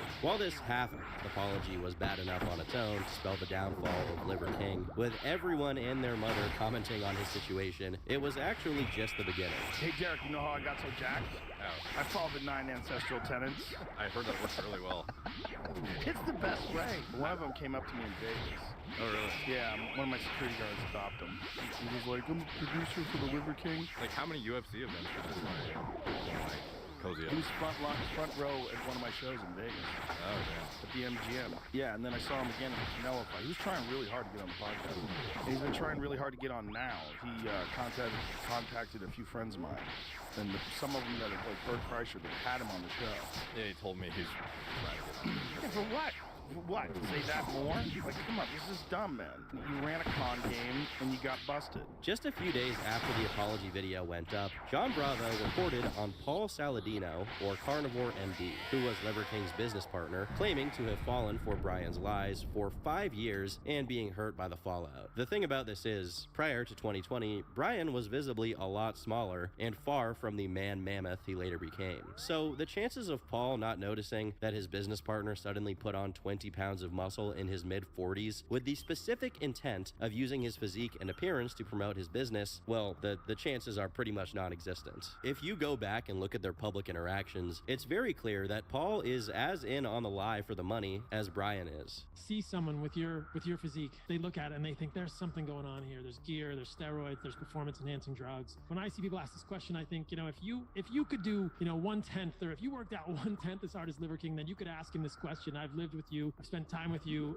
and I've never seen anybody live the ancestral message as richly and deeply and truly as you do. Obviously, him later disavowing Brian's steroid lies was motivated by him trying to throw Brian under the bus, as if he had no idea what he was doing. While Paul clearly hasn't suffered the same career annihilation as Brian, it's mostly because Paul is much better at actually making properly structured content rather than social media engagement bait, which was all that Liver King could ever do. However, Paul has similarly been subject to criticism and scrutiny from the fitness community for his health and fitness advice, so I wouldn't say he's entirely out of the woods yet, especially due to his involvement with the Liver King scandal. Another day went by and someone else came forward to explain their previous involvement with Liver King, but this time it was actually justified, as this was the person responsible for leaking the emails that proved Liver King was on gear. Vigorous Steve, the Liver King's trainer to whom the emails from Brian were addressed, came out as such and explained why he did what he did. Hypothetical question for you. If somebody signs up for coaching and you have to refund them after 2 or 3 weeks of miscommunication and a ton of red flags, does that really count as coaching? I felt very conflicted about this entire situation for the last 1.5 years, but after I saw the apology video and the statement by Paul Saladino, I felt horrible. I should have released this information months ago, the first time this guy started to claim natural publicly. I gave Derek permission to use these emails in a redacted form to help Brian, aka the Liver King, finally come clean, which to a certain extent he did. He admitted to experimenting and taking the performance-enhancing drugs. At the time, he filled out the questionnaire and then he patched one lie with another lie, saying that he's currently under doctor-supervised testosterone replacement therapy. Take it from me, nobody else on this planet looks like that on TRT just by itself. And now looking back on it, I honestly think that he wasn't truthful and transparent on the questionnaire either. He just gave me enough information to help him fix his IGF-1 levels, but his blood work results weren't very representative of the cycle that he presented to me, not regarding the use of anabolic androgenic steroids. So while he at the time said he was on a cruise dose of testosterone cypionate, how many blasts or how many actual cycles he did previously, I don't know. We didn't really get that far in our coaching collaboration. I asked him to do additional health screening going forward. He told me he felt fine. That's a huge red flag for me. I've heard this 100 times before from competitive bodybuilders who are very reluctant to really get their health in order, knowing that this was going to turn into a headache and wanting to phase out the coaching services anyway. I decided to refund him his money. I told him we were not going to be a good match, and I never heard from him again. What he wanted me to do is be his drug guy secretly. I I would have been complicit in this lie all along. And if I knew what was going to happen, what the Liver King was going to turn into, man, I wouldn't be able to live with myself. At one point or another, when he started claiming natural, I would have dropped him as a client anyway and refunded him at that point in time. If I knew what he was going to turn into, I would have never sent him the questionnaire. Steve's explanation is a lot more believable than Paul's, since he actually didn't know who Brian was and only interacted with him for a couple of weeks before he dropped him as a client. Additionally, this confirms what was already suspected, that even in his emails, Brian was still being deceptive and not giving the full picture of what he was on, and continued to lie about it in a different way, even after he was exposed. Despite Steve's addition to the dog pile on Liver King being relatively obscure, especially in comparison to other people's contributions, it served as the last nail in the coffin, getting into detail regarding just how dishonest Brian was, not just to the public, but seemingly to every single person he spoke to, whether in front of the camera or behind the scenes. It didn't even take a full month after the admission and apology for former fans and customers of him to sue him to the tune of $25 million.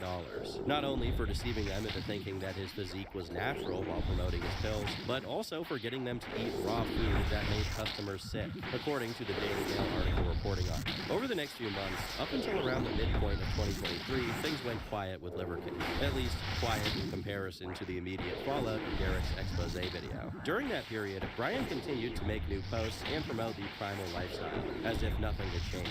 And indeed, as far as his sales were concerned, he was still doing really good. As John Bravo eventually showed, his products continued to sell well despite what had happened. Money-wise, Brian had every motivation in the world to continue eating big mountains of bull testicles online.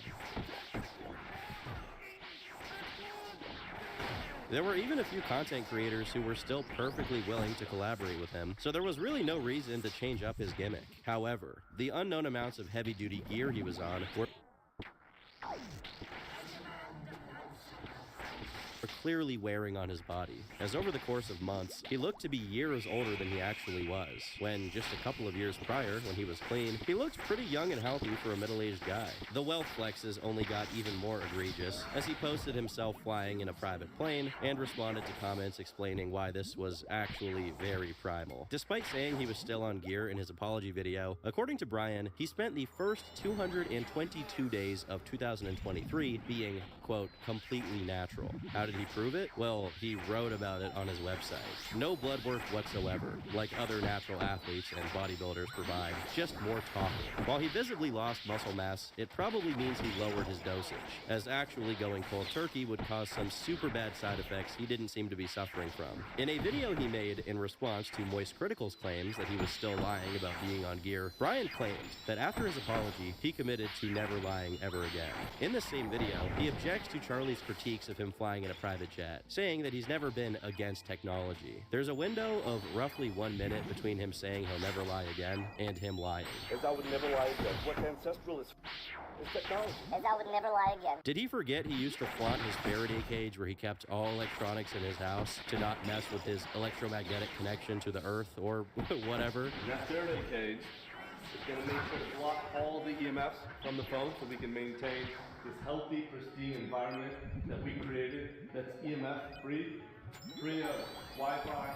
free of cell signals, free of radio signals. And again, moments later, he claims he never wanted to do Liver King and he'd rather stay anonymous. It's like he never even read his own leaked emails, in which he admitted to planning his debut as Liver King with the specific intent to promote his business over a year prior to his first post. He follows it up with another lie, saying he couldn't give public talks due to how shy he was. This guy was a pharmaceutical rep. I'm pretty sure you can't work that job without frequently talking to groups of people at a time. The rest of the video isn't worth going over because, again, he goes over his life story and starts giving out figures on how many people off themselves. I don't know how you can live with this little in the way of cohesive thoughts, where you have to repeat 3 or 4 things over and over again for the rest of your life. The only lowlight worth including here is the fact that before he ends the video, he takes a shot at Greg Doucette, suggesting Greg also lies about his supplements making people look like he does. The thing about that is, unlike Liver Liver King, who is just a swollen ninja turtle who carries weights around in a ranch for a few seconds on the gram, Greg admits that he's on steroids, and that they're essentially to make him look the way he does,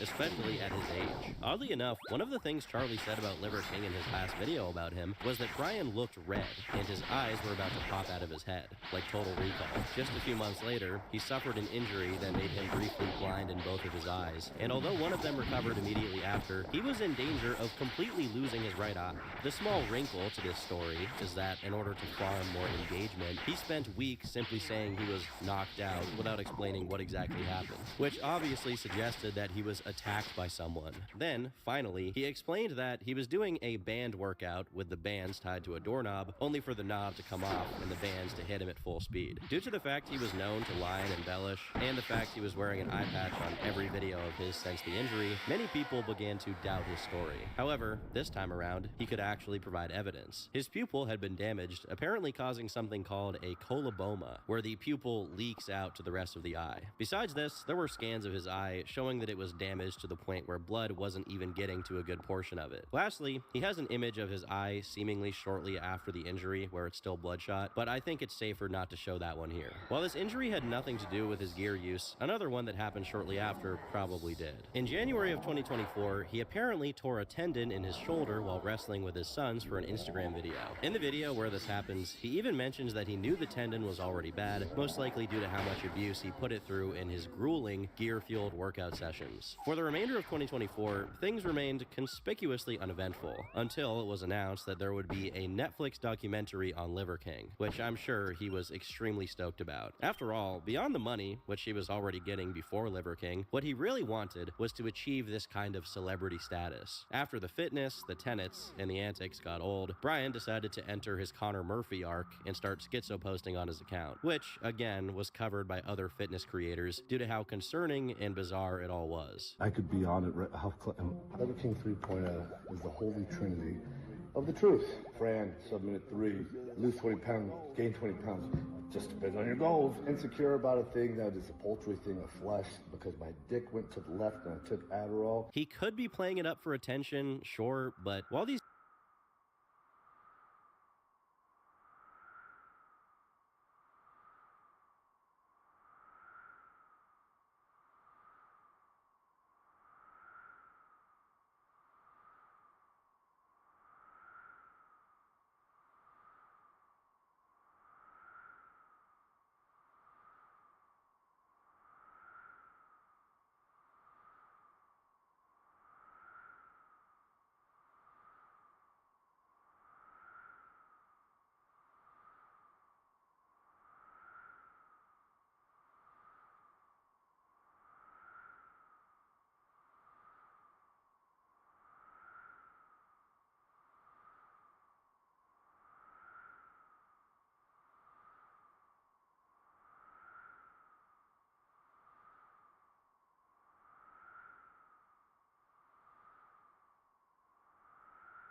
These cases always contain some degree of performance, like in the case of Connor Murphy, who I already covered in a video. The thing about them is, there's always a degree of real disorder behind them. Greg Doucette speculated he might have developed schizoaffective disorder. Other people suggested instead that this could be pure psychosis due to his liver failing, as these symptoms do appear in some cases. However, the most simple explanation is the least exceptional, and perhaps the saddest one: drug use. Given one of his tenets is to have some fun, and in some of his travels around the world from this period, he can be seen smoking some questionable cigarettes in other countries. All it takes is one trip to specific parts of South America for Brian to get introduced to certain hallucinogens that cause this kind of state. Or, alternatively, it could be even simpler. These steroids themselves could be causing him brain damage. Not just because, well, they're steroids, but also because they may be tainted, as he's been proven to take steroids that aren't prescribed and not necessarily pharmaceutical grade. As it turns out, all the way back in March of 2024, he took took a trip to Mexico, and according to his own Instagram post, he did ayahuasca. And later, this event was fully recorded in his Netflix documentary. For those who don't know, ayahuasca is an extremely powerful hallucinogen. Some people, like Jake Paul, claim to have done it 10 times and been perfectly fine and even better after, while many others are literally never the same person ever again. They are crazy forever after taking it. Now, the one potentially positive side effect of this second transformation of Liver King is that it seems to have made him a bit more honest, as now he frequently offered up information that made him look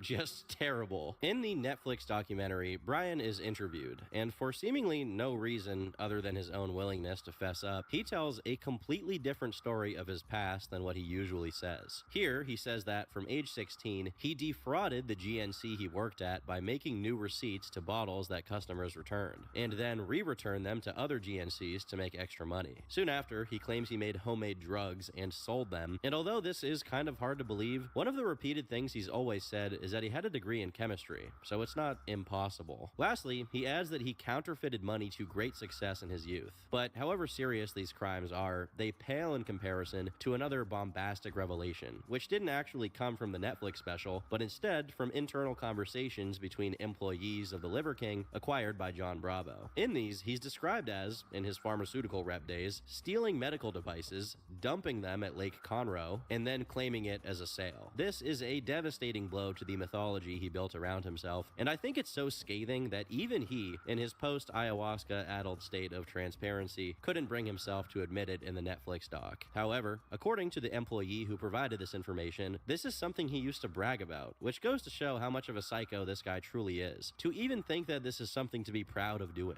But as we move forward on the Liver King timeline, the last and perhaps the most damaging reveal is that even his supplement business, independent of the Liver King persona, was also built on lies. Its top product, which was a supposedly Swedish-sourced protein powder that was purported to be made from the best possible raw materials, was actually not Swedish at all. In fact, it came from the United States, India, Argentina, China, France, and basically a laundry list of countries that may or may not have the highest quality standards for the products. Although it's far from the worst possible fraud he could commit in this area, it is still technically fraud, if he was selling it as if it were something else. I feel that it's important to remind you guys that he's currently sitting on, at the very least, a few $1 million.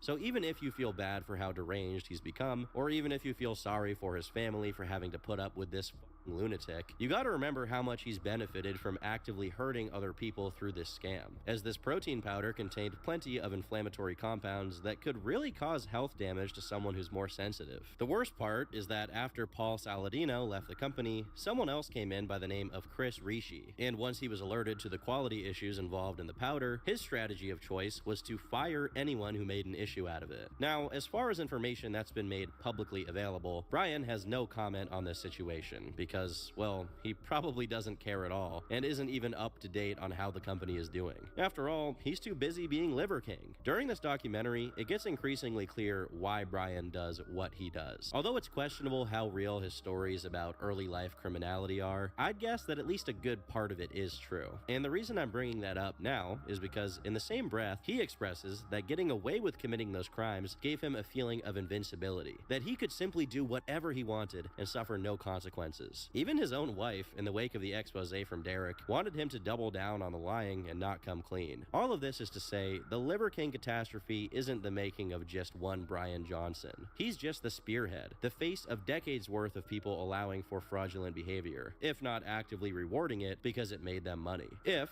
and that's a big if, Brian was of sound mind when the documentary came out, it would have been the best moment to try and architect a full-fledged comeback. But ever since March 2024, he visibly hasn't been the same, and as his popularity was plummeting into irrelevance and his business was suffering as a consequence, his steroid-addled, brain-damaged mind came up with a simple solution: killing Joe Rogan. On the 11th of June 2025, Liver King posted a bizarre half-hour-long rambling session where he talks about the 4 swords, and unfortunately Unfortunately, he's not talking about Zelda. To be honest, it's actually kind of difficult to make out what he's talking about at all, as he's doing one of his free associative speeches where he randomly changes the topic all the time. It also sounds like he's sending someone a message over the phone, and it's not clear why either. Throughout the entire thing, he drops phrases like decision matrix, as if he was trying to go on one of his scammy marketing motivational talks, but is too confused to actually deliver it in his usual manner. While he does this, there's a graphic of a clock ticking, as it's visibly surrounded by the symbols of the 12 ancestral tenets, because there's 12 now, apparently. He added 3 new ones that are equally as vague as the others. This video in and of itself doesn't really contain anything scathing, but the way that it's structured is so bizarre that it once again called into question just how sane the Liver King was. He has not uploaded anything to his YouTube channel since. From this point forward, the story takes place on his Instagram account, where he hadn't uploaded any new videos since March. For context, despite everything that had happened, he was still huge on Instagram, and his random workout videos got insane amounts of views, so it was kind of weird to see that he had stopped uploading there completely. That is, until May, when he returned to Instagram, repeating his Liver King mantras in a strange, monotonous voice as he walked through the woods. This was the only upload for another month, and when he came back in June, this is what he looked like. You know about Barbarian? It's a modern day rite of passage. It's weaponizes our young men with principles to strive. Based on some of the comments, he was deleting some of his uploads, so the exact reason he looked all messed up wasn't immediately clear. He continued to make more videos, eventually explaining the intentions behind his return and his newer posts. Dude, have you played that game? Mario Kart World is so dope. And then we have these setups where we combine the virtual world with the real world, so we're right next to each other. More importantly, I'm picking a fight with Joe Rogan because it's out of principle. I'm not gonna go fight with this guy. Do you see? I don't know, hopefully you can see. What I'm hoping is that you, Joe Rogan, are thinking, I'm gonna choke that mother out, lights out, I'm gonna choke him out. And I kind of hope that if you win, that's how it happens, because like to wake up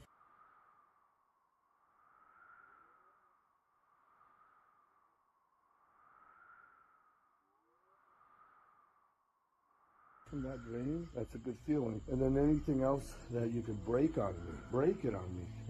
I hope that you won't feel me tap. That's never happening, tapping, because I have something actually to fight for. In case you didn't know, I take on the ground. This is where I lay in the shower.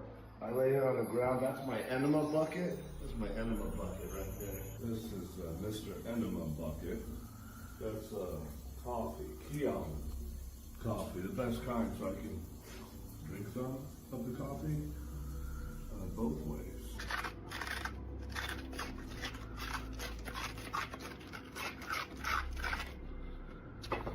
You wanna fight me? Joe Rogan, baldy face, hurts a little bit. I hope there's real tension to fight, but I hope you actually release me. And I'm gonna take my whole family with me to Austin. Guess what, family? 4 o'clock. So if you could release me of it, that'd be cool too. But you can only release me of it by saying, okay, I'll accept this this organism can come on my podcast. I'll accept $1 million from him to be invited. Man to man, I'm picking a fight with you. Yeah. We're gonna make Joe Rogan pay. We're gonna make 3 people pay, primarily the fake Jews that I've already said. The more plates, more dates. We're gonna make that guy pay.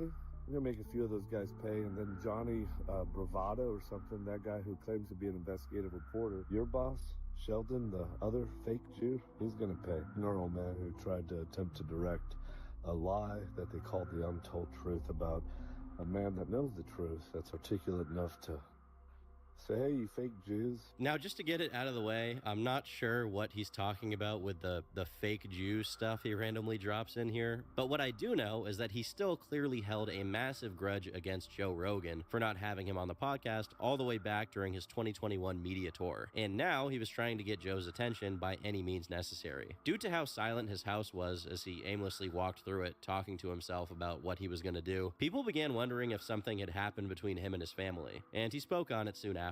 My mom, so disappointed, you know, my own queen, and the people that really care about us. So many people around us that like care and love us and really know us. And they kind of have a look of disappointment, you know. How come? What do you mean about the movie? You know, because, well, that's not who you really are. We actually really know you, and this is what you got credit for. Well, I don't really need the credit, you know. Thank you.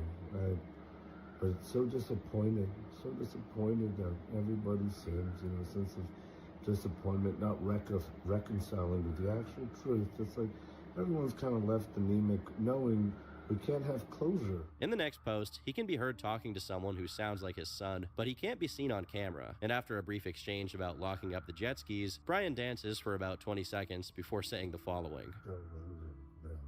Just release me of all these other things, man. The next morning, Brian is once again in the woods and talking about him and his family going on jet skis. But when he points his camera at the car where his family is supposed to be, there's nobody there. Over the course of the next few Instagram reels, he keeps acting as if he's talking to his family when they're not there at all, despite it being Sunday, which is family day for him, as he also repeats throughout these videos. The most concerning thing about this is that he keeps demanding Joe Rogan have him on his podcast until tomorrow, or else he and his family would be going to Austin, Texas, which is definitely a thinly veiled threat to Joe, who currently resides in Austin. One day later, his speech began to deteriorate as he slurred his words, and also recorded a few cockroaches running around on his kitchen floor, which is a clear sign that his house was being unkept and that he was losing his mind. Sadly, you can also see that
the dogs are still there, but as far as I know, they haven't suffered anything as a consequence of Brian's deteriorated mental state. Eventually, he gets to his jet skis, but again, his family's not there. And in the video, it sounds a lot like he refers to Joe Rogan as Joe Cohen and High Priest. Joe Cohen, he's my high priest. We're supposed to be on the jet skis.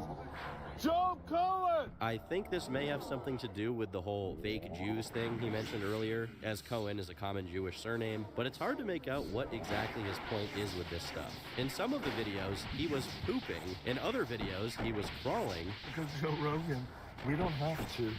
make videos to pretend anymore. And finally, he got to Austin, still with no family members to be seen. Based on his upload times, it doesn't seem like Brian was sleeping for 2 or even 3 days at this point. Finally, on June 24th, his family actually can be seen and heard from again, but it's in a video that starts out with Brian being notified that the police are outside. A couple of reels later, we can see Brian surrendering to the cops, and although I would be happy to say that this was a result of his family acknowledging his screwed up state and intervening, based on John Bravo's coverage of this event later on, it seems that the Liver Queen was pretty much on board with all of it, and actively saying threatening things to Joe about him being on that list. It appears that the FBI was notified by either Joe or someone on Joe's team, and they promptly surrounded the place Brian was staying at to arrest him and ensure he wouldn't attack Joe or one of his targets. According to John Bravo, who claimed to have some inside information, probably coming from one of the media team members that worked for Brian, the Liver King was regularly abusing substances during this period and had them with him in the hotel, and was even paying a nurse to do an experiment electroshock therapy on him for unspecified reasons. Additionally, he was carrying a suitcase with the Joe Rogan Experiences logo in it, and inside the suitcase there was a gun and several wads of cash. Although some of Brian's former employees are still set to come out and speak about their experiences with him, that hasn't happened yet, so as far as what led to his erratic behavior and arrest, the jury is still out on these specifics. After his arrest, he was charged with the Class B misdemeanor of a terroristic threat, got strapped with an ankle monitor, and served with a restraining order. Regardless, Brian maintained that he would never stop trying to get on Joe's radar,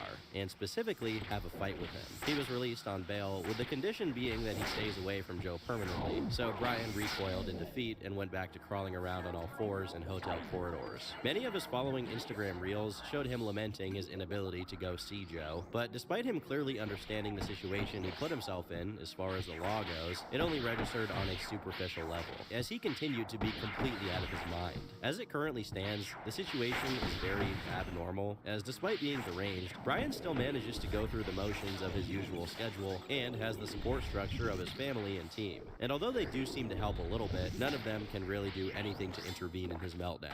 There were a few more return to form posts here and there where he sounds more like his original self, but every other video of his is him incoherently rambling as he walks through the woods and eats random things he finds along the way. Once again, he managed to capture the attention of gigantic content creators like Moist Critical and Aslan Gold, but fell short of achieving his one and only goal, getting on the Joe Rogan podcast, or killing Joe Rogan, which to him was the next best thing. Now, more than ever, it seemed like that goal was completely gone from Brian's horizon, with no hope he could ever approach it. With him being a shell of his former self, it almost makes me wish he was still just a wild career con artist who just lied through his teeth. This guy should be going to court and being sentenced to repay the people he defrauded, not broadcasting his speed run through the stages of dementia to an audience of people who barely care. There are many ways to interpret the Liver King's downfall. For one, it doesn't sound like getting on gear is worth the risks, unless you actively intend on becoming a professional bodybuilder or something like that. And even then, it's still pretty dangerous for people's physical and mental health, especially if they have the kind of self-esteem issues Brian described himself as having. Another way to look at it is that due to how much money he made in his lifelong career as a fraudster, everyone around him has a financial incentive to protect him, whether it be his wife, his media team, or the lawyers he probably has on retainer. But did he really get away with it? I guess one way to articulate that is, do you envy his position? Would you trade your life for his? It's easy to just look at the money and think you'd do anything for it. But remember, that's a lifetime of lying to himself and everyone else around him, sacrificing his physical health to excessive workouts that cause injuries and copious amounts of steroids used to look a certain way, sacrificing enjoying your family time to be an Instagram celebrity, and perhaps the worst of all, sacrificing your mind. The combination of maintaining an insurmountable pile of lies and the lifestyle which led him to take ayahuasca and other unspecified drugs have taken his sanity, seemingly for good. What profit is it to gain the whole world and lose your soul in the process? Inevitably, with the passage of time, more people, former customers, employees, business partners, will come out of the woodwork to sue him for every dollar he's gained along the way as well, and he'll be left with nothing. As it currently stands, he's a man who can't think straight, who can do nothing but play his character 24/7, who can't enjoy his private life, who hasn't been capable of having a normal bowel movement for years, and now his diet makes his shit so hard and dry He needs enemas every single day. With the story of Liver King, as with any other con artist, what bothers me isn't just that fraud is not nice. It's that for 15,000 years, fraud and short-sighted thinking have never worked. Not even once. Eventually, people get caught and things go south. And whenever his money goes away, his support network will probably follow suit. Given that he's just 47 years old, the tale of Liver King is probably far from over. Although I can't foresee it ending with anything but a catastrophic crash. Well, the crash already kind of happened, but I just mean more crashing. Another crash. Another one. Another one.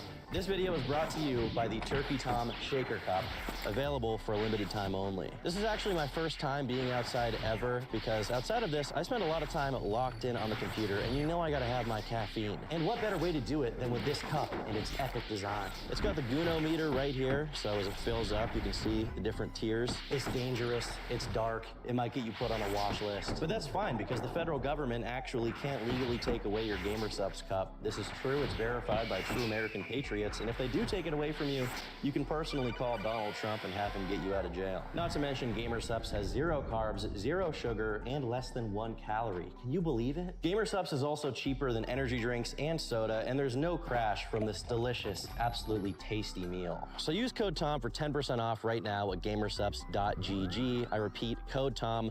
A link in the description to get this epic new shaker cup. You're gonna want it, you're gonna need it. Get it before it's gone. I've been Turkey Tom. Thank you very much for watching the videos. Thanks for all the support lately. Do appreciate it. And until next time, leave me alone.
Welcome back to the Papa Me channel. How you doing? How you doing? Come on and sit on down, because today we're talking about Lisa Frank. Which, for anyone who doesn't remember Lisa Frank, or that little name, Lisa Frank was more than just a brand. It was a cultural phenomenon that captured the imaginations of millions of youth in America. Which you might remember all the little cutesy folders, pencil cases. Her art was filled with vibrant, psychedelic colors that featured cute little animals like unicorns frolicking in the forest, or tigers splashing in puddles, seals hiding in kelp, and aliens giving you the bird.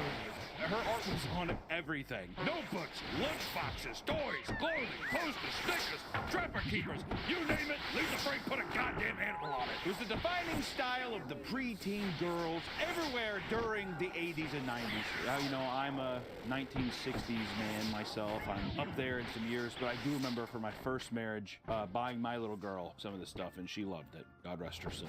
Wildfires are just so... Today's video is sponsored by Upside. Upside is a free app that gets you cash back on daily essentials like gas, groceries, and dining. On average, Americans spend $600 or more during the summer months. And top earners on the app are getting as much as $300 every month on Upside. Oh my God, really? So, it's the perfect time to spend wisely and build up some extra income. There are over 100,000 gas stations, grocery stores, and restaurants on Upside, so there are always options to get cash back through the app. I use Upside when I get gas, and last month I received over $100 back with the app. And yes, it's real cash back. No confusing rewards, points, or credits, just money to your bank account. Whoa. All you have to do is claim an offer on one of your buys, pay with your credit card or debit card, follow a few steps in the app, and boom, get paid.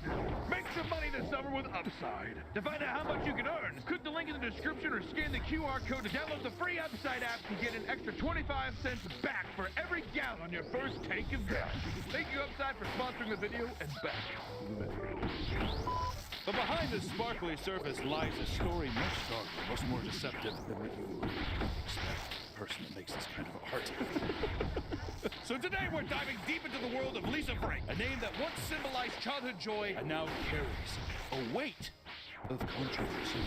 Dun, dun, dun, dun, dun, dun.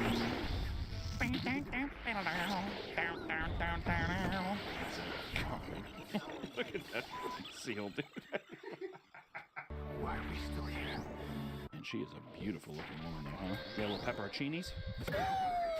Grab her tit. Which, to be fair, I really expected the artist to be more of like a Tumblr girl or something. I don't know. Yeah, I can see Lisa Frank being on Tumblr. Look at my art. Oh, God, that's fabulous. Lisa Frank is a very, very private person, even doing some of the research here. But a lot of this info is coming from a Jezebel article. Now, this Jezebel, is that like jisms? Lisa Frank was born on April 21st, 1955, in Michigan to a wealthy family. Her dad was in the automotive industry, and his company was the only one producing engine bearings for U.S. tanks in World War II. That's just kind of a fun fact. And from an early age, her parents encouraged her in her artistic endeavors, so she pursued a degree in art. My dad's rich. Did you know he did the U.S. tanks? You know your dad killed millions of people, right? All around me are familiar faces. And also her parents said that she colored in the lines. That's a quote. That's the hard-hitting journalism we have here on the Papa Me channel. Lisa studied art at the University of Arizona in the 70s, and during this time, she started her own business where she would buy and resell handmade pottery and jewelry from local Native American communities. She was basically a drop shipper. She's drop shipping indigenous pottery. Her business became so profitable that she started to commission the artists for her own original designs. This is a quote. If I said, make a teddy bear or a unicorn, that was what sold. By the time she was 20, she created a line of plastic jewelry called Stinky Fingers? No, she didn't. Sticky, sorry. It says here, it says Stinky Fingers. You motherfucker. She created a line of jewelry called Sticky Fingers. And over time, she slowly gained commercial rights to characters like Betty Boop, Felix the Cat, and Popeye. She started getting into the cartoon business. Then in 1979, at the age of 24, she renamed her company to Lisa Frank Incorporated. And within a year, she received her first $1 million order from Spencer's Gifts. I don't know the history of Spencer's Gifts. Let me tell you, when I was younger, it was McFarlane toys, dildos, bongs, and titty posters, and Invader Zim merch. And to think at the very back, there's like a Betty Boop, like plastic necklace and Lisa Frank Incorporated on the back. The company initially focused on producing stickers that quickly gained popularity among children. These stickers were unlike anything else on the market at the time. They featured a vibrant mix of colors and whimsical designs, often depicting anthropomorphized animals in surreal settings. I like to imagine back then too. Someone's like, holy shit! I've never seen anything like this before, ever! I have to buy this now! Her art used airbrushing techniques that often took 9 to 36 hours to complete. God damn, Lisa, how much time do you think these kids have on their hands? All right, so this one's 9 hours. This one's gonna take you 3 years. You like that? You're a chimp. Travis a chimp. From going to the zoo or art museums, reading magazines from everywhere. And the sticker design often took, on average, 3 months to be approved. So each sticker that was revolutionary at the time took 3 whole months just to approve to get up on shelves. She's very anal. How did that word come to be? I'm anal. Oh my God. As her popularity grew, Frank realized that there was potential to expand her brand beyond just stickers. She began producing a wide range of school supplies, including folders, notebooks, and backpacks, all adorned with her signature, colorful designs. By the mid-'80s, Lisa Frank's product had become a staple in the American school system. My God. Children eagerly collected and traded her stickers, and her school supplies were seen as must-have items. God help you if you were a girl in the mid 80s to early 90s and you didn't have some of these folders, dude, people would point and laugh. If you were one of the poor kids that had to get the regular one color folder, don't even show up to school, dude. Jan Sports backpacks are cool now. I used to see kids get bullied for having that shit. You needed to have a fucking Billabong backpack, a Fox backpack, or like a Teenage Mutant Ninja Turtle backpack. Or you better get the out of the way. The success of Lisa Frank Incorporated was not just due to the products themselves, but also the way that they were marketed. Lisa understood the power of branding and worked tirelessly to create a world that her young audience could immerse themselves in. I thought it was just because it's cute. It's big, it's bright, it's colorful. It's like this design that's kind of like, it fires all these neurons in your head, you know what I mean? I don't think I've ever met one person who's just like, what is the backstory of this seal? Oh my God. Oh, Jesus Christ. Like, we got another one. There's over 400 characters. Yeah, but they're all animals. They're reused, and they have names and lore. Oh, they all have names and lore? I didn't know that. She did this by introducing original characters such as Panda Painter, Zoomer and Zorbit, and the Dancing Dolphins to help build familiar faces kids could attach to. I thought they were just all animals. I don't think I've ever heard anyone say Zoomer and Zorbit. She even put her own personality into her characters, Priscilla, who was a wealthy, fluffy, white kitten. Oh, she's like, that's me. I'm the head pussy in charge here. Though she apparently hated cats. Then why'd you do it, Lisa? You're cute. If you hate cats, though, you probably don't think they're cute, right? She was just a marketing genius. She realized people like cats. People that don't like cats, like, they do some bad shit to them. In addition to the products themselves, the marketing of the Lisa Frank product was incredibly effective. The brand's advertisements were everywhere, on televisions and magazines, and even in fast food restaurants through partnerships with companies like McDonald's, which I do remember that. And it made me kind of sad going to McDonald's when I was a kid, because it made me think I was going back to school. Dude, I want to fucking escape this shit. Don't bring school to me wherever I go. It's cute. It's Zorbit. Lisa Frank products were marketed as something special, something that allowed children to express their creativity and individuality by coloring an image. I get to choose the colors. But I get to choose the colors. Me!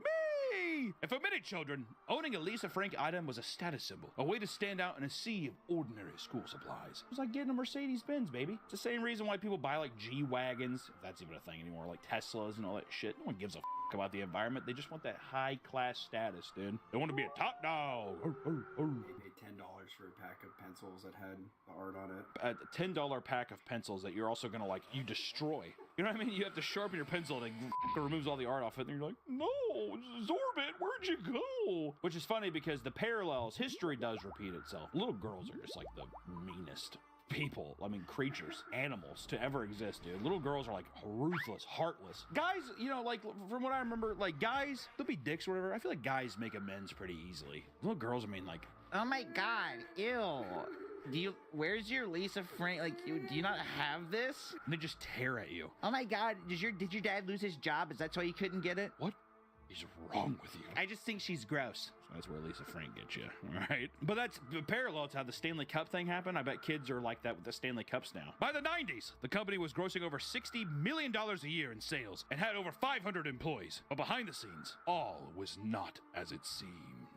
Dun, dun, dun, dun, dun, again. The company had this aura and image of sunshine and rainbows. But inside the facilities, employees complained about harsh working conditions and toxic workplace environments. Former employees related it to an abusive alcoholic home and described a workplace ruled by fear, where even the smallest mistake could lead to severe consequences. God damn, dude. Lisa Frank's just like, for every person who doesn't draw Zorbit the right way, gets 4 fingers broken. Yes, ma'am. Yeah. Yes, master. Begin.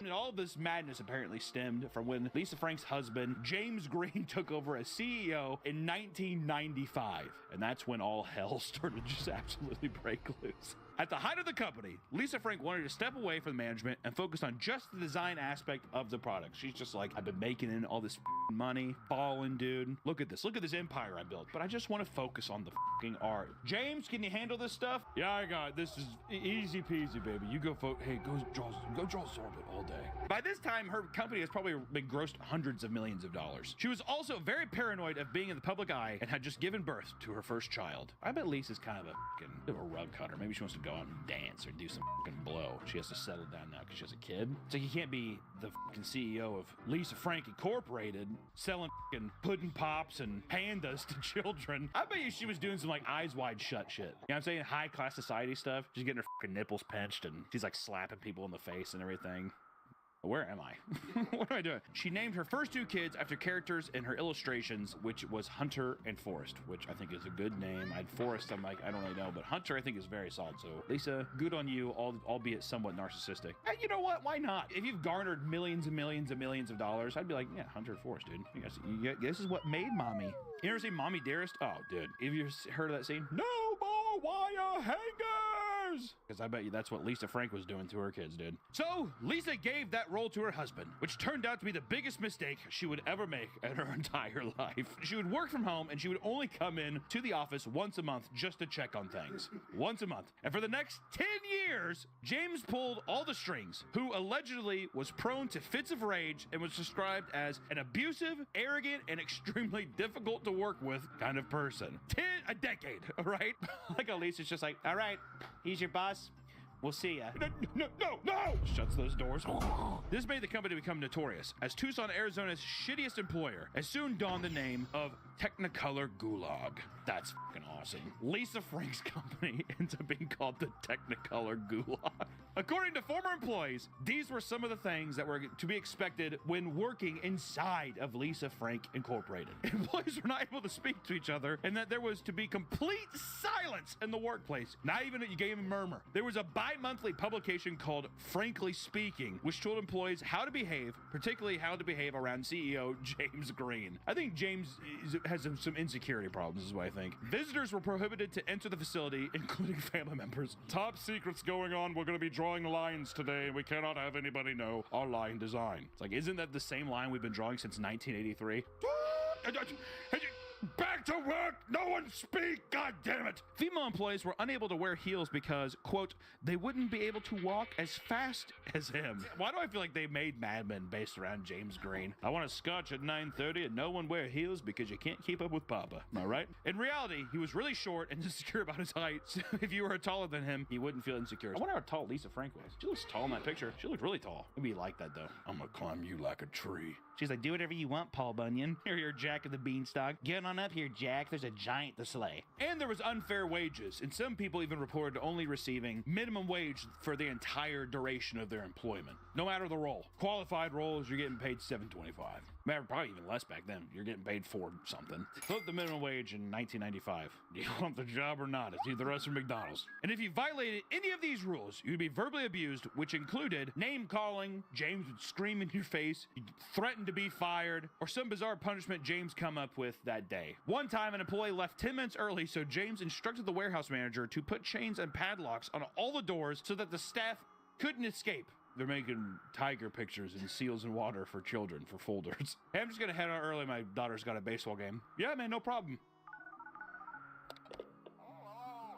Lock the doors. I have 10 minutes to leave. Goodbye. There was also an extremely high turnover rate within the company's art department, often chewing up and spitting out new hires at unusually high rates, which, let me tell you, that's what happens in the studio system anyways. A former employee said that in the 4 years he was employed in the 40-person creative department, the group may have changed over at least 2 or 3 times. One year, almost a third of the entire staff was fired. So not even people quitting, but people also just getting laid off. Another employee said that over 80 people left or were fired between February of 2003 and December of 2004. While most of the turnover rate was due to random firings due to James's temper, many of the people quit just because they couldn't handle the oppressive atmosphere in which James created. And when you did leave, the company allegedly failed to give severance packages, fought unemployment benefits, and numerous former employees had to sue for their final paycheck. James is such a petty little piece of shit. God, I hate him. Several employees witnessed James repeatedly throwing chairs and objects at employees for messing up. That's the whiplash method. Not my tempo. If I can throw the deal out him. He throws a live seal at him. He would never take an employee off to the side and instead would scream, curse, and belittle them in front of everyone. Because he has little man syndrome. He's a little guy. I bet he had a huge truck. If you crossed him, or if he just didn't like you, he made sure that person's life was miserable from his constant abuse and harassment. James also never learned any of the employees' names and would just give people nicknames.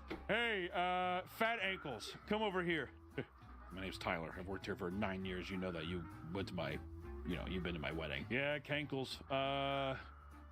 Gonna need a new giraffe logo by the end of the day. If you can tell Tootsie and Fatto McGee to do that, that'd be great. Thank you. He'd probably give you orders for other people's nicknames. So you probably had to learn all of the people's f***ed up nicknames so you could actually communicate with each other. Tell Beak Nose and Giraffe Neck to get in here. Hey, Stacy and John, he wants to see you. One employee said he would refer to one of his employees as that guy due to her not being that attractive. You know, James is the kind of guy to be like, hey, that guy. You see that new movie, American Pie? Oh, it's fucking funny. Oh, it's real funny. John was not alone. He also had his partner in crime, Rhonda Rowlett. Rhonda the Rottweiler. And they contributed to the abuse and neglect within the company. Rhonda was the company's vice president and was John's enforcer. They were also extremely into coke. They were visiting the snowman every day. And Rhonda would allegedly send an employee to a gas station in order to pick up brown paper bags, and they were instructed not to look inside. So Rhonda the Rottweiler even sent people out to pick up her coke. Whatever you do not look in that bag. And then John's like, he's like fucking 3 foot tall. He's like, Yeah, don't look in the bag. as a turn of events, they became lovers. In September of 2005, Lisa divorced James. You know, James probably said some petty shit too. She was better than you. And you know what? She draws hyenas and fucking goats way better than you, Lisa, you dog. James and Rhonda lashed out against the company, often pitting employees against each other. And they made people pick sides. You're either with James or you're with Lisa. So even after the divorce, he still got to work at the company. Dude, brutal. Come on, Lisa. Fucking get him out of there. James wanted to start his own company and take everyone who sided with him to go run this new company. Are you with Lisa, the girl who could barely draw fucking toes, or are you with me? The guy who, What do you want, that guy? What do you want? In response to the divorce, Lisa wiretapped the company's phones and collected all the employees' emails to sabotage James. Apparently, she found out James had wiretapped the phones years ago, and she also issued a restraining order against James so that he would stop, quote, harassing employees and blocking purchasing orders. It's a coloring book company! Eventually, James resigned, and Lisa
became CEO once more. They then sued each other for the next 8 years over both company and personal assets. James wanted to control the company and to force her to dissolve Lisa Frank Incorporated. He wanted the company basically and for Lisa just to like lose everything. He also tried to claim that he created all 400 of the original characters. off, dude. James tried to sue Lisa for $12 million so he could pay off a loan for a private jet he bought. I feel like everything that I'm saying in between each thing, I'm just like, "Oh!" That's James in a nutshell. That whole thing. I hope you enjoyed that little bit. Her ex-employees did not have nice things to say about Lisa as well. You probably think the entire time, oh, Lisa, poor Lisa. Well, this is what some of the ex-employees said about Lisa as well. She's getting older now. She kept getting, I don't know if it was plastic surgery, but she kept getting these lotions. Talking about youth. Have you met her? She's like 2 pounds. God damn! But that's so petty and mean. Former employees commented and said that her husband wasn't the only reason for the company's downfall and that she played a hand in it as well. Another quote, the current state of affairs is unsurprising to them and it was both a long time coming, thanks to chronic mismanagement from both Frank and Green. I wonder how much that's true though. The wrongdoing was that she gave control to a guy who also probably didn't know what the he was doing either. She was also afraid of James at home. She was afraid of James at home? For his abusive outburst. For his abusive outburst? Well, no wonder she got a fucking restraining order against him. That's a pretty big piece of information to know. Good God. One of the most frequent complaints from employees was about Lisa Frank's management style. Frank was known for her perfectionism. Round out his face a little bit so he looks a little cuter. And while this has been a key factor in the success of her brand, it also led to an environment of fear and anxiety. To me, I think it's just her turning a blind eye to all of the mismanagement styles of her husband, who she probably was afraid of too. So it was probably this correlation of like her feeling like she didn't want to say anything to him because she didn't want to have to deal with it at home. Employees reported that Frank was extremely hands-on, often micromanaging every aspect of the business. This led to an atmosphere where employees felt constantly scrutinized and pressured to meet her high standards. This is another person. I personally heard Frank scream at sales managers and threaten their lives if they f***ed up a presentation. Every day was so stressful, and hearing Lisa's voice downstairs on a speakerphone made my blood run cold. I had many instances where she abused me verbally. You ever heard about Steve Jobs? Steve Jobs belittled the shit out of people. Screamed at him. Guess what? Now we have an iPhone. So maybe take your little snowflake attitude and get the f*** out of here. You don't want to draw monkeys and seals, then get the f*** out of here. Lisa has admitted that she wasn't a great employer and has apologized for the way she treated her employees within her company. Lisa Frank Incorporated has also notorious for copyright abuse, and they would go after artists who drew anything rainbow colored or cute, which is where, to me as an artist, whatever, that's where I draw the line where I'm like, dude, you don't own animals and rainbow patterns, all right? The company is no longer the giant it was in its heyday, but in the 2010s, the brand experienced a resurgence of sorts, fueled by a wave of 90s nostalgia. In 2012, Lisa worked with Urban Outfitters to try to resuscitate the company by launching new merch, as well as selling some of their vintage stuff from the 1980s and 90s. This revival didn't boost the company to the former glory. In 2016, it was reported that they reduced their company from 500 employees to just 6, and that they only make $2.6 million in annual revenue. Lisa Frank headquarters, which is 320,000 square foot building in Tucson, Arizona, is now run down shell of its former self. And apparently the 6 remaining staff members worked inside of here. All these people. There was also some controversies that Lisa was rebranding her characters with sex appeal. It wasn't until 2021 when Lisa's 21-year-old son, Forrest Green, took over as director of business development. His first act of business was taking over the company's Instagram account during the pandemic. They quickly gained 700,000 followers and have since partnered with brands like Mort Pillsbury and Crocs. But that's where we're at! I have to thank my wife for telling me about this. I had no idea. This is a fucking insane story. I'm surprised this hasn't been made into like a movie yet. I mean, James Green, I don't know what kind of fucking rock he crawled under, but god damn. You think he's just like power tripping regular, like everyday stuff? Like he's the guy who's in the grocery store being like, well, could you go to the back and check? I bet you he's still getting his power trip somehow. He actually has his own company now, and he has similar art. Oh, so he's just doing a Lisa Frank knockoff, whatever. I wonder how Forrest Green feels about that. Yeah, he draws seals really well. It's like horrible. Thank you. Thank you. But that's all I have to talk about today. The Lisa Frank saga continues. Maybe dig up some of those folders and go down memory lane knowing that somebody probably was emotionally manipulated and probably verbally assaulted making it. Until next time, everybody. I'll see you then. Welcome to Lisa Frank's Bedazzled Jet, where you can leave the world just as happy as you came to it. Who wants to be remembered as a pile of sad, lifeless, gray dust? Not me. That's why at Lisa Frank's Bedazzled Jet, you can. Yes.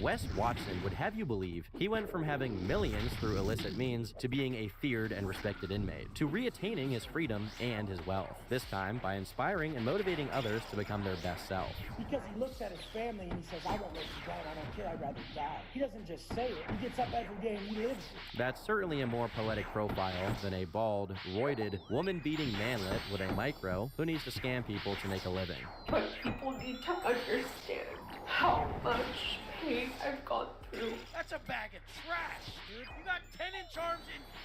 Dude, I'll smack your fat... Only one of those is true, and today, we'll find out which. Wesley Thomas Watson was born in 1983 in San Diego, California. But besides that, very little is known about his early life outside of what he says about it. He describes his parents as great role models for always staying together, and his father in particular is described as being a provider with a great work ethic. Despite this, Wes claims he always felt his dad didn't make enough money, which made him crave to achieve what his dad failed to, making as much money as possible by any means necessary. I grew up lower middle class. We always had problems with bills. We were never super poor or nothing, but we just had problems making it every month. So like my goal was to not hear about money problems, so I started hustling. I should note that this is what Wes claims, but as we'll find out, he can be quite delusional when the topic of money comes up. If this was indeed the case, this is the earliest instance of Wes's lifelong pattern of judging people exclusively on how much money they make, then immediately getting in trouble for it. Supposedly, because of his family's financial troubles, he began hustling when he was just 11 years old, and by hustling, I mean the criminal kind. How did you make money when you were 12 years old? Oh, selling. I'm 12 years old. Oh, yeah, always. I remember I was in the back of the car going to like Mardi Gras in downtown San Diego, and I'm like 13, and I got like a bunch of pre-bagged sacks of like a drop sack, like a bag full of like 20 grams. This is quite unusual since entry-level pushers, especially preteen ones, wouldn't be trusted to handle that much volume. It's hard not to be skeptical from the get-go when Wes is describing himself as the middle school El Chapo. What makes it even more dubious is that despite how many times he's disavowed his past lifestyle, he always sounds proud of what he used to do, borderline bragging about how much he was moving, the money he was making, or the luxury cars and properties he supposedly owned. Emphasis on supposedly. A much more believable version of his story is that Wes, a snowboarding teenager, was a pothead who didn't want to pay for his habit anymore, so he started selling it. By the time I was 14 or 15, I was like, I need to get this for free. So obviously the natural progression was to start slanging. So then I get myself like a quarter ounce. I still remember it till this day. I had a little like clear box with each gram in it. I thought I was doing big things. This version of the story, which he stuck to back when his content wasn't just him screaming at the top of his lungs, is a lot more realistic and actually has some evidence to back it up, since he does appear in some snowboarding video montages. Obviously, all of this is highly contradictory to his tall tales about being the 11-year-old Pablo Escobar, but you might as well get used to contradictions, as there are a whole lot more ahead of us. Part of what also points to the fact that Wes wasn't a big-time dealer like he claims is that, by his own admission, he was caught multiple times with substances, but in amounts so small that they never got him in serious trouble with the law. What did get him the sizable prison sentence that he built his entire career as an influencer off of was an incident that took place in late 2009. A man by the name of Ruben Carvajal owed about $5 grand to his plug, Noah Bloom, who had fronted him, meaning Ruben was supposedly to resell the product he bought to pay him back. Noah also owed money to his supplier, Jeffrey. So, to settle it all in one fell swoop, Ruben agreed to a deal where he'd sell them more high-quality ZA for cheap. However, when the three men met to negotiate, Jeffrey brought someone else to the sit-down, none other than Wes Watson. According to court statements, Noah had no idea what was about to happen and continued to negotiate the terms of their deal. Meanwhile, Ruben had brought a pound with him to prove that he had the supply to pay them back, although it didn't seem to be high quality like he had promised. All of a sudden, Wes butted in and asked if there was more of it. When Ruben replied, saying he'd left the rest of his supply in Los Angeles, Wes immediately attacked him. With the help of Jeffrey, Wes beat Ruben unconscious, stole the pound he'd brought with him, and proceeded to burglarize his house. This is a far cry from the level 99 mafia boss he painted himself to be, as not only is Wes clearly acting as Jeffrey's enforcer here, but Jeffrey himself was so low on the ladder that he also had to get his hands dirty. While there were some divergences in their testimonies, everyone involved in the situation had one thing in common. They testified and named Wes as the person who initiated the assault. This meant that not only was he a low-level high-level enforcer, but he might have actually been invited to take the fall when things went sour. Adding to this narrative is the fact that Wes himself admits to being looped out of the game due to being heavily addicted to speed and alcohol at this point, meaning he was the perfect mark for it. In his defense, Wes attempted to provide an alibi, claiming he was having dinner with a certain Mr. and Mrs. Miller, with whom he was living with at the time. This alibi was promptly rejected, as the picture he provided as evidence of this showed him with hair, when at the time of the incident, he had shaved his head. Eventually, the Miller couple was contacted, and though it seems they made an attempt to support his alibi, they reported having gone to bed around 8 p.m., meaning they couldn't have known if Wes went somewhere afterwards. Though it's possible the whole living with the Miller couple thing was just something his defense came up with to try and alibi him out of the situation. Wes has a history of saying he owned multiple properties and was regularly going to clubs during the time this stuff took place. Why would he have to lie and say he was living out of some random couple's place? And additionally, are they really a random couple? Because he's on the record a bunch talking about living with his grandparents, and it's possible their last names aren't Watson if we're talking about his maternal grandparents. Of course, I'm just speculating here, but it does strike me as odd that he does not seem to have been living with these people during the time the incident went down. According to him, it took 8 months for law enforcement to catch him, and once again, he contradicts himself because 8 months later, he had already been convicted. I'll concede this may just be him misremembering, but in another video where he talks about how his arrest went down, more strange details emerge. For one, he prefaces the story by saying he was living at his girlfriend's house at that point in time, not his own. It's odd how this guy who has multiple houses is never at one of his own places. Eventually, YouTuber Jesse on Fire, whose wife, Gabrielle, knew Wes's girlfriend from this time period, gave direct context for this. He lived with Gabrielle's friend prior to going to jail. I think it was maybe 18 months to 2 years before he went to jail. So clearly, well after he said he was driving Lamborghini doors and making 80 grand every 10 days. Okay, he didn't have money for rent. He did not pay his bills. He lived with her, and he lived with her 2 other friends that lived there before him, and then he had to move in with his girl because he didn't have money. And the 2 other girls hated him so much that they moved out. They're like, I didn't sign up to live with your dude who's totally crazy and is not contributing to bills, and so they left. Besides that, Wes admitted to still being addicted at the time of his arrest, which he euphemizes as being on a sick one and staying up for several days. As for the actual arrest, which supposedly happened right as he left the gym, he claims that a U.S. Marshal with an AR trained on him suddenly approached him, which I'm safely assuming is more embellishment. Once he realized what was happening, Wes recalls thinking that this was something related to a probation violation. But based on the available court documents about this case, none of his charges had anything to do with probation. Beyond these questionable pieces of information, we also have the matter of how much time he actually spent in prison. While he constantly channels Phil Leotardo and takes every opportunity to brag about having done 10 years in the can, it's a matter of public record that he was sentenced to 9 years, not 10. But maybe he meant 10 years if you include the time he spent in jail, which wouldn't be included in his formal prison sentence. And maybe there's a little rounding up involved. Well, even factoring that in, his own Facebook page reveals that by June 2019, he was already free and working with multiple clients as a fitness coach and personal trainer. Now, I'm no mathematician, but I think mid-2010 to mid-2019 makes for 9 years, and that's being as generous as possible. In his video with his mom, they both talk about it taking 1.5 years to 2 years until he had set up his business. And clearly, by mid-2019, he had set it up, which would place it...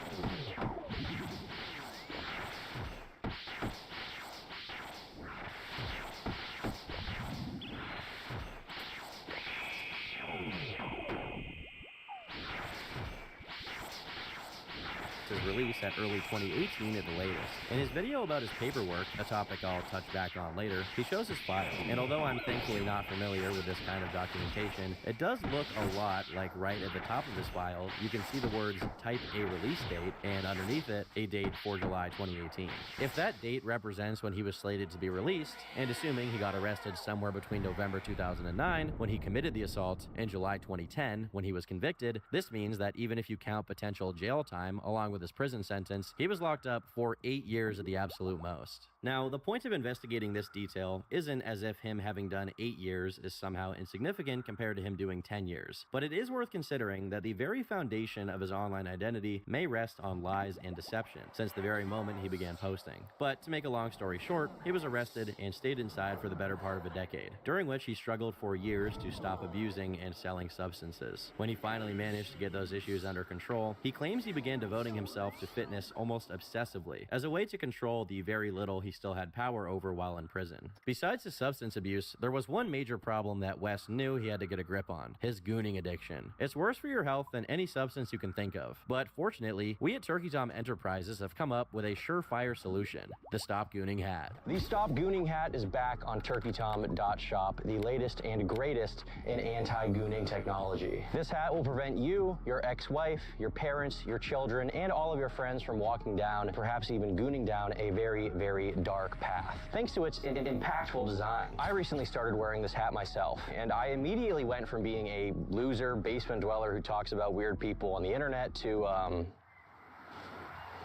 it's available for a limited time only, so get it right now before it's gone at turkeytom.shop. I repeat, turkeytom.shop. Now back to the video. While there were many obstacles in his way, he learned how to diet and figured out how to exercise, despite having no actual weights due to them being frequently taken away from the inmates. Along with learning about fitness, Wes began reading quote books. Literally, just books compiling proverbial wisdom and quotes from a variety of people. As unusual as that may sound, this is one of the claims that I find believable, given his propensity to just sporadically rattle off random quotes in his videos and expound on their meaning while relating them to his experience. It's actually quite fitting for him to be unable to read actual full books and only short excerpts. And if you think otherwise, here's Wes detailing one of his brilliant experiences with literature. All I did was read the Bible cover to cover like 5 times.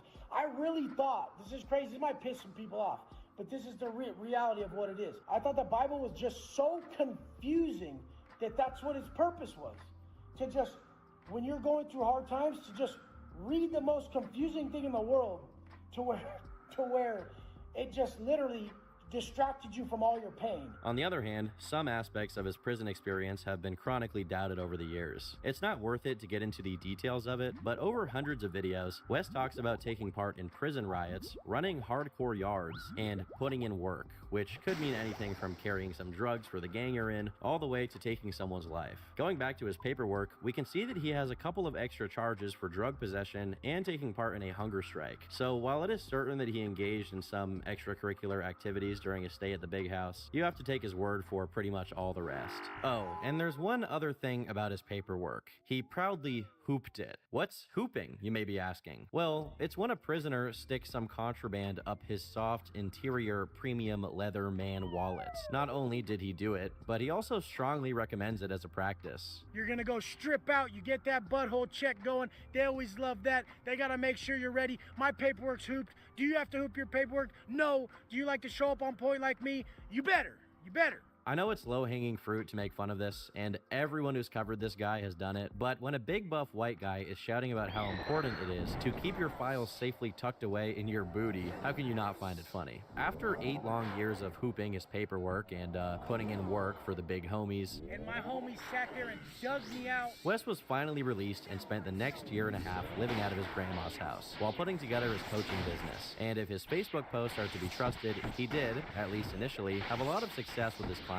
To give credit where credit is due, and whether he was being truthful about personally experiencing these things or not, the first few dozen or so of his videos that he uploaded to his YouTube channel are actually quite entertaining. The combination of grisly stories about the inner workings of the prison system, with motivational quotes cautioning his viewers away from material gain and pleasure seeking as a source of validation, made for pretty effective messaging. The second I lose that connection with my people, the second I validate myself with monetary gain, the second I'm looking at anything other for that day than to be appreciative and be grateful, my life goes to. It don't matter if I'm in that new Benz. It don't matter if I got that new pad. It don't matter if I have no more money concerns. By my own admission, it don't matter. Another staple of these early videos was Wes's delivery, which was mostly stable calm, making the moments where he did raise the intensity in his voice either impactful or extremely funny. Prison, food, first off, food. I remember this fool, man. He died. Rest in peace. His name was Evil. Now this he has a 7-inch banger hanging out his ass when they strip us out. And never on somebody's dreams. First you strip out, you show them your butthole. So in the penitentiary, my morning program was always the same. I wake up, I go take a right away. You say you never take a day off, but do you get sick? And I'm like, no, I don't believe in getting sick. I don't even participate in that. He had Hitler on his face right here, Chucky on the other side. I mean, a swastika his whole back. He was actually, people are gonna make fun of this, but he was a good motherfucker. Two dudes in the gym right now talking about how men aren't men anymore. And they both got both of them got and they're talking about how men aren't men anymore. These motherfuckers, by definition, are crossing gender lines willingly. They only know you by your butthole in there. They see my face, and they're like, oh, who are you again? And then I just bend over, I show them the butthole. Oh, Wes Watson, how you doing, bro? What's up? Nice to meet you again. People even trip on me when I sit down to use the toilet out here, because when I sit down to piss, I sit facing the wall and pull my up the side of my shorts, and they're wondering, what the when they ask me about my Himalayan salt. Google it, homie. Google it. Google it, homie. Homie, Google it. Homie, can you Google it?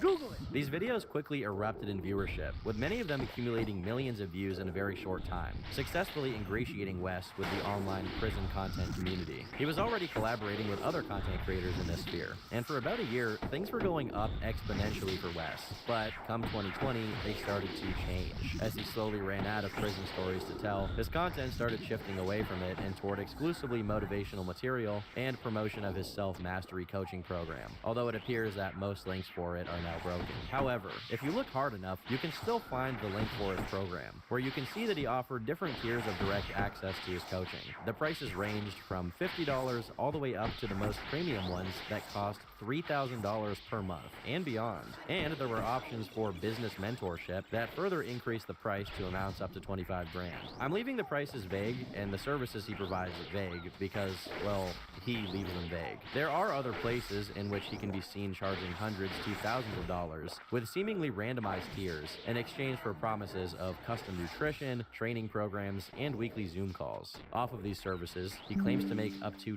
$200,000 daily and up to $2 million monthly. Sound like a lie? It almost certainly is. Though there's no doubt he was making a decent amount of money in the Hustlers University kind of way, he likely exaggerates it a lot because part of what he's selling to people is the promise that they can become like him. Literally, he coaches people to become coaches and tells them they can make the kind of money he claims to be making. This is like a hybrid between social engineering and a pyramid scheme. While his content was notably becoming diluted as the years went on, it only really started becoming bad in 2022. As other prison channels piled on, poking holes into Wes's prison stories and his claims that he put on all of his muscle naturally, Wes's content nosedived in quality as it went down another peg. From motivational content to downright get-rich-quick scheme tier slop, all while he showed off sports cars and mega mansions. So they saw me get out of prison. They saw me go from my grandma's house to my first loft, to my first condo, to my first Rolls Royce. Now I have 2 mansions, 3 Rolls Royces, 3 Lamborghinis. I make close to $3 million a month. If you're at all familiar with how these social media influencers like to do things, you don't even gotta wonder if it's bought or rented.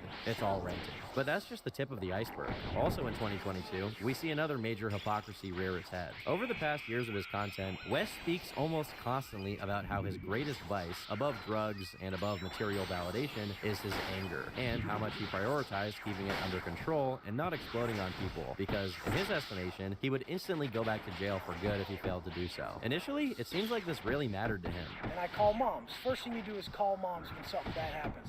So I hit moms up. And I'm like, Mom, I'm in the shoe. Some bad happened.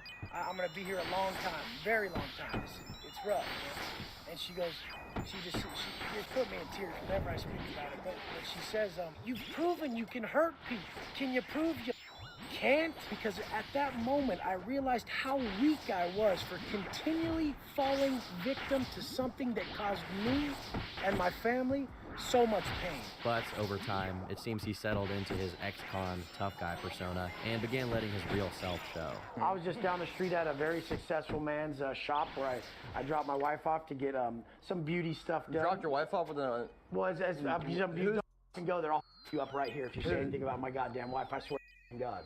So don't say nothing right there, bro. Stop right there. Stop right there, okay? And don't say anything about dropping my wife off. I dropped her off at a beauty place. I was curious. Okay, yeah, but you were starting to go somewhere, right? I was just curious. Yeah, but 100% don't go there. That skinny little kid better watch out. Wes is so huge he could pick that kid up and hoop his entire body, no problem. In that clip, they're both talking about Wes's wife, Valerie, a tattoo artist and model he'd been with for a couple of years and married in late 2021. In a video from around the time they got married, Wes talked about having struggled with unspecified issues revolving around addiction and anger in his relationship. But it was in the context of having overcome those issues. Well, doesn't seem like those issues were really overcome, as in early to mid 2022, Valerie made a series of posts talking about her relationship with Wes, revealing that it had all fallen apart due to domestic violence situations. Pretty much all my stuff passed out. Like, I was out the first time I was actually like on a psychiatric hold, and he had already had somebody like living with him that found on the internet that's like an escort. Don't know who she is, but no, he does not follow any rules that he gives you guys, and it's to the point where it's disgusting. He's physically hurt me so many times that it's unforgivable. After telling her followers about it, she expressed that, at least at the time, she had no interest in sharing the evidence she had of what took place, as she fully intended to press charges and deal with it through court. Now, while I wasn't able to find it due to how fickle the presence of these videos are on platforms like Instagram and TikTok, Reddit users have discussed another video in which Valerie and Wes argue over her supposedly buying too many pairs of sunglasses. Must be real expensive sunglasses to put a dent on his $2 million a month income. Eventually, one of the users replied to his thread corroborating Valerie's claims that Wes was already seeing someone else when he kicked her out of the house that she was living in with her son, whom Wes previously bragged about adopting. A little while after these allegations were made and they separated, Valerie surfaced in an interview with the channel Cinemills, where she spoke about what had happened, reiterating her claims, but with a noticeably generous tone about Wes, almost as if the reality of what had happened hadn't fully materialized, and she halfway justified his actions. Due to there being no easily available evidence backing her up at the time, and the fact that she herself admitted to attracting that kind of situation, as well as struggling with alcohol abuse during the time she was with Wes, her claims were easy to dismiss. However, I'll briefly skip ahead on the timeline here. Years after this breakup took place, their divorce proceedings were stalling, and Wes continued to occasionally mention her and her son in his videos and say that he still loved her, while suggesting that she was the problematic person in the relationship. When she got fed up with this situation, Valerie decided to once again speak out about her experience with Wes. After ranting about how much it was weighing on her, she finally shared the evidence she'd spoken about a few years prior. Wes opens that little window so I can't even use the restroom in privacy. And he just closed it so he wouldn't be recorded. And now he's crying outside the restroom door. What the f are you doing? Along with this video came the pictures of her bruises, including one that resulted from him kicking her in the head, a move we'll later come to find out is his forte. It shouldn't really be surprising that a convicted felon did what a convicted felon does, but still, it's jarring to actually see the aftermath of an assault of this kind. Unfortunately, all of this wasn't easily accessible in 2022, but people were already growing quite suspicious of Wes's public persona. After Valerie did the interview in August, things did stay silent for a few months, until the Wes Watson subreddit started getting more and more momentum as it picked apart the house of cards that was his life. They quickly found out the obvious. He did not own the mansion and was only renting it to make videos. But the further they looked into how he conducted his business, the more it became evident that Wes wasn't just a grifter, but instead a full-on serial scammer who didn't even bother to give his clients the bare minimum of what he promised. By early 2023, we have one of the largest and most significant posts that tried to reveal just exactly how Wes operated his quote-unquote coaching. A Reddit user by the name of The Dutch Demon made a thread titled, "How Wes Watson Almost Scammed Me at a $1,500, introducing it by saying that he'd been a fan of Wes for years and had his interest peaked when he discovered Wes offered not only a fitness program, but also a business program, which supposedly had turned many of his followers rich in a short period of time. With these great results in mind, in October 2022, Dutch decided to shoot Wes a DM, expressing interest, while admitting that he didn't have the necessary $3 grand to pay for it in full. At which point point, Wes gave him a generous discount at 50%. You heard right, he cut the price by half. What a charitable man. You fold it over so many times it's this big. Look it's this big. You put a glove around it 3 or 4 times. You twist it up and you shove it up your ass. The insanity began almost instantly when Dutch, being in a different time zone, thought Wes had either forgotten about or missed their scheduled phone call. When Dutch texted Wes about it, he immediately started chewing him out and saying he was going to have to pay the other half of the amount if he ever wanted to work with Wes. Despite this overreaction, Dutch took Wes's words to heart and apologized for bothering him, which did manage to calm him down for the time being, and the two eventually scheduled the next call. The thing is, they didn't talk about making any more payments, so Dutch assumed that Wes had changed his mind about rescinding his discount. When the time for the next call came, it was rescheduled again, and again, and again. For the next 3 months, Dutch never managed to actually get on a call with Wes, and of course, his suspicions started to grow. When Wes finally grew tired of jerking this guy around, he suddenly remembered the $1,500 thing and decided to use it as an excuse as to why he had no obligation to ever get on a call with Dutch, and told him to just get a refund. I mean, it's pretty mean-spirited to keep leading someone on like this just to cancel on them repeatedly until you tell them to refund the money, but at least he was gonna get a refund, right? Well, think again. The first thing Dutch noticed when he began to scrutinize the replies he got from Wes was that on Instagram, Wes typed a certain way and expressed being very aware of why their first meeting didn't take place, saying that it got moved around. Meanwhile, Wes on Trainerize,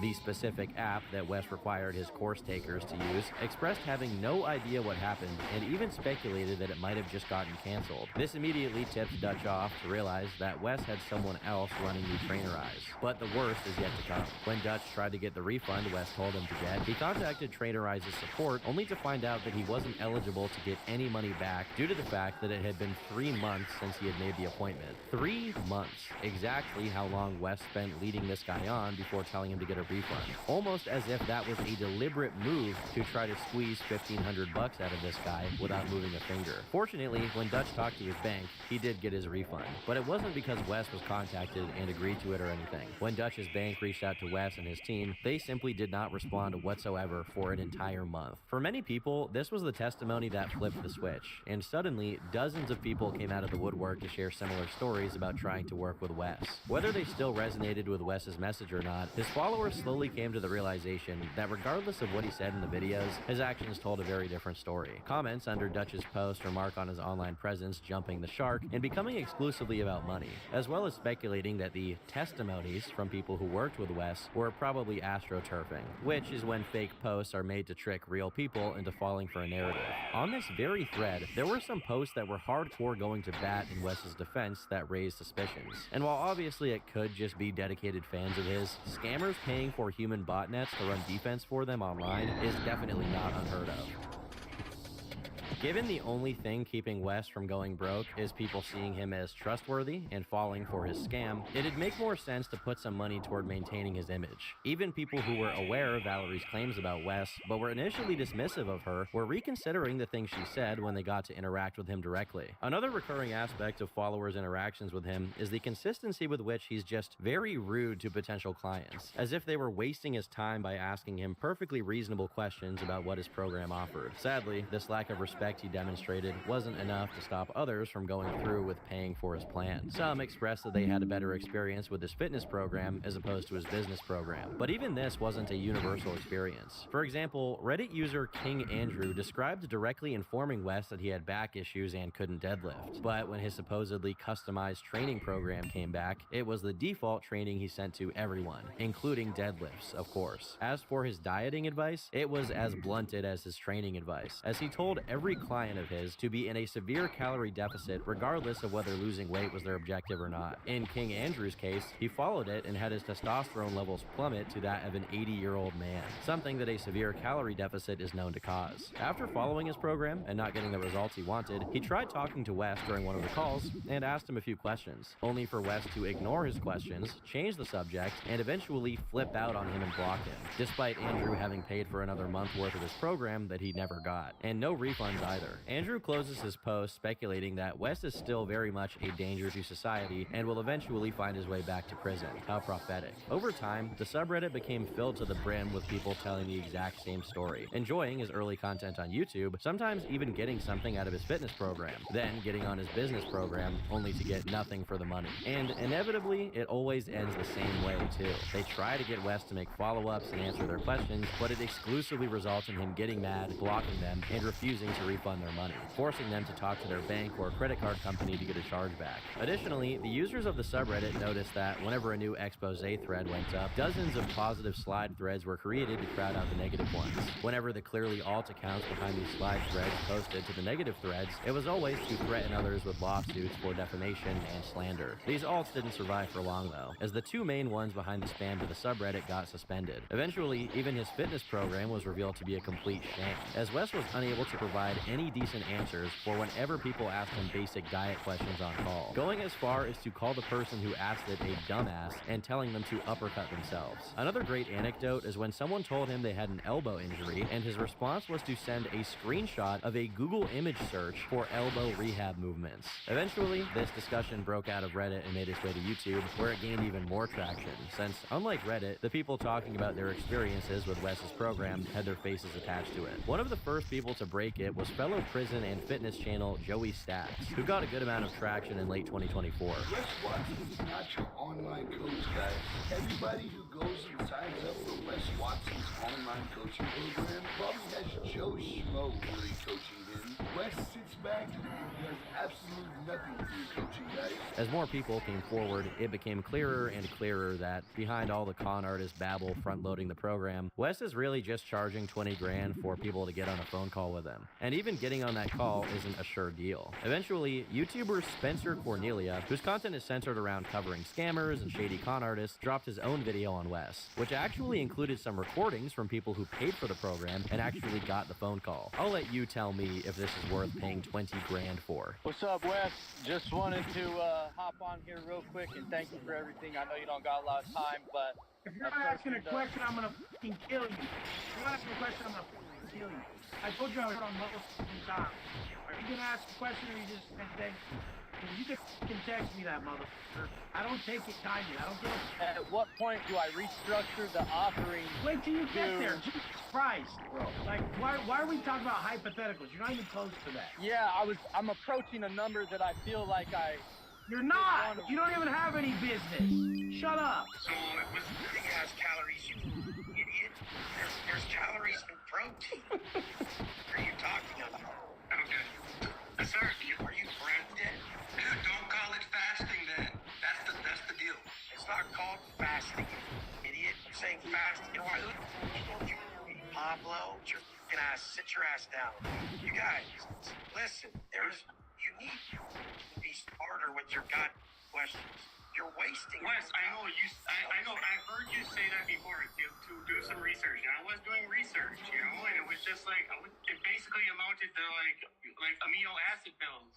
When I was 13, I literally understood the question you're asking. At 13. As damaging as these clips were on their own, another thing Spencer brought attention to was one video from another prison YouTuber, Convict's Perspective, who managed to get a hold of Wes's prison record, showing that he'd done all of his prison time outside of the state of California, meaning every single one of his stories about prison were also complete fiction. Lastly, Spencer also covered Wes's delayed response to Valerie, in which he says that she was the domestic abuser, not him, and that she allegedly tried to hurt his mom. Again, these are all allegations and not something that has been formally cleared up in court, but given we have pictures of Valerie's bruises and a video of Wes charging at her, the evidence only really points in one direction. Despite the scammer angle of Wes Watson's online persona being confirmed beyond the shadow of a doubt, people continued to be gullible enough to fall for his shtick to the tune of $30,000 and even $40,000.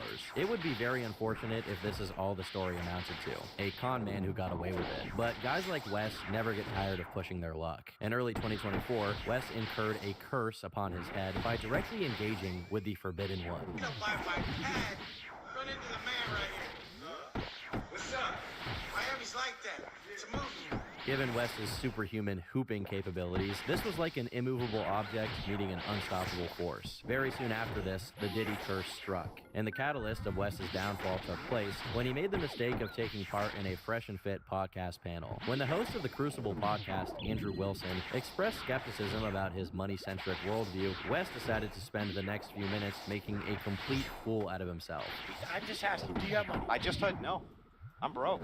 I'm a nobody. No, but really, you are? Yeah. Like, how much money you got? Probably $5 in my pocket. Not much more. Can anyone answer for the guy? Why do they think I'm kidding? I have a family. I take care of an entire family. If you ain't fit, you can't say it's not all about being in good shape. Why not? After you make X amount, hundreds of thousands of dollars, if you look at these studies done on this, it does not. I don't fit no It studies. does not hugely improve a person's life. Are you proud of who Bro, you are? why Well, look at. Are you proud? If you look in the mirror, would you guys say this proud of who he is? That's a bag of trash, dude. Pull your shirt Because off I've been. Tell me you're proud of Because yourself. I've been in prison. Jesus Christ! Because look I've been at to you, prison. bro. You got 10-inch arms and tits. Men don't have. No, they go to prison where they get. Never been to prison. Look, That's you what talking about happens. shit you don't know. They go to prison where they get. You get your ass beat in Hold front of on. everybody. His thing out, and then We can have different opinions. yeah. Anyway, back to where I was at. Boobs. Yeah. Okay. Prison. But anyway, if you want to follow the successful mantra of a man who tells you he's reformed from prison, understand why they might have gone there to begin with. This on its own was bad enough for Wes, as he was clearly trying to take part in the conversation, and also clearly coming up short as far as explanations that went beyond quotes. And so he had to default to insulting this guy's appearance. But almost immediately, it gets even worse. That a rejection of materialism is something missing in society, and I do think that true wealth is the family, and I think that true wealth is having a wife, and true wealth, that is what I think it is, and that is what I think truly success is being able to go home and look your family in the face and know that you're doing everything you can to support them. That's And then what when I you think go to the success beach is. with your family, they're like, "There's my stud dad right there, standing there. Do you have- that stud right there with do his you- shirt off?" Agree to disagree. We can We have can move on, but we can- Jesus yeah. Christ, men don't have tits. We can agree on that. Physically, Men usually have he has- hair. We can he has agree on cro- that too. He has Physically. crossed over gender barriers. I think we can see each side has different By opinions. choice, crossing gender barriers. By growing. Okay. All right. Okay. Come on, man. You fat little. Bro, seriously. Like, All right. should I just smack the dude in front of everyone just No, for no, the no, whole no, fun? no, no, no, no, no, no, no, no, no, no. Because he wouldn't do shit. All right. This is the thing about life. No. You shouldn't talk. You shouldn't back No, no, up. no. You shouldn't. It's people like this think they can talk to someone like me like that. They really think they can. He knows he wouldn't do shit about it, and that's the problem. It's embarrassing enough to have to resort to making violent threats during an argument, but it's even more embarrassing when your threat is just, this guy thinks he can talk to me like that, right after the guy talked to him like that, and he did nothing. It's like he really got used to acting tough to his camera in his empty rented house. Look at that Do stud. you have children? I do have children. How many? I have two. You have two. So, are you saying that your Bugatti and your money and everything If else they is saw me worth more standing than your there, they'd be children? like, my dad's a superhero. Look what he brought to the table. Not only did he have no response to Andrew's question about whether his cars were worth more than his kids, Wes had to resort to stretching the truth to even engage with him, since he doesn't actually have kids. He was just seeing a chick who did, although we'll get to that later. While these clips already made waves on their own as the wider public began to see what a goofball Wes truly was, they were magnified to a much broader audience when a month later, it was re-uploaded to a channel called Araco TV, where it ballooned up to 8 million views. If that wasn't bad enough, a few days later, Moist Critical made a video reacting to it, which is currently sitting at nearly 3 million views. Like that. You started it, goofball. Oh my God, he's getting. This is why he privated his Instagram account now. I see. Oh my. He's getting destroyed. As Charlie repeatedly mentions during this video, this entire incident made hate comments get to a point where Wes privated his Instagram and severely decreased his upload frequency, taking a few days off to cope with the public humiliation he endured. However, he remained active on the coaching side of things, trying to rope as many people into his program as possible. But even there, people found ways to continue messing with him, and he was still not handling it well. Is Diddy with you? Is Diddy there with you? Another one. Smack you down little. Oh, you a bitch, Wes. You can actually hear the moment where Wes realized what he said here and is taken aback. Almost like for a moment, he knew he had genuinely screwed up.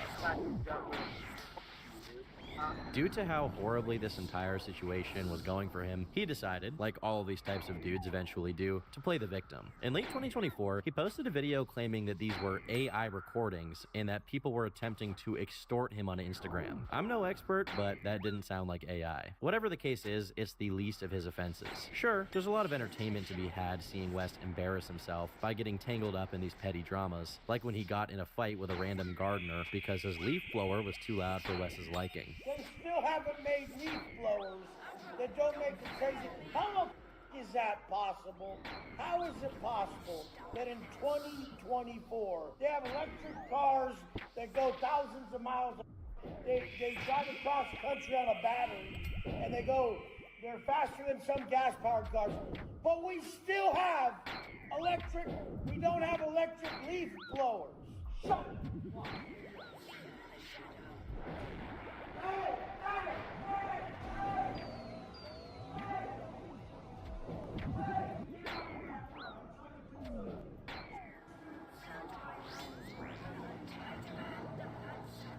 However, it seems like the really dark aspect of Wes comes from his behavior with women. A long time after he'd broken up with Valerie, he proudly announced that he was now dating the Instagram famous girl, Morgan Brittany. For those of you who are understandably out of the loop, this is her. No, you shut the f*** up. You shut the f*** up.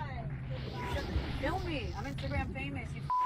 As she shared his trade of being a hostile nuance to bystanders, Morgan and Wes were a match made in, well, not quite heaven, but you get the point. Almost immediately after they got together, she got a tattoo of his name right above her eyebrow. Surprising no one, she immediately regretted this decision as they broke up soon after in the messiest way possible. She instantly took to her Instagram stories to suggest he was still in the habit of pooping things, claimed he verbally abused her, pressured her to post with him to make him look more normal, and regularly abused steroids, showing pictures of how he looked when he was fresh out of prison and natural to prove it. Among other claims she made in her stories, she also showed a video of Wes driving while recording himself and looking at his phone with a newborn baby in the back seat. She also added that Wes frequently made racist remarks about everyone, including her, saying he yells the N-word for breakfast, and calling her a Nigerian for touching his car window. Most damningly is that Morgan, like Valerie, alleged he committed acts of domestic violence. While she didn't provide any evidence of this, all of these stories were enough to get Wes to go private again and send her a cease and desist, accusing her of cyber harassing him. So much for the prison-hardened felon image.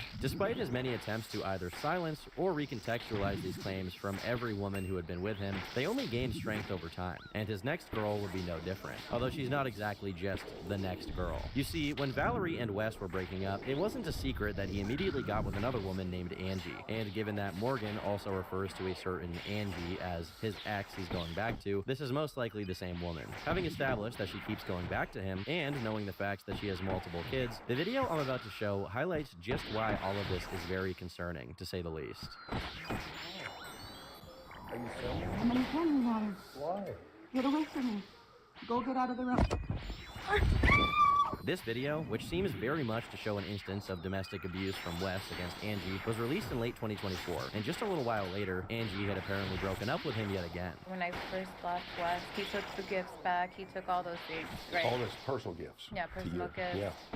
clothes, shoes, jewelry, all that stuff. He would create so much discord during the day of, you're not doing enough, I need this, I need that, you're incapable, you can't do this, just a whole bunch of bashing all day long. And I'm in the room putting the baby to sleep, and then he writes this beautiful, heartfelt message about how much he loves me and how all these great things about the girls and I and all these things and whatever. And it was so beautiful to read it, but it didn't feel real at all in any which way. Note? No, like on Instagram. It's not Oh, he's doing this for the world. Yeah, for the world. You know, this, I'm reading this and I was like, wow, this is so beautiful and so heartfelt. But I was like, that's not the same person. That's not the guy in the other bedroom. The description of him taking all of the gifts he gave back is once again consistent with how he's been described by other women he's been with. What's even more iconic is that she eventually repeated what Andrew Wilson told him on the Fresh and Fit podcast, almost word for word. Yeah, because sure. when you have a family unit,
grounds you and brings you back to reality, and you realize what's truly important in this world. It's not just the Bugattis and the mansions and any of those things. It's truly like, you know, honoring and taking care of kids. Later on, the same source that divulged the video of Wes allegedly hurting Angie made a post showing a woman who looked conspicuously like another girlfriend of his, Gabby, on an escort website. While it's borderline impossible to document the timeline of when Wes switches between women, it probably coincides with when he screams at enough people over phone calls to be able to afford their services. During Angie's last breakup with Wes, she sent this Instagram audio message, once again echoing an issue that both Morgan and Valerie described Wes having. He's mentally disturbed. He literally called me and was just saying, oh, you can vent to me, and oh, calling me a bitch, and my kids are... This audio apparently came on the heels of Wes directing one of his verbal abuse tirades at one of her kids, which explains why she'd break up with him again. Honestly, it's hard to tell how many women Wes has run into this exact same pattern of behavior with, but one is already too many, let alone 4. And the fact that there were kids involved in 2 of those instances is just dark. Right now, I'll pivot away from Wes's run-ins with Angie, but if at any point you see them together again as I go over the rest of the story, just know that these two are constantly on and off with no rhyme or reason to it. Going back to Wes's online antics now, he made absolutely no effort to hide the facts that he thought it was reasonable to assault people who did not initiate an altercation. If you're at all tuned into fitness content on YouTube, then you probably heard about the situation between Mike Van Wyck and Jeff Nippard that took place in late 2024. To summarize it for you, Jeff Nippard is a science-based lifter whose content is largely centered around using studies to optimize training as a natural bodybuilder. On the other hand, Mike Van Wyck is not a big fan of science-based lifting, to put it mildly. Jeff responded to one of his videos online. The two eventually went to the same gym, and when Jeff went to interact with him, Mike hit him in the throat twice. CCTV footage clearly showed that while Jeff was the one who approached Mike, he clearly did nothing threatening or physical to warrant that response. But does context really matter when you're ripped, rich, rare? Ripped, rich, and rare. Ripped, rich, rare? You ain't gonna have the first 2 if you ain't the third. And if you think... Wes thought he should weigh in and give his 2 cents, despite knowing absolutely nothing about what happened or why, resulting in this abomination of a take. So you guys, there's a video online going around of some monster-ass fool pushing some keyboard warrior princess little punk by his neck. I guess the guy heckles the big guy online or something. You are in the comments going, he should press charges. No. He should get pushed by the neck and then get his head stepped on, and everybody else should say, good, don't talk to a monster if you're a little peon. There was a time when this guy at least put some effort into pretending he wasn't a complete violent meathead felon who identified with every other violent meathead felon. But that time was long gone. What's funny is if you look into Mike Van Wyck's history further, you'll find out that while he was pretty comfortable jabbing Jeff Nippard in the throat, he didn't even come close to doing such a thing when Joey Stacks was up in his face. The same Joey Stacks who I mentioned earlier. Unfortunately, this is just how criminals act. They see windows of opportunity to pick on people, and if they feel they'll get away with it, they will take that opportunity. Anything beyond that is just a rationalization. It's telling that he has to bring up his not 10 years spent in prison to make a point about the incident. I was in the penitentiary for 10 years watching people get their heads sawed off, watching motherfuckers get splatted. You can't even just normally fight in most places. If he likes the way prison works so much, he can just go back to hooping his paperwork any day. Although he'll probably beg to be sent to an out-of-state prison again if he does, due to all the negative attention he attracted for lying about having gone to California prisons. John Bravo, who was already covering the situation regarding Jeff Nippard, started giving some attention to Wes after he weighed in. And this is a good time to mention that the majority of the following events were documented and researched by John, who has relentlessly documented Wes ever since with great success. Unsurprisingly, Wes wasn't able to handle the scrutiny and privated his Instagram account. In keeping with his incessant desire to go back behind bars, he personally messaged John Bravo to invite him to go fight him at his gym, only to block him immediately before John could even respond. Later on, it became clear that this was a pattern for Wes, who had already gotten into an altercation with a personal trainer in that gym in the past, and continued to try and fight people there in the future. Interestingly enough, this is what the personal trainer had to say about his altercation with Wes. He disrespected my client in the middle of the gym, so we had words, and as a man I challenged him to go outside and settle it, and he refused. Other words were exchanged, some derogatory comments. I was then called into management, and aka Wes Watson is a snitch, and went to the management and cried about it. Then after that, I was told that I was no longer allowed to be at my place of business. It didn't take long for the crew of miscreants that Wes surrounded himself with to start targeting John as well, threatening to put him in the hospital and the whole nine. Don't press charges when you get up or whatever it is, you know. Don't press charges on me when you gotta go to the hospital and you got them bills to pay because you chose to mouth off and get them up with me. Don't press charges. That's the only thing I gotta say. But when you take the L, which I know you will, whoever haters want to step up, don't press charges. That's the biggest thing. I like how it's a mantra for these guys to beg for people not to press charges on them. It's like they can't accept that in the real world, assaulting people for being mean to you is a crime. Honestly, there should be some way for this kind of institutionalized loony to opt into going back to prison, because they clearly miss it. I did 20 years. Another piece of evidence pointing to this is that, corroborating what Morgan alluded to, when John spoke to Valerie, she claimed Wes had her help him do some hooping, which earned him the nickname Peg Watson. You can take a Yakubian brother out of prison, but you'll have to pry the paperwork out of his cold, dead prison pocket. It won't detect a phone that you've hooped, you know? In late November 2024, Charlie dropped yet another video on Wes that got well over 2 million views. And like clockwork, Wes continued to post Instagram stories talking about how little being gadooshed affected him, only to shut down his Instagram, filter his YouTube comments, and stay mostly radio silent in response. For all of the talk about how the only people who hated him were nerds who were jealous of what a jacked stud he was, his following had now shrunk down to a small patch of sycophants, while pretty much anyone with a pulse realized how much of a joke he and his content had become. Literally millions of people tuning in exclusively to see him make a fool of himself. Yet, in his little world, he was being persecuted by a small group of, Reddit gamers. Find me one of these gamers. Just find me one where their gaming avatar looks anything like this. I bet their gaming avatar looks more like a superhero. The man's ability to read the room went the way of his hairline. Long gone. Never to be seen ever again. Now, if we were talking about literally anyone else, right now would be an organic stopping point, as Wes had locked himself into this cycle of publicly humiliating himself until his inevitable bankruptcy due to his scam not bringing in enough to afford his rent. However, we're not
not talking about anyone else. We're talking about career criminal Wes Watson. Before the year could end, news came out that after repeatedly doxing the gym he goes to and inviting people to fight him there every single day, his wishes finally came true. On Christmas, the actual day the Lord was born, Wes was posting online about how much he didn't care about what people said about him. A lot of you guys are positive, normal people, so you'd never go on a website like Reddit. Only the weirdest of the weird people who watch weird-ass types of porn Go on Reddit. They're a bunch of the lowest weirdos ever. Only a man of his 5'8" stature could find himself talking about Reddit on Christmas Day. By the way, if he's never on it, how does he know it's full of freaky stuff? Can we expect a Wes Watson Thug Hunters collab coming soon? Can't wait for him to do a squat program with these guys. Now, during his stories, he went on this rant. These are a bunch of weirdos who put wigs on men and makeup on men and post it and don't think they're weird. I'm surprised I haven't brought this up yet, but what Wes is talking about here is one troll of his who goes by the extremely fitting name of Trans Wes Watson. By simply putting lipstick and wig filters on Wes's videos and pictures, they secured real estate in Wes Watson's mind. They actually own it too, not just rent it like Wes does. And yes, I am referring to them as they because I respect Trans Wes Watson's pronouns, and so should you.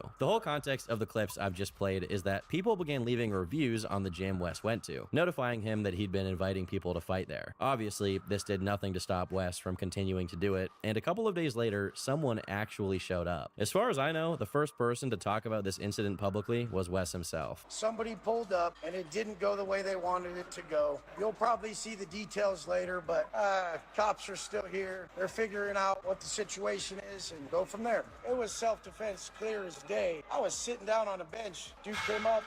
He's about 7 foot, just wanted to start a fight. The reason why Wes had to rush and give a statement about this, obviously, is because he wanted to get a grip on the narrative early on. Fortunately, people trusted him so little that they immediately got to investigating what truly happened. And one of the first people to do so, the aforementioned John Bravo, was told by other gym goers that the person Wes fought was special needs. While no one knew any better, Wes continued to spam lies about what went down, saying it was a fair one-on-one and he only fought in self-defense. I don't condone violence. Why do you think every time someone talked and filmed me and filmed me and filmed me, I just was the bigger man? The guy's just talking. He don't know what he's gonna get. Just let him talk. But then the second somebody put their hands on me, it was a wrap, okay? I don't condone it. I'll walk away. Eventually, John obtained the full footage. While I can't show all of it here due to it being extremely graphic, this guy, who is not a 7-foot-tall monster gangster, by the way, approached Wes and started talking to him, which was later revealed to be an invitation for just the two of them to go outside and fight, as Wes had spoken about on his Instagram. Cowering out of it, Wes refused to step out of the gym and immediately struck the guy with his weight belt. At this point, the guy backs up and doesn't escalate, only for Wes's buddies to jump in and hold the guy down while threatening to hit him with a dumbbell, allowing Wes to pull on the guy's hair, stick his fingers in his eye, and punch him over 50 times in the head. During the scuffle, Wes and his buddies delivered 4 or 5 soccer kicks to the guy's head and cut a strand of his hair off. This cowardly incident instantly ballooned to extreme notoriety, as Charlie once again brought it to the attention of his audience. And no matter how much Wes lied about it, he was clearly the aggressor in the situation. The guy only showed up after Wes explicitly invited him to fight him outside of the gym 1v1. The guy never struck Wes, and the closest thing to aggression he got to was supposedly lunging at him. But in the video, it looks like what actually happened was that one of Wes's buddies struck him on the back with a dumbbell and caused him to fall, not lunge toward Wes. Eventually, John Bravo also got the body cam footage from the cops who went to the gym that day, and Wes, being the former Oklahoma prison inmate who was released early on good behavior, acted accordingly and showed his COs his brown balloon knot so they'd recognize him. He told me, let's fight. And I said, I don't want to. He pushed me. Okay, so what?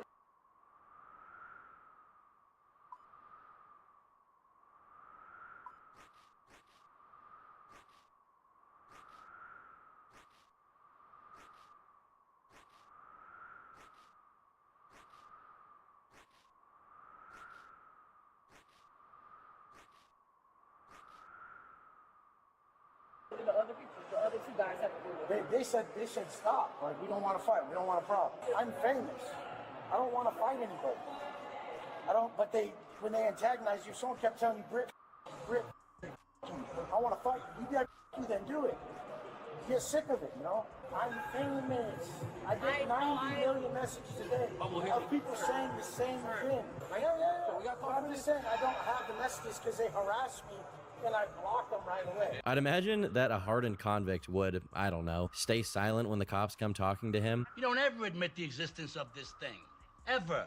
He should have stood trial like a man. Not only does he sing like a bird, he has this zesty gym guy come over and advocate for him. If you can believe it, the gym rep actually tried to get the cops to get rid of evidence. So, no, you're good. I just want you to know because if the guy filmed it, can you erase that?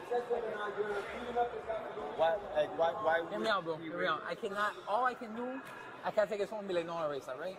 It is what it is. Can you ask him no, to erase sir. it? Sir, no, I'm not doing that. I'm not getting involved in that. Despite West doing his best to keep the police from seeing the messages, the guy he beat up provided them, along with video of the incident. Being the genius that Wes is, he actually further incriminated himself while talking to the cops. Yeah, next time I'm gonna kill a motherfucker. Straight up, because I'm sick of this. Like me defending myself, even have to fucking sit here right now. Poor guy. West was clearly just trying to train for a soccer championship when his victim fell with his head in front of his foot. It happens to the best of us. As the police officers grew increasingly skeptical of his story, due to the fact they knew he kicked the guy in the head after he was down, he began losing his mind at them. There is always a threat if he's moving. He could pull out a gun. Admit it. Quit lying.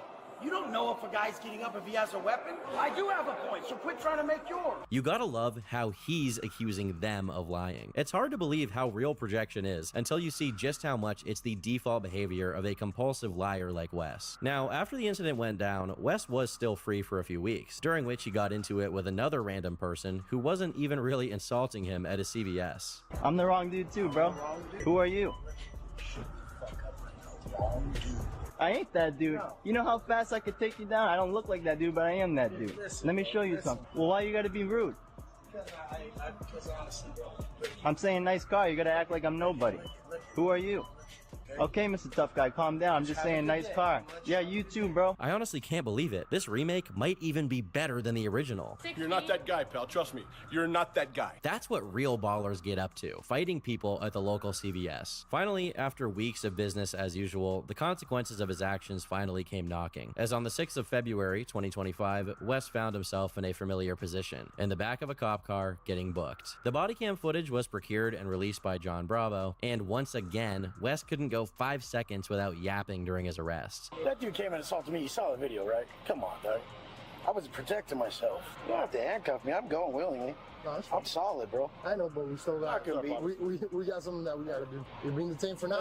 Let's not put it on camera. I think that somewhere in the midst of narcissistic delusion Wes lives in, he actually thought he could talk himself out of the situation, Better Call Saul style. That wasn't the case here, and what's even funnier is that while he's getting cuffed, he tells the escort he was seeing at the time to call his mom. Meanwhile, she shows absolutely no concern for him and just wants the keys so she can get in the house and get her dog. Despite knowing they have access to all the footage and the text messages, Wes once again decides to lie to the cops and tell them that the guy he beat up slapped him on the head and initiated the fight. If it weren't such insane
drivel, I'd play through the arrest footage because it contains straight minutes of Wes yapping nonstop. When he arrives at the station to get processed, he realizes what's about to happen. They're gonna measure his height. You see, among the many lies Wes tells about himself, one of them is that he is 6 feet tall. In an Instagram story, when his height is brought up, he avidly denies it while wearing conspicuously thick-soled shoes. During his arrest, however, this is what he tells the cops. No one can check my height. You take a picture of us with desperate saying I'm 5'4". Online, they just be joking. They're like, you're 5'4". Oh, they all the trolls. While I'm sure someone has said he's 5'3" before to piss him off, and probably succeeded at it, the real claim was that he was 5'8". And what do you know? When his arrest information went up online, he was listed at precisely 5'8". That means this guy is actually walking around in public with 4-inch lifts to pretend he's taller. 4 inches is the kind of height you'd expect to see on a woman's heel, which once again brings us back to the prophecy of trans Wes Watson coming to reality. His arrest information also reveals that he's being charged with felony battery, which, given he's done a few years in prison already, is probably not going to end well for him. A day after his arrest, his bond hearing took place, and during it, the judge gave Wes a Sigma check to ensure he was mewing. If he comes to your gym, call the police. Don't engage, because if you get arrested for anything else, you'll be locked up in jail until your trial. Okay, I just want to, real quick. Mr. Watson, please don't make any statements. The people who organized this bond hearing somehow missed the fact that he had a prior. Interesting how he didn't butt in to remind them he did 10 years in the can without a peep. 20 years inside. Tough people. 8 years in the can, I wanted to hoop my paperwork. I compromised. I paid for an escort to peg me. Because of this, his bond was set at $5 grand total, meaning all he had to do was take back a few of the gifts he gave to his escort and pawn them in order to be a free man once again. But given that his boy Diddy was just sent to the slammer a few months prior to this, I think Wes was looking forward to the freak off in the prison cell. All jokes aside, the way Wes's escort girl behaved during his arrest was not a coincidence, as she immediately broke up with him and moved on when he went to jail, which he later claimed was due to her getting his phone and finding out he was cheating on her. Once again, John Bravo looked into it and discovered that not only did her escort ad go back up right away, but one of the things she lists as her abilities is, wouldn't you know it, the same exact thing that Wes had always been accused of having his women do, gadooshing him. You know what I mean. I like it. I like it. Ow. It was no big deal though, as Wes has a laundry list of women who are more than willing to help him hoop some paperwork. So soon after, he got back together with Angie, whom he talked down to while recording it to show how much of a man he is. And greet me when I come in the goddamn house or when I'm around to make sure that she shows she's attracted to me. And she doesn't really do it. And that's a problem we have. What do you want me to do that I don't do? To be just aware that I'm a mom and the baby is like... That's no excuse. I need to be addressed. That's it. I don't need 15 minutes. I don't need 30 minutes. I need to be addressed in a certain way often. And people are like, why? So that I don't have to get it from other dudes. Because I'm going to get attention from women. And that's what I'm going to do. So either you're going to give it to me or someone else is. So... See, the point is make sure you give your man attention. As much of an absolute goof as this guy is, it's sad that there are still women willing to put themselves through it, especially since Angie has kids, and they all have to put up with him screaming in the house all the time at people on the internet. Find me one of these gamers.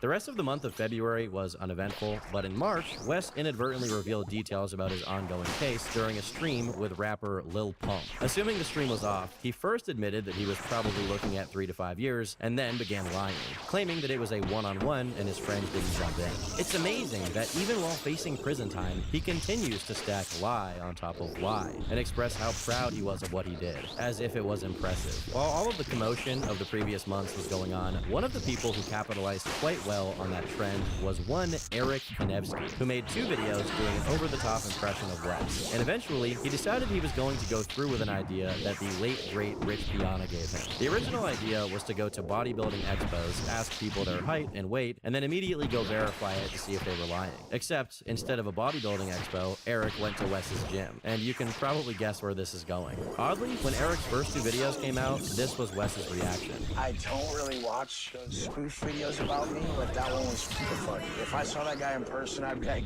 dude, you are classic. Like, I really thought it was going to piss me off, and I liked the guy after seeing that one. I'm just saying, he was hilarious. Coincidentally, just as Eric was planning to carry this video to fruition, Wes posted this to his Instagram. The biggest fairy that you know that swears I'm not 6 foot, have him come to where I go to the gym, and we'll just do a friendly stand by each other and take a picture. Get as many people as you can. Have them come stand next to me, take a picture, and just document it. I'm 6 foot. So I'm just gonna play into your guys' game, because this is one of the most friendly things you guys have ever said about me, is that I'm short. You guys think you're hating on me, but it's kind of nice. Of course, when Eric actually showed up, this is how it went down. Look at this stud over here.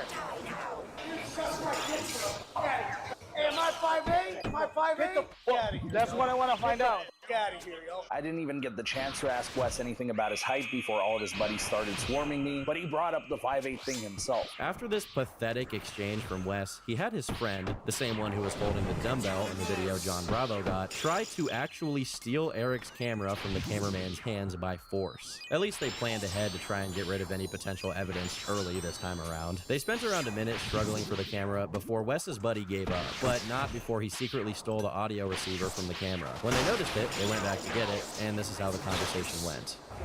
Dog, y'all shouldn't walk up in here with your bull. So it's alright to just take someone's camera equipment? Look like that whole camera ain't gone, dog. Why? What do you mean, why? Why? You want to walk up here and film with people, that's the happens right there. He asked people to. You make videos like that, aren't You saw his video, you said it was funny. Fortunately, they did get the receiver back, and no real violence broke out. But as they themselves speculated, if they hadn't been in a group of 4 people, that might have gone down a bit differently. Besides this near miss, Wes's influencer lifestyle went on without a hitch. Well, sort of. You see, he's really into making all kinds of content with his misses, appearing on podcasts, cross-promoting their Instagram accounts, so on and so forth. However, in one attempt to make a saucy video, Wes posted a few stories of him and Angie engaging in a primitive mating ritual, and accidentally, Wes filmed the reflection of his paperwork on a glass surface. He deleted the story really quickly when he noticed what he had done, but many people had already saved the video, and much to Wes's embarrassment, it looks like his paperwork was stacking up short. I'm not one to body shame my fellow man, but the fact that this even happened is ridiculous enough that it deserves to be mentioned. While it's impossible to know for sure how Wes's story will end, given the fact that he has priors and his trial date for the felony battery charge is coming up, there's a good chance he'll go back to prison for a few years. However, if that doesn't do it, and if his former clients don't figure out a way to hit him with a fraud lawsuit for having them pay for a service they never actually get, something else will. Tax fraud. During his appearance in Jack Doherty's stream, he talked about how he spent money in such a way to avoid having to do his taxes. But as someone on Reddit pointed out, this doesn't really add up. And a user named Dapper Tough claimed Wes owed north of $3 million to the IRS. John Bravo later announced he'd be investigating this as well, so we'll probably hear some news about it soon. Whatever the case is, one fact remains. Because of how proud he is of being a violent ex-con that doesn't care about the consequences, Wes is sure to find himself back where he began, which is to say, in a prison cell. I don't wish this fate on people, but honestly, when you do what he did, there's nothing besides prison in line for you. Deep down, I think Wes knows this too, and was just waiting for it to happen. Even if you completely take that incident out of the equation, you still have pretty credible allegations against him from pretty much every woman he'd ever been with. Simply put, those things eventually come back to bite you in one way or another. And if it wasn't prison time, it would be spending the rest of his life looking over his shoulder, waiting for the day that the consequences of his actions would come. Honestly, with his continued belligerence after the incident, more and more it seems like if Wes didn't go to prison, he'll just eventually walk into someone who's on the same wavelength as he is and either end up killing someone or most likely dying. I know it may sound like I'm stretching here, but realistically, this kind of thing does happen in the real world. And the reason why prison exists is to prevent it by putting these kinds of people away. Unfortunately, that may be the best, and at this point, only outcome for Wes Watson. As for me, I've been Turkey Tom. Thanks for watching, and until next time, leave me alone.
Connor Murphy took himself from a socially inept nerd to one of the most successful fitness influencers on YouTube. I may be talking to some girls, and while I'm talking to them, Jack's gonna rip off my shirt. Only for his thrill-seeking lifestyle to lead him to do substances that permanently destroyed his mind and made him think that he was God. What is happening?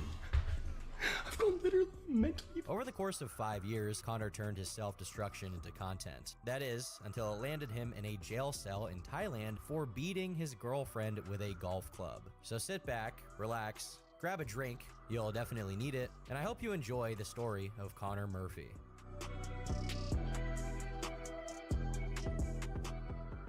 Long before he was getting it on with ladyboys on OnlyFans, Connor Murphy wanted to be an inspiration for kids who were outcasts, like he was. On the same day he created his YouTube channel, he uploaded an autobiographical introduction video explaining what got him into fitness in the first place. According to him, he wasn't the most popular kid at school, and people didn't really get along with him. I was a complete loser in high school and college, but it was way worse than high school. I went to a school called Searcy High School back in Arkansas. And man, I was a social outcast, man. And guys, I was a really shy and introverted kid, all right? So I could not break into any friend group, all right? I was afraid to talk to people. So I really never made any good friends. I was a loner, man. I pretty much just kept to myself throughout all of high school. This really bothered Connor to the point where he decided to take up doing bodyweight exercises, which eventually evolved into playing soccer, basketball, and golf. More importantly, however, he began lifting weights as soon as he turned 13 and was allowed to start going into the weight room. He stuck to it until he got to 185 pounds at 17 years old, which is no small feat for a guy standing at 5'8". However, according to his own retelling, this ultimately did nothing to solve his social ineptitude. And I'd actually been training for a few years. I actually had a decent physique, but I was way too shy and humble to even show it off. I seriously wore these baggy polo golf shirts and these nerdy glasses.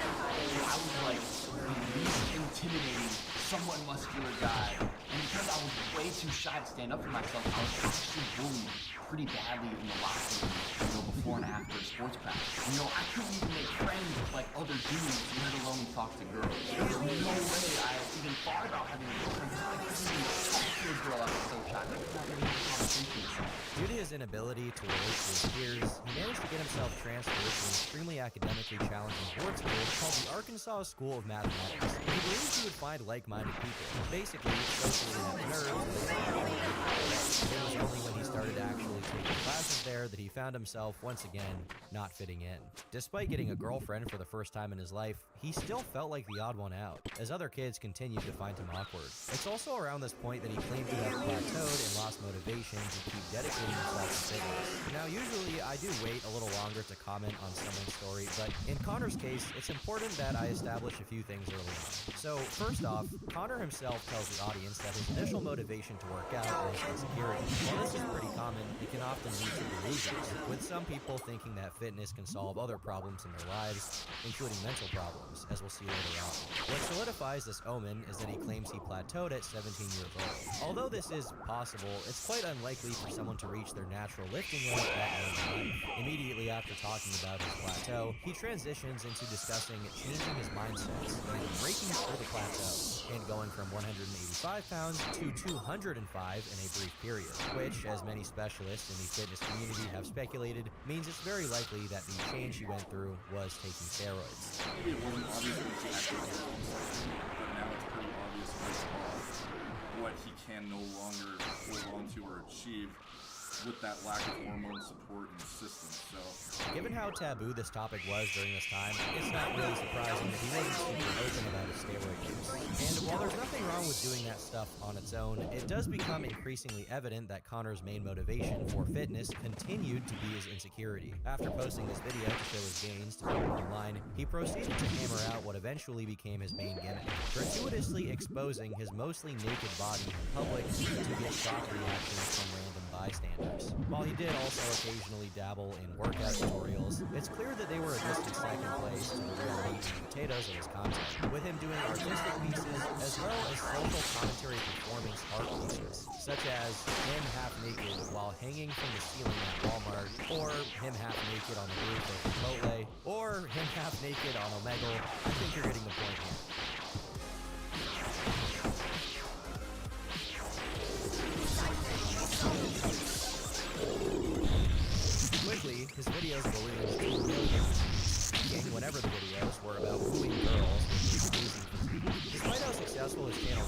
time, he appears to have a pretty good perspective on his own success. During what was arguably his peak of internet fame, he continued to quietly attend college at Southwestern University in Texas, simultaneously majoring in economics and computational mathematics. As if juggling that and a successful YouTube career wasn't enough, at around the same time, he revealed that he continued to dedicate himself to golfing, going as far as to qualify for the World Long Drive Championship, one of the most prestigious events in the sport where the winner stands to get $250,000. Lastly, he was preparing to compete in his first ever bodybuilding event to qualify for the men's physique division of Mr. Olympia, eventually placing third. By every imaginable metric, Connor was an overachiever, and his YouTube fame didn't seem to get to his head too much. So, what went wrong? Well, in order to really answer that question, we have to look at where his online career was headed. For context, part of what sent Connor into the stratosphere is that during this time, fitness content was a lot more rudimentary than it is nowadays. Although there were a few channels putting out tutorial videos including workout tips, very few people paired fitness with entertainment. This meant that anyone who had a sense of humor and some charisma, as well as a good physique, had a relatively easy time finding themselves getting millions of views. The first person to trailblaze this genre was Viz, who, despite his untimely passing, is often cited as one of the main people who made bodybuilding and aesthetics mainstream. So much so that he was referenced multiple times by Connor Murphy himself. However, the aesthetics genre wasn't the only springboard that sent Connor into popularity, as he capitalized on a much speedier prank shows. For those of you who were fortunate enough to not have been on YouTube during this time period, the mid-2010s were plagued by racy and suggestive prank videos for years on end, with a slew of YouTube channels reaching stellar heights by simply basing their content around groping or kissing strangers on the street. While it is kind of surprising that this kind of lowbrow clickbait slop dominated YouTube for so long, it wasn't without its critics. Ever since the early 2010s, H3H3 Productions parodied that kind of content and made fun of the format to wide acclaim from the YouTube community. In fact, over the years, this kind of video became a real staple of H3H3's channel, and pretty much every prank channel they covered soon met their demise, turning into complete laughing stocks. As Connor's unique fitness spin in the prank format hit massive view milestones, with multiple videos of his getting 20 to 30 million views, and even one skyrocketing to well over 60 million, it was only a matter of time until Connor's time came. After reigning supreme in the algorithm for a little over a year, in February 2017, H3H3 dropped a video on him, which now sits at almost 10 million views. This guy is a showman, and he's a prankster and a magician. He finds any excuse to remove his clothing at the chagrin of all the boyfriends and the joy of all the ladies. Because I got big tits for me.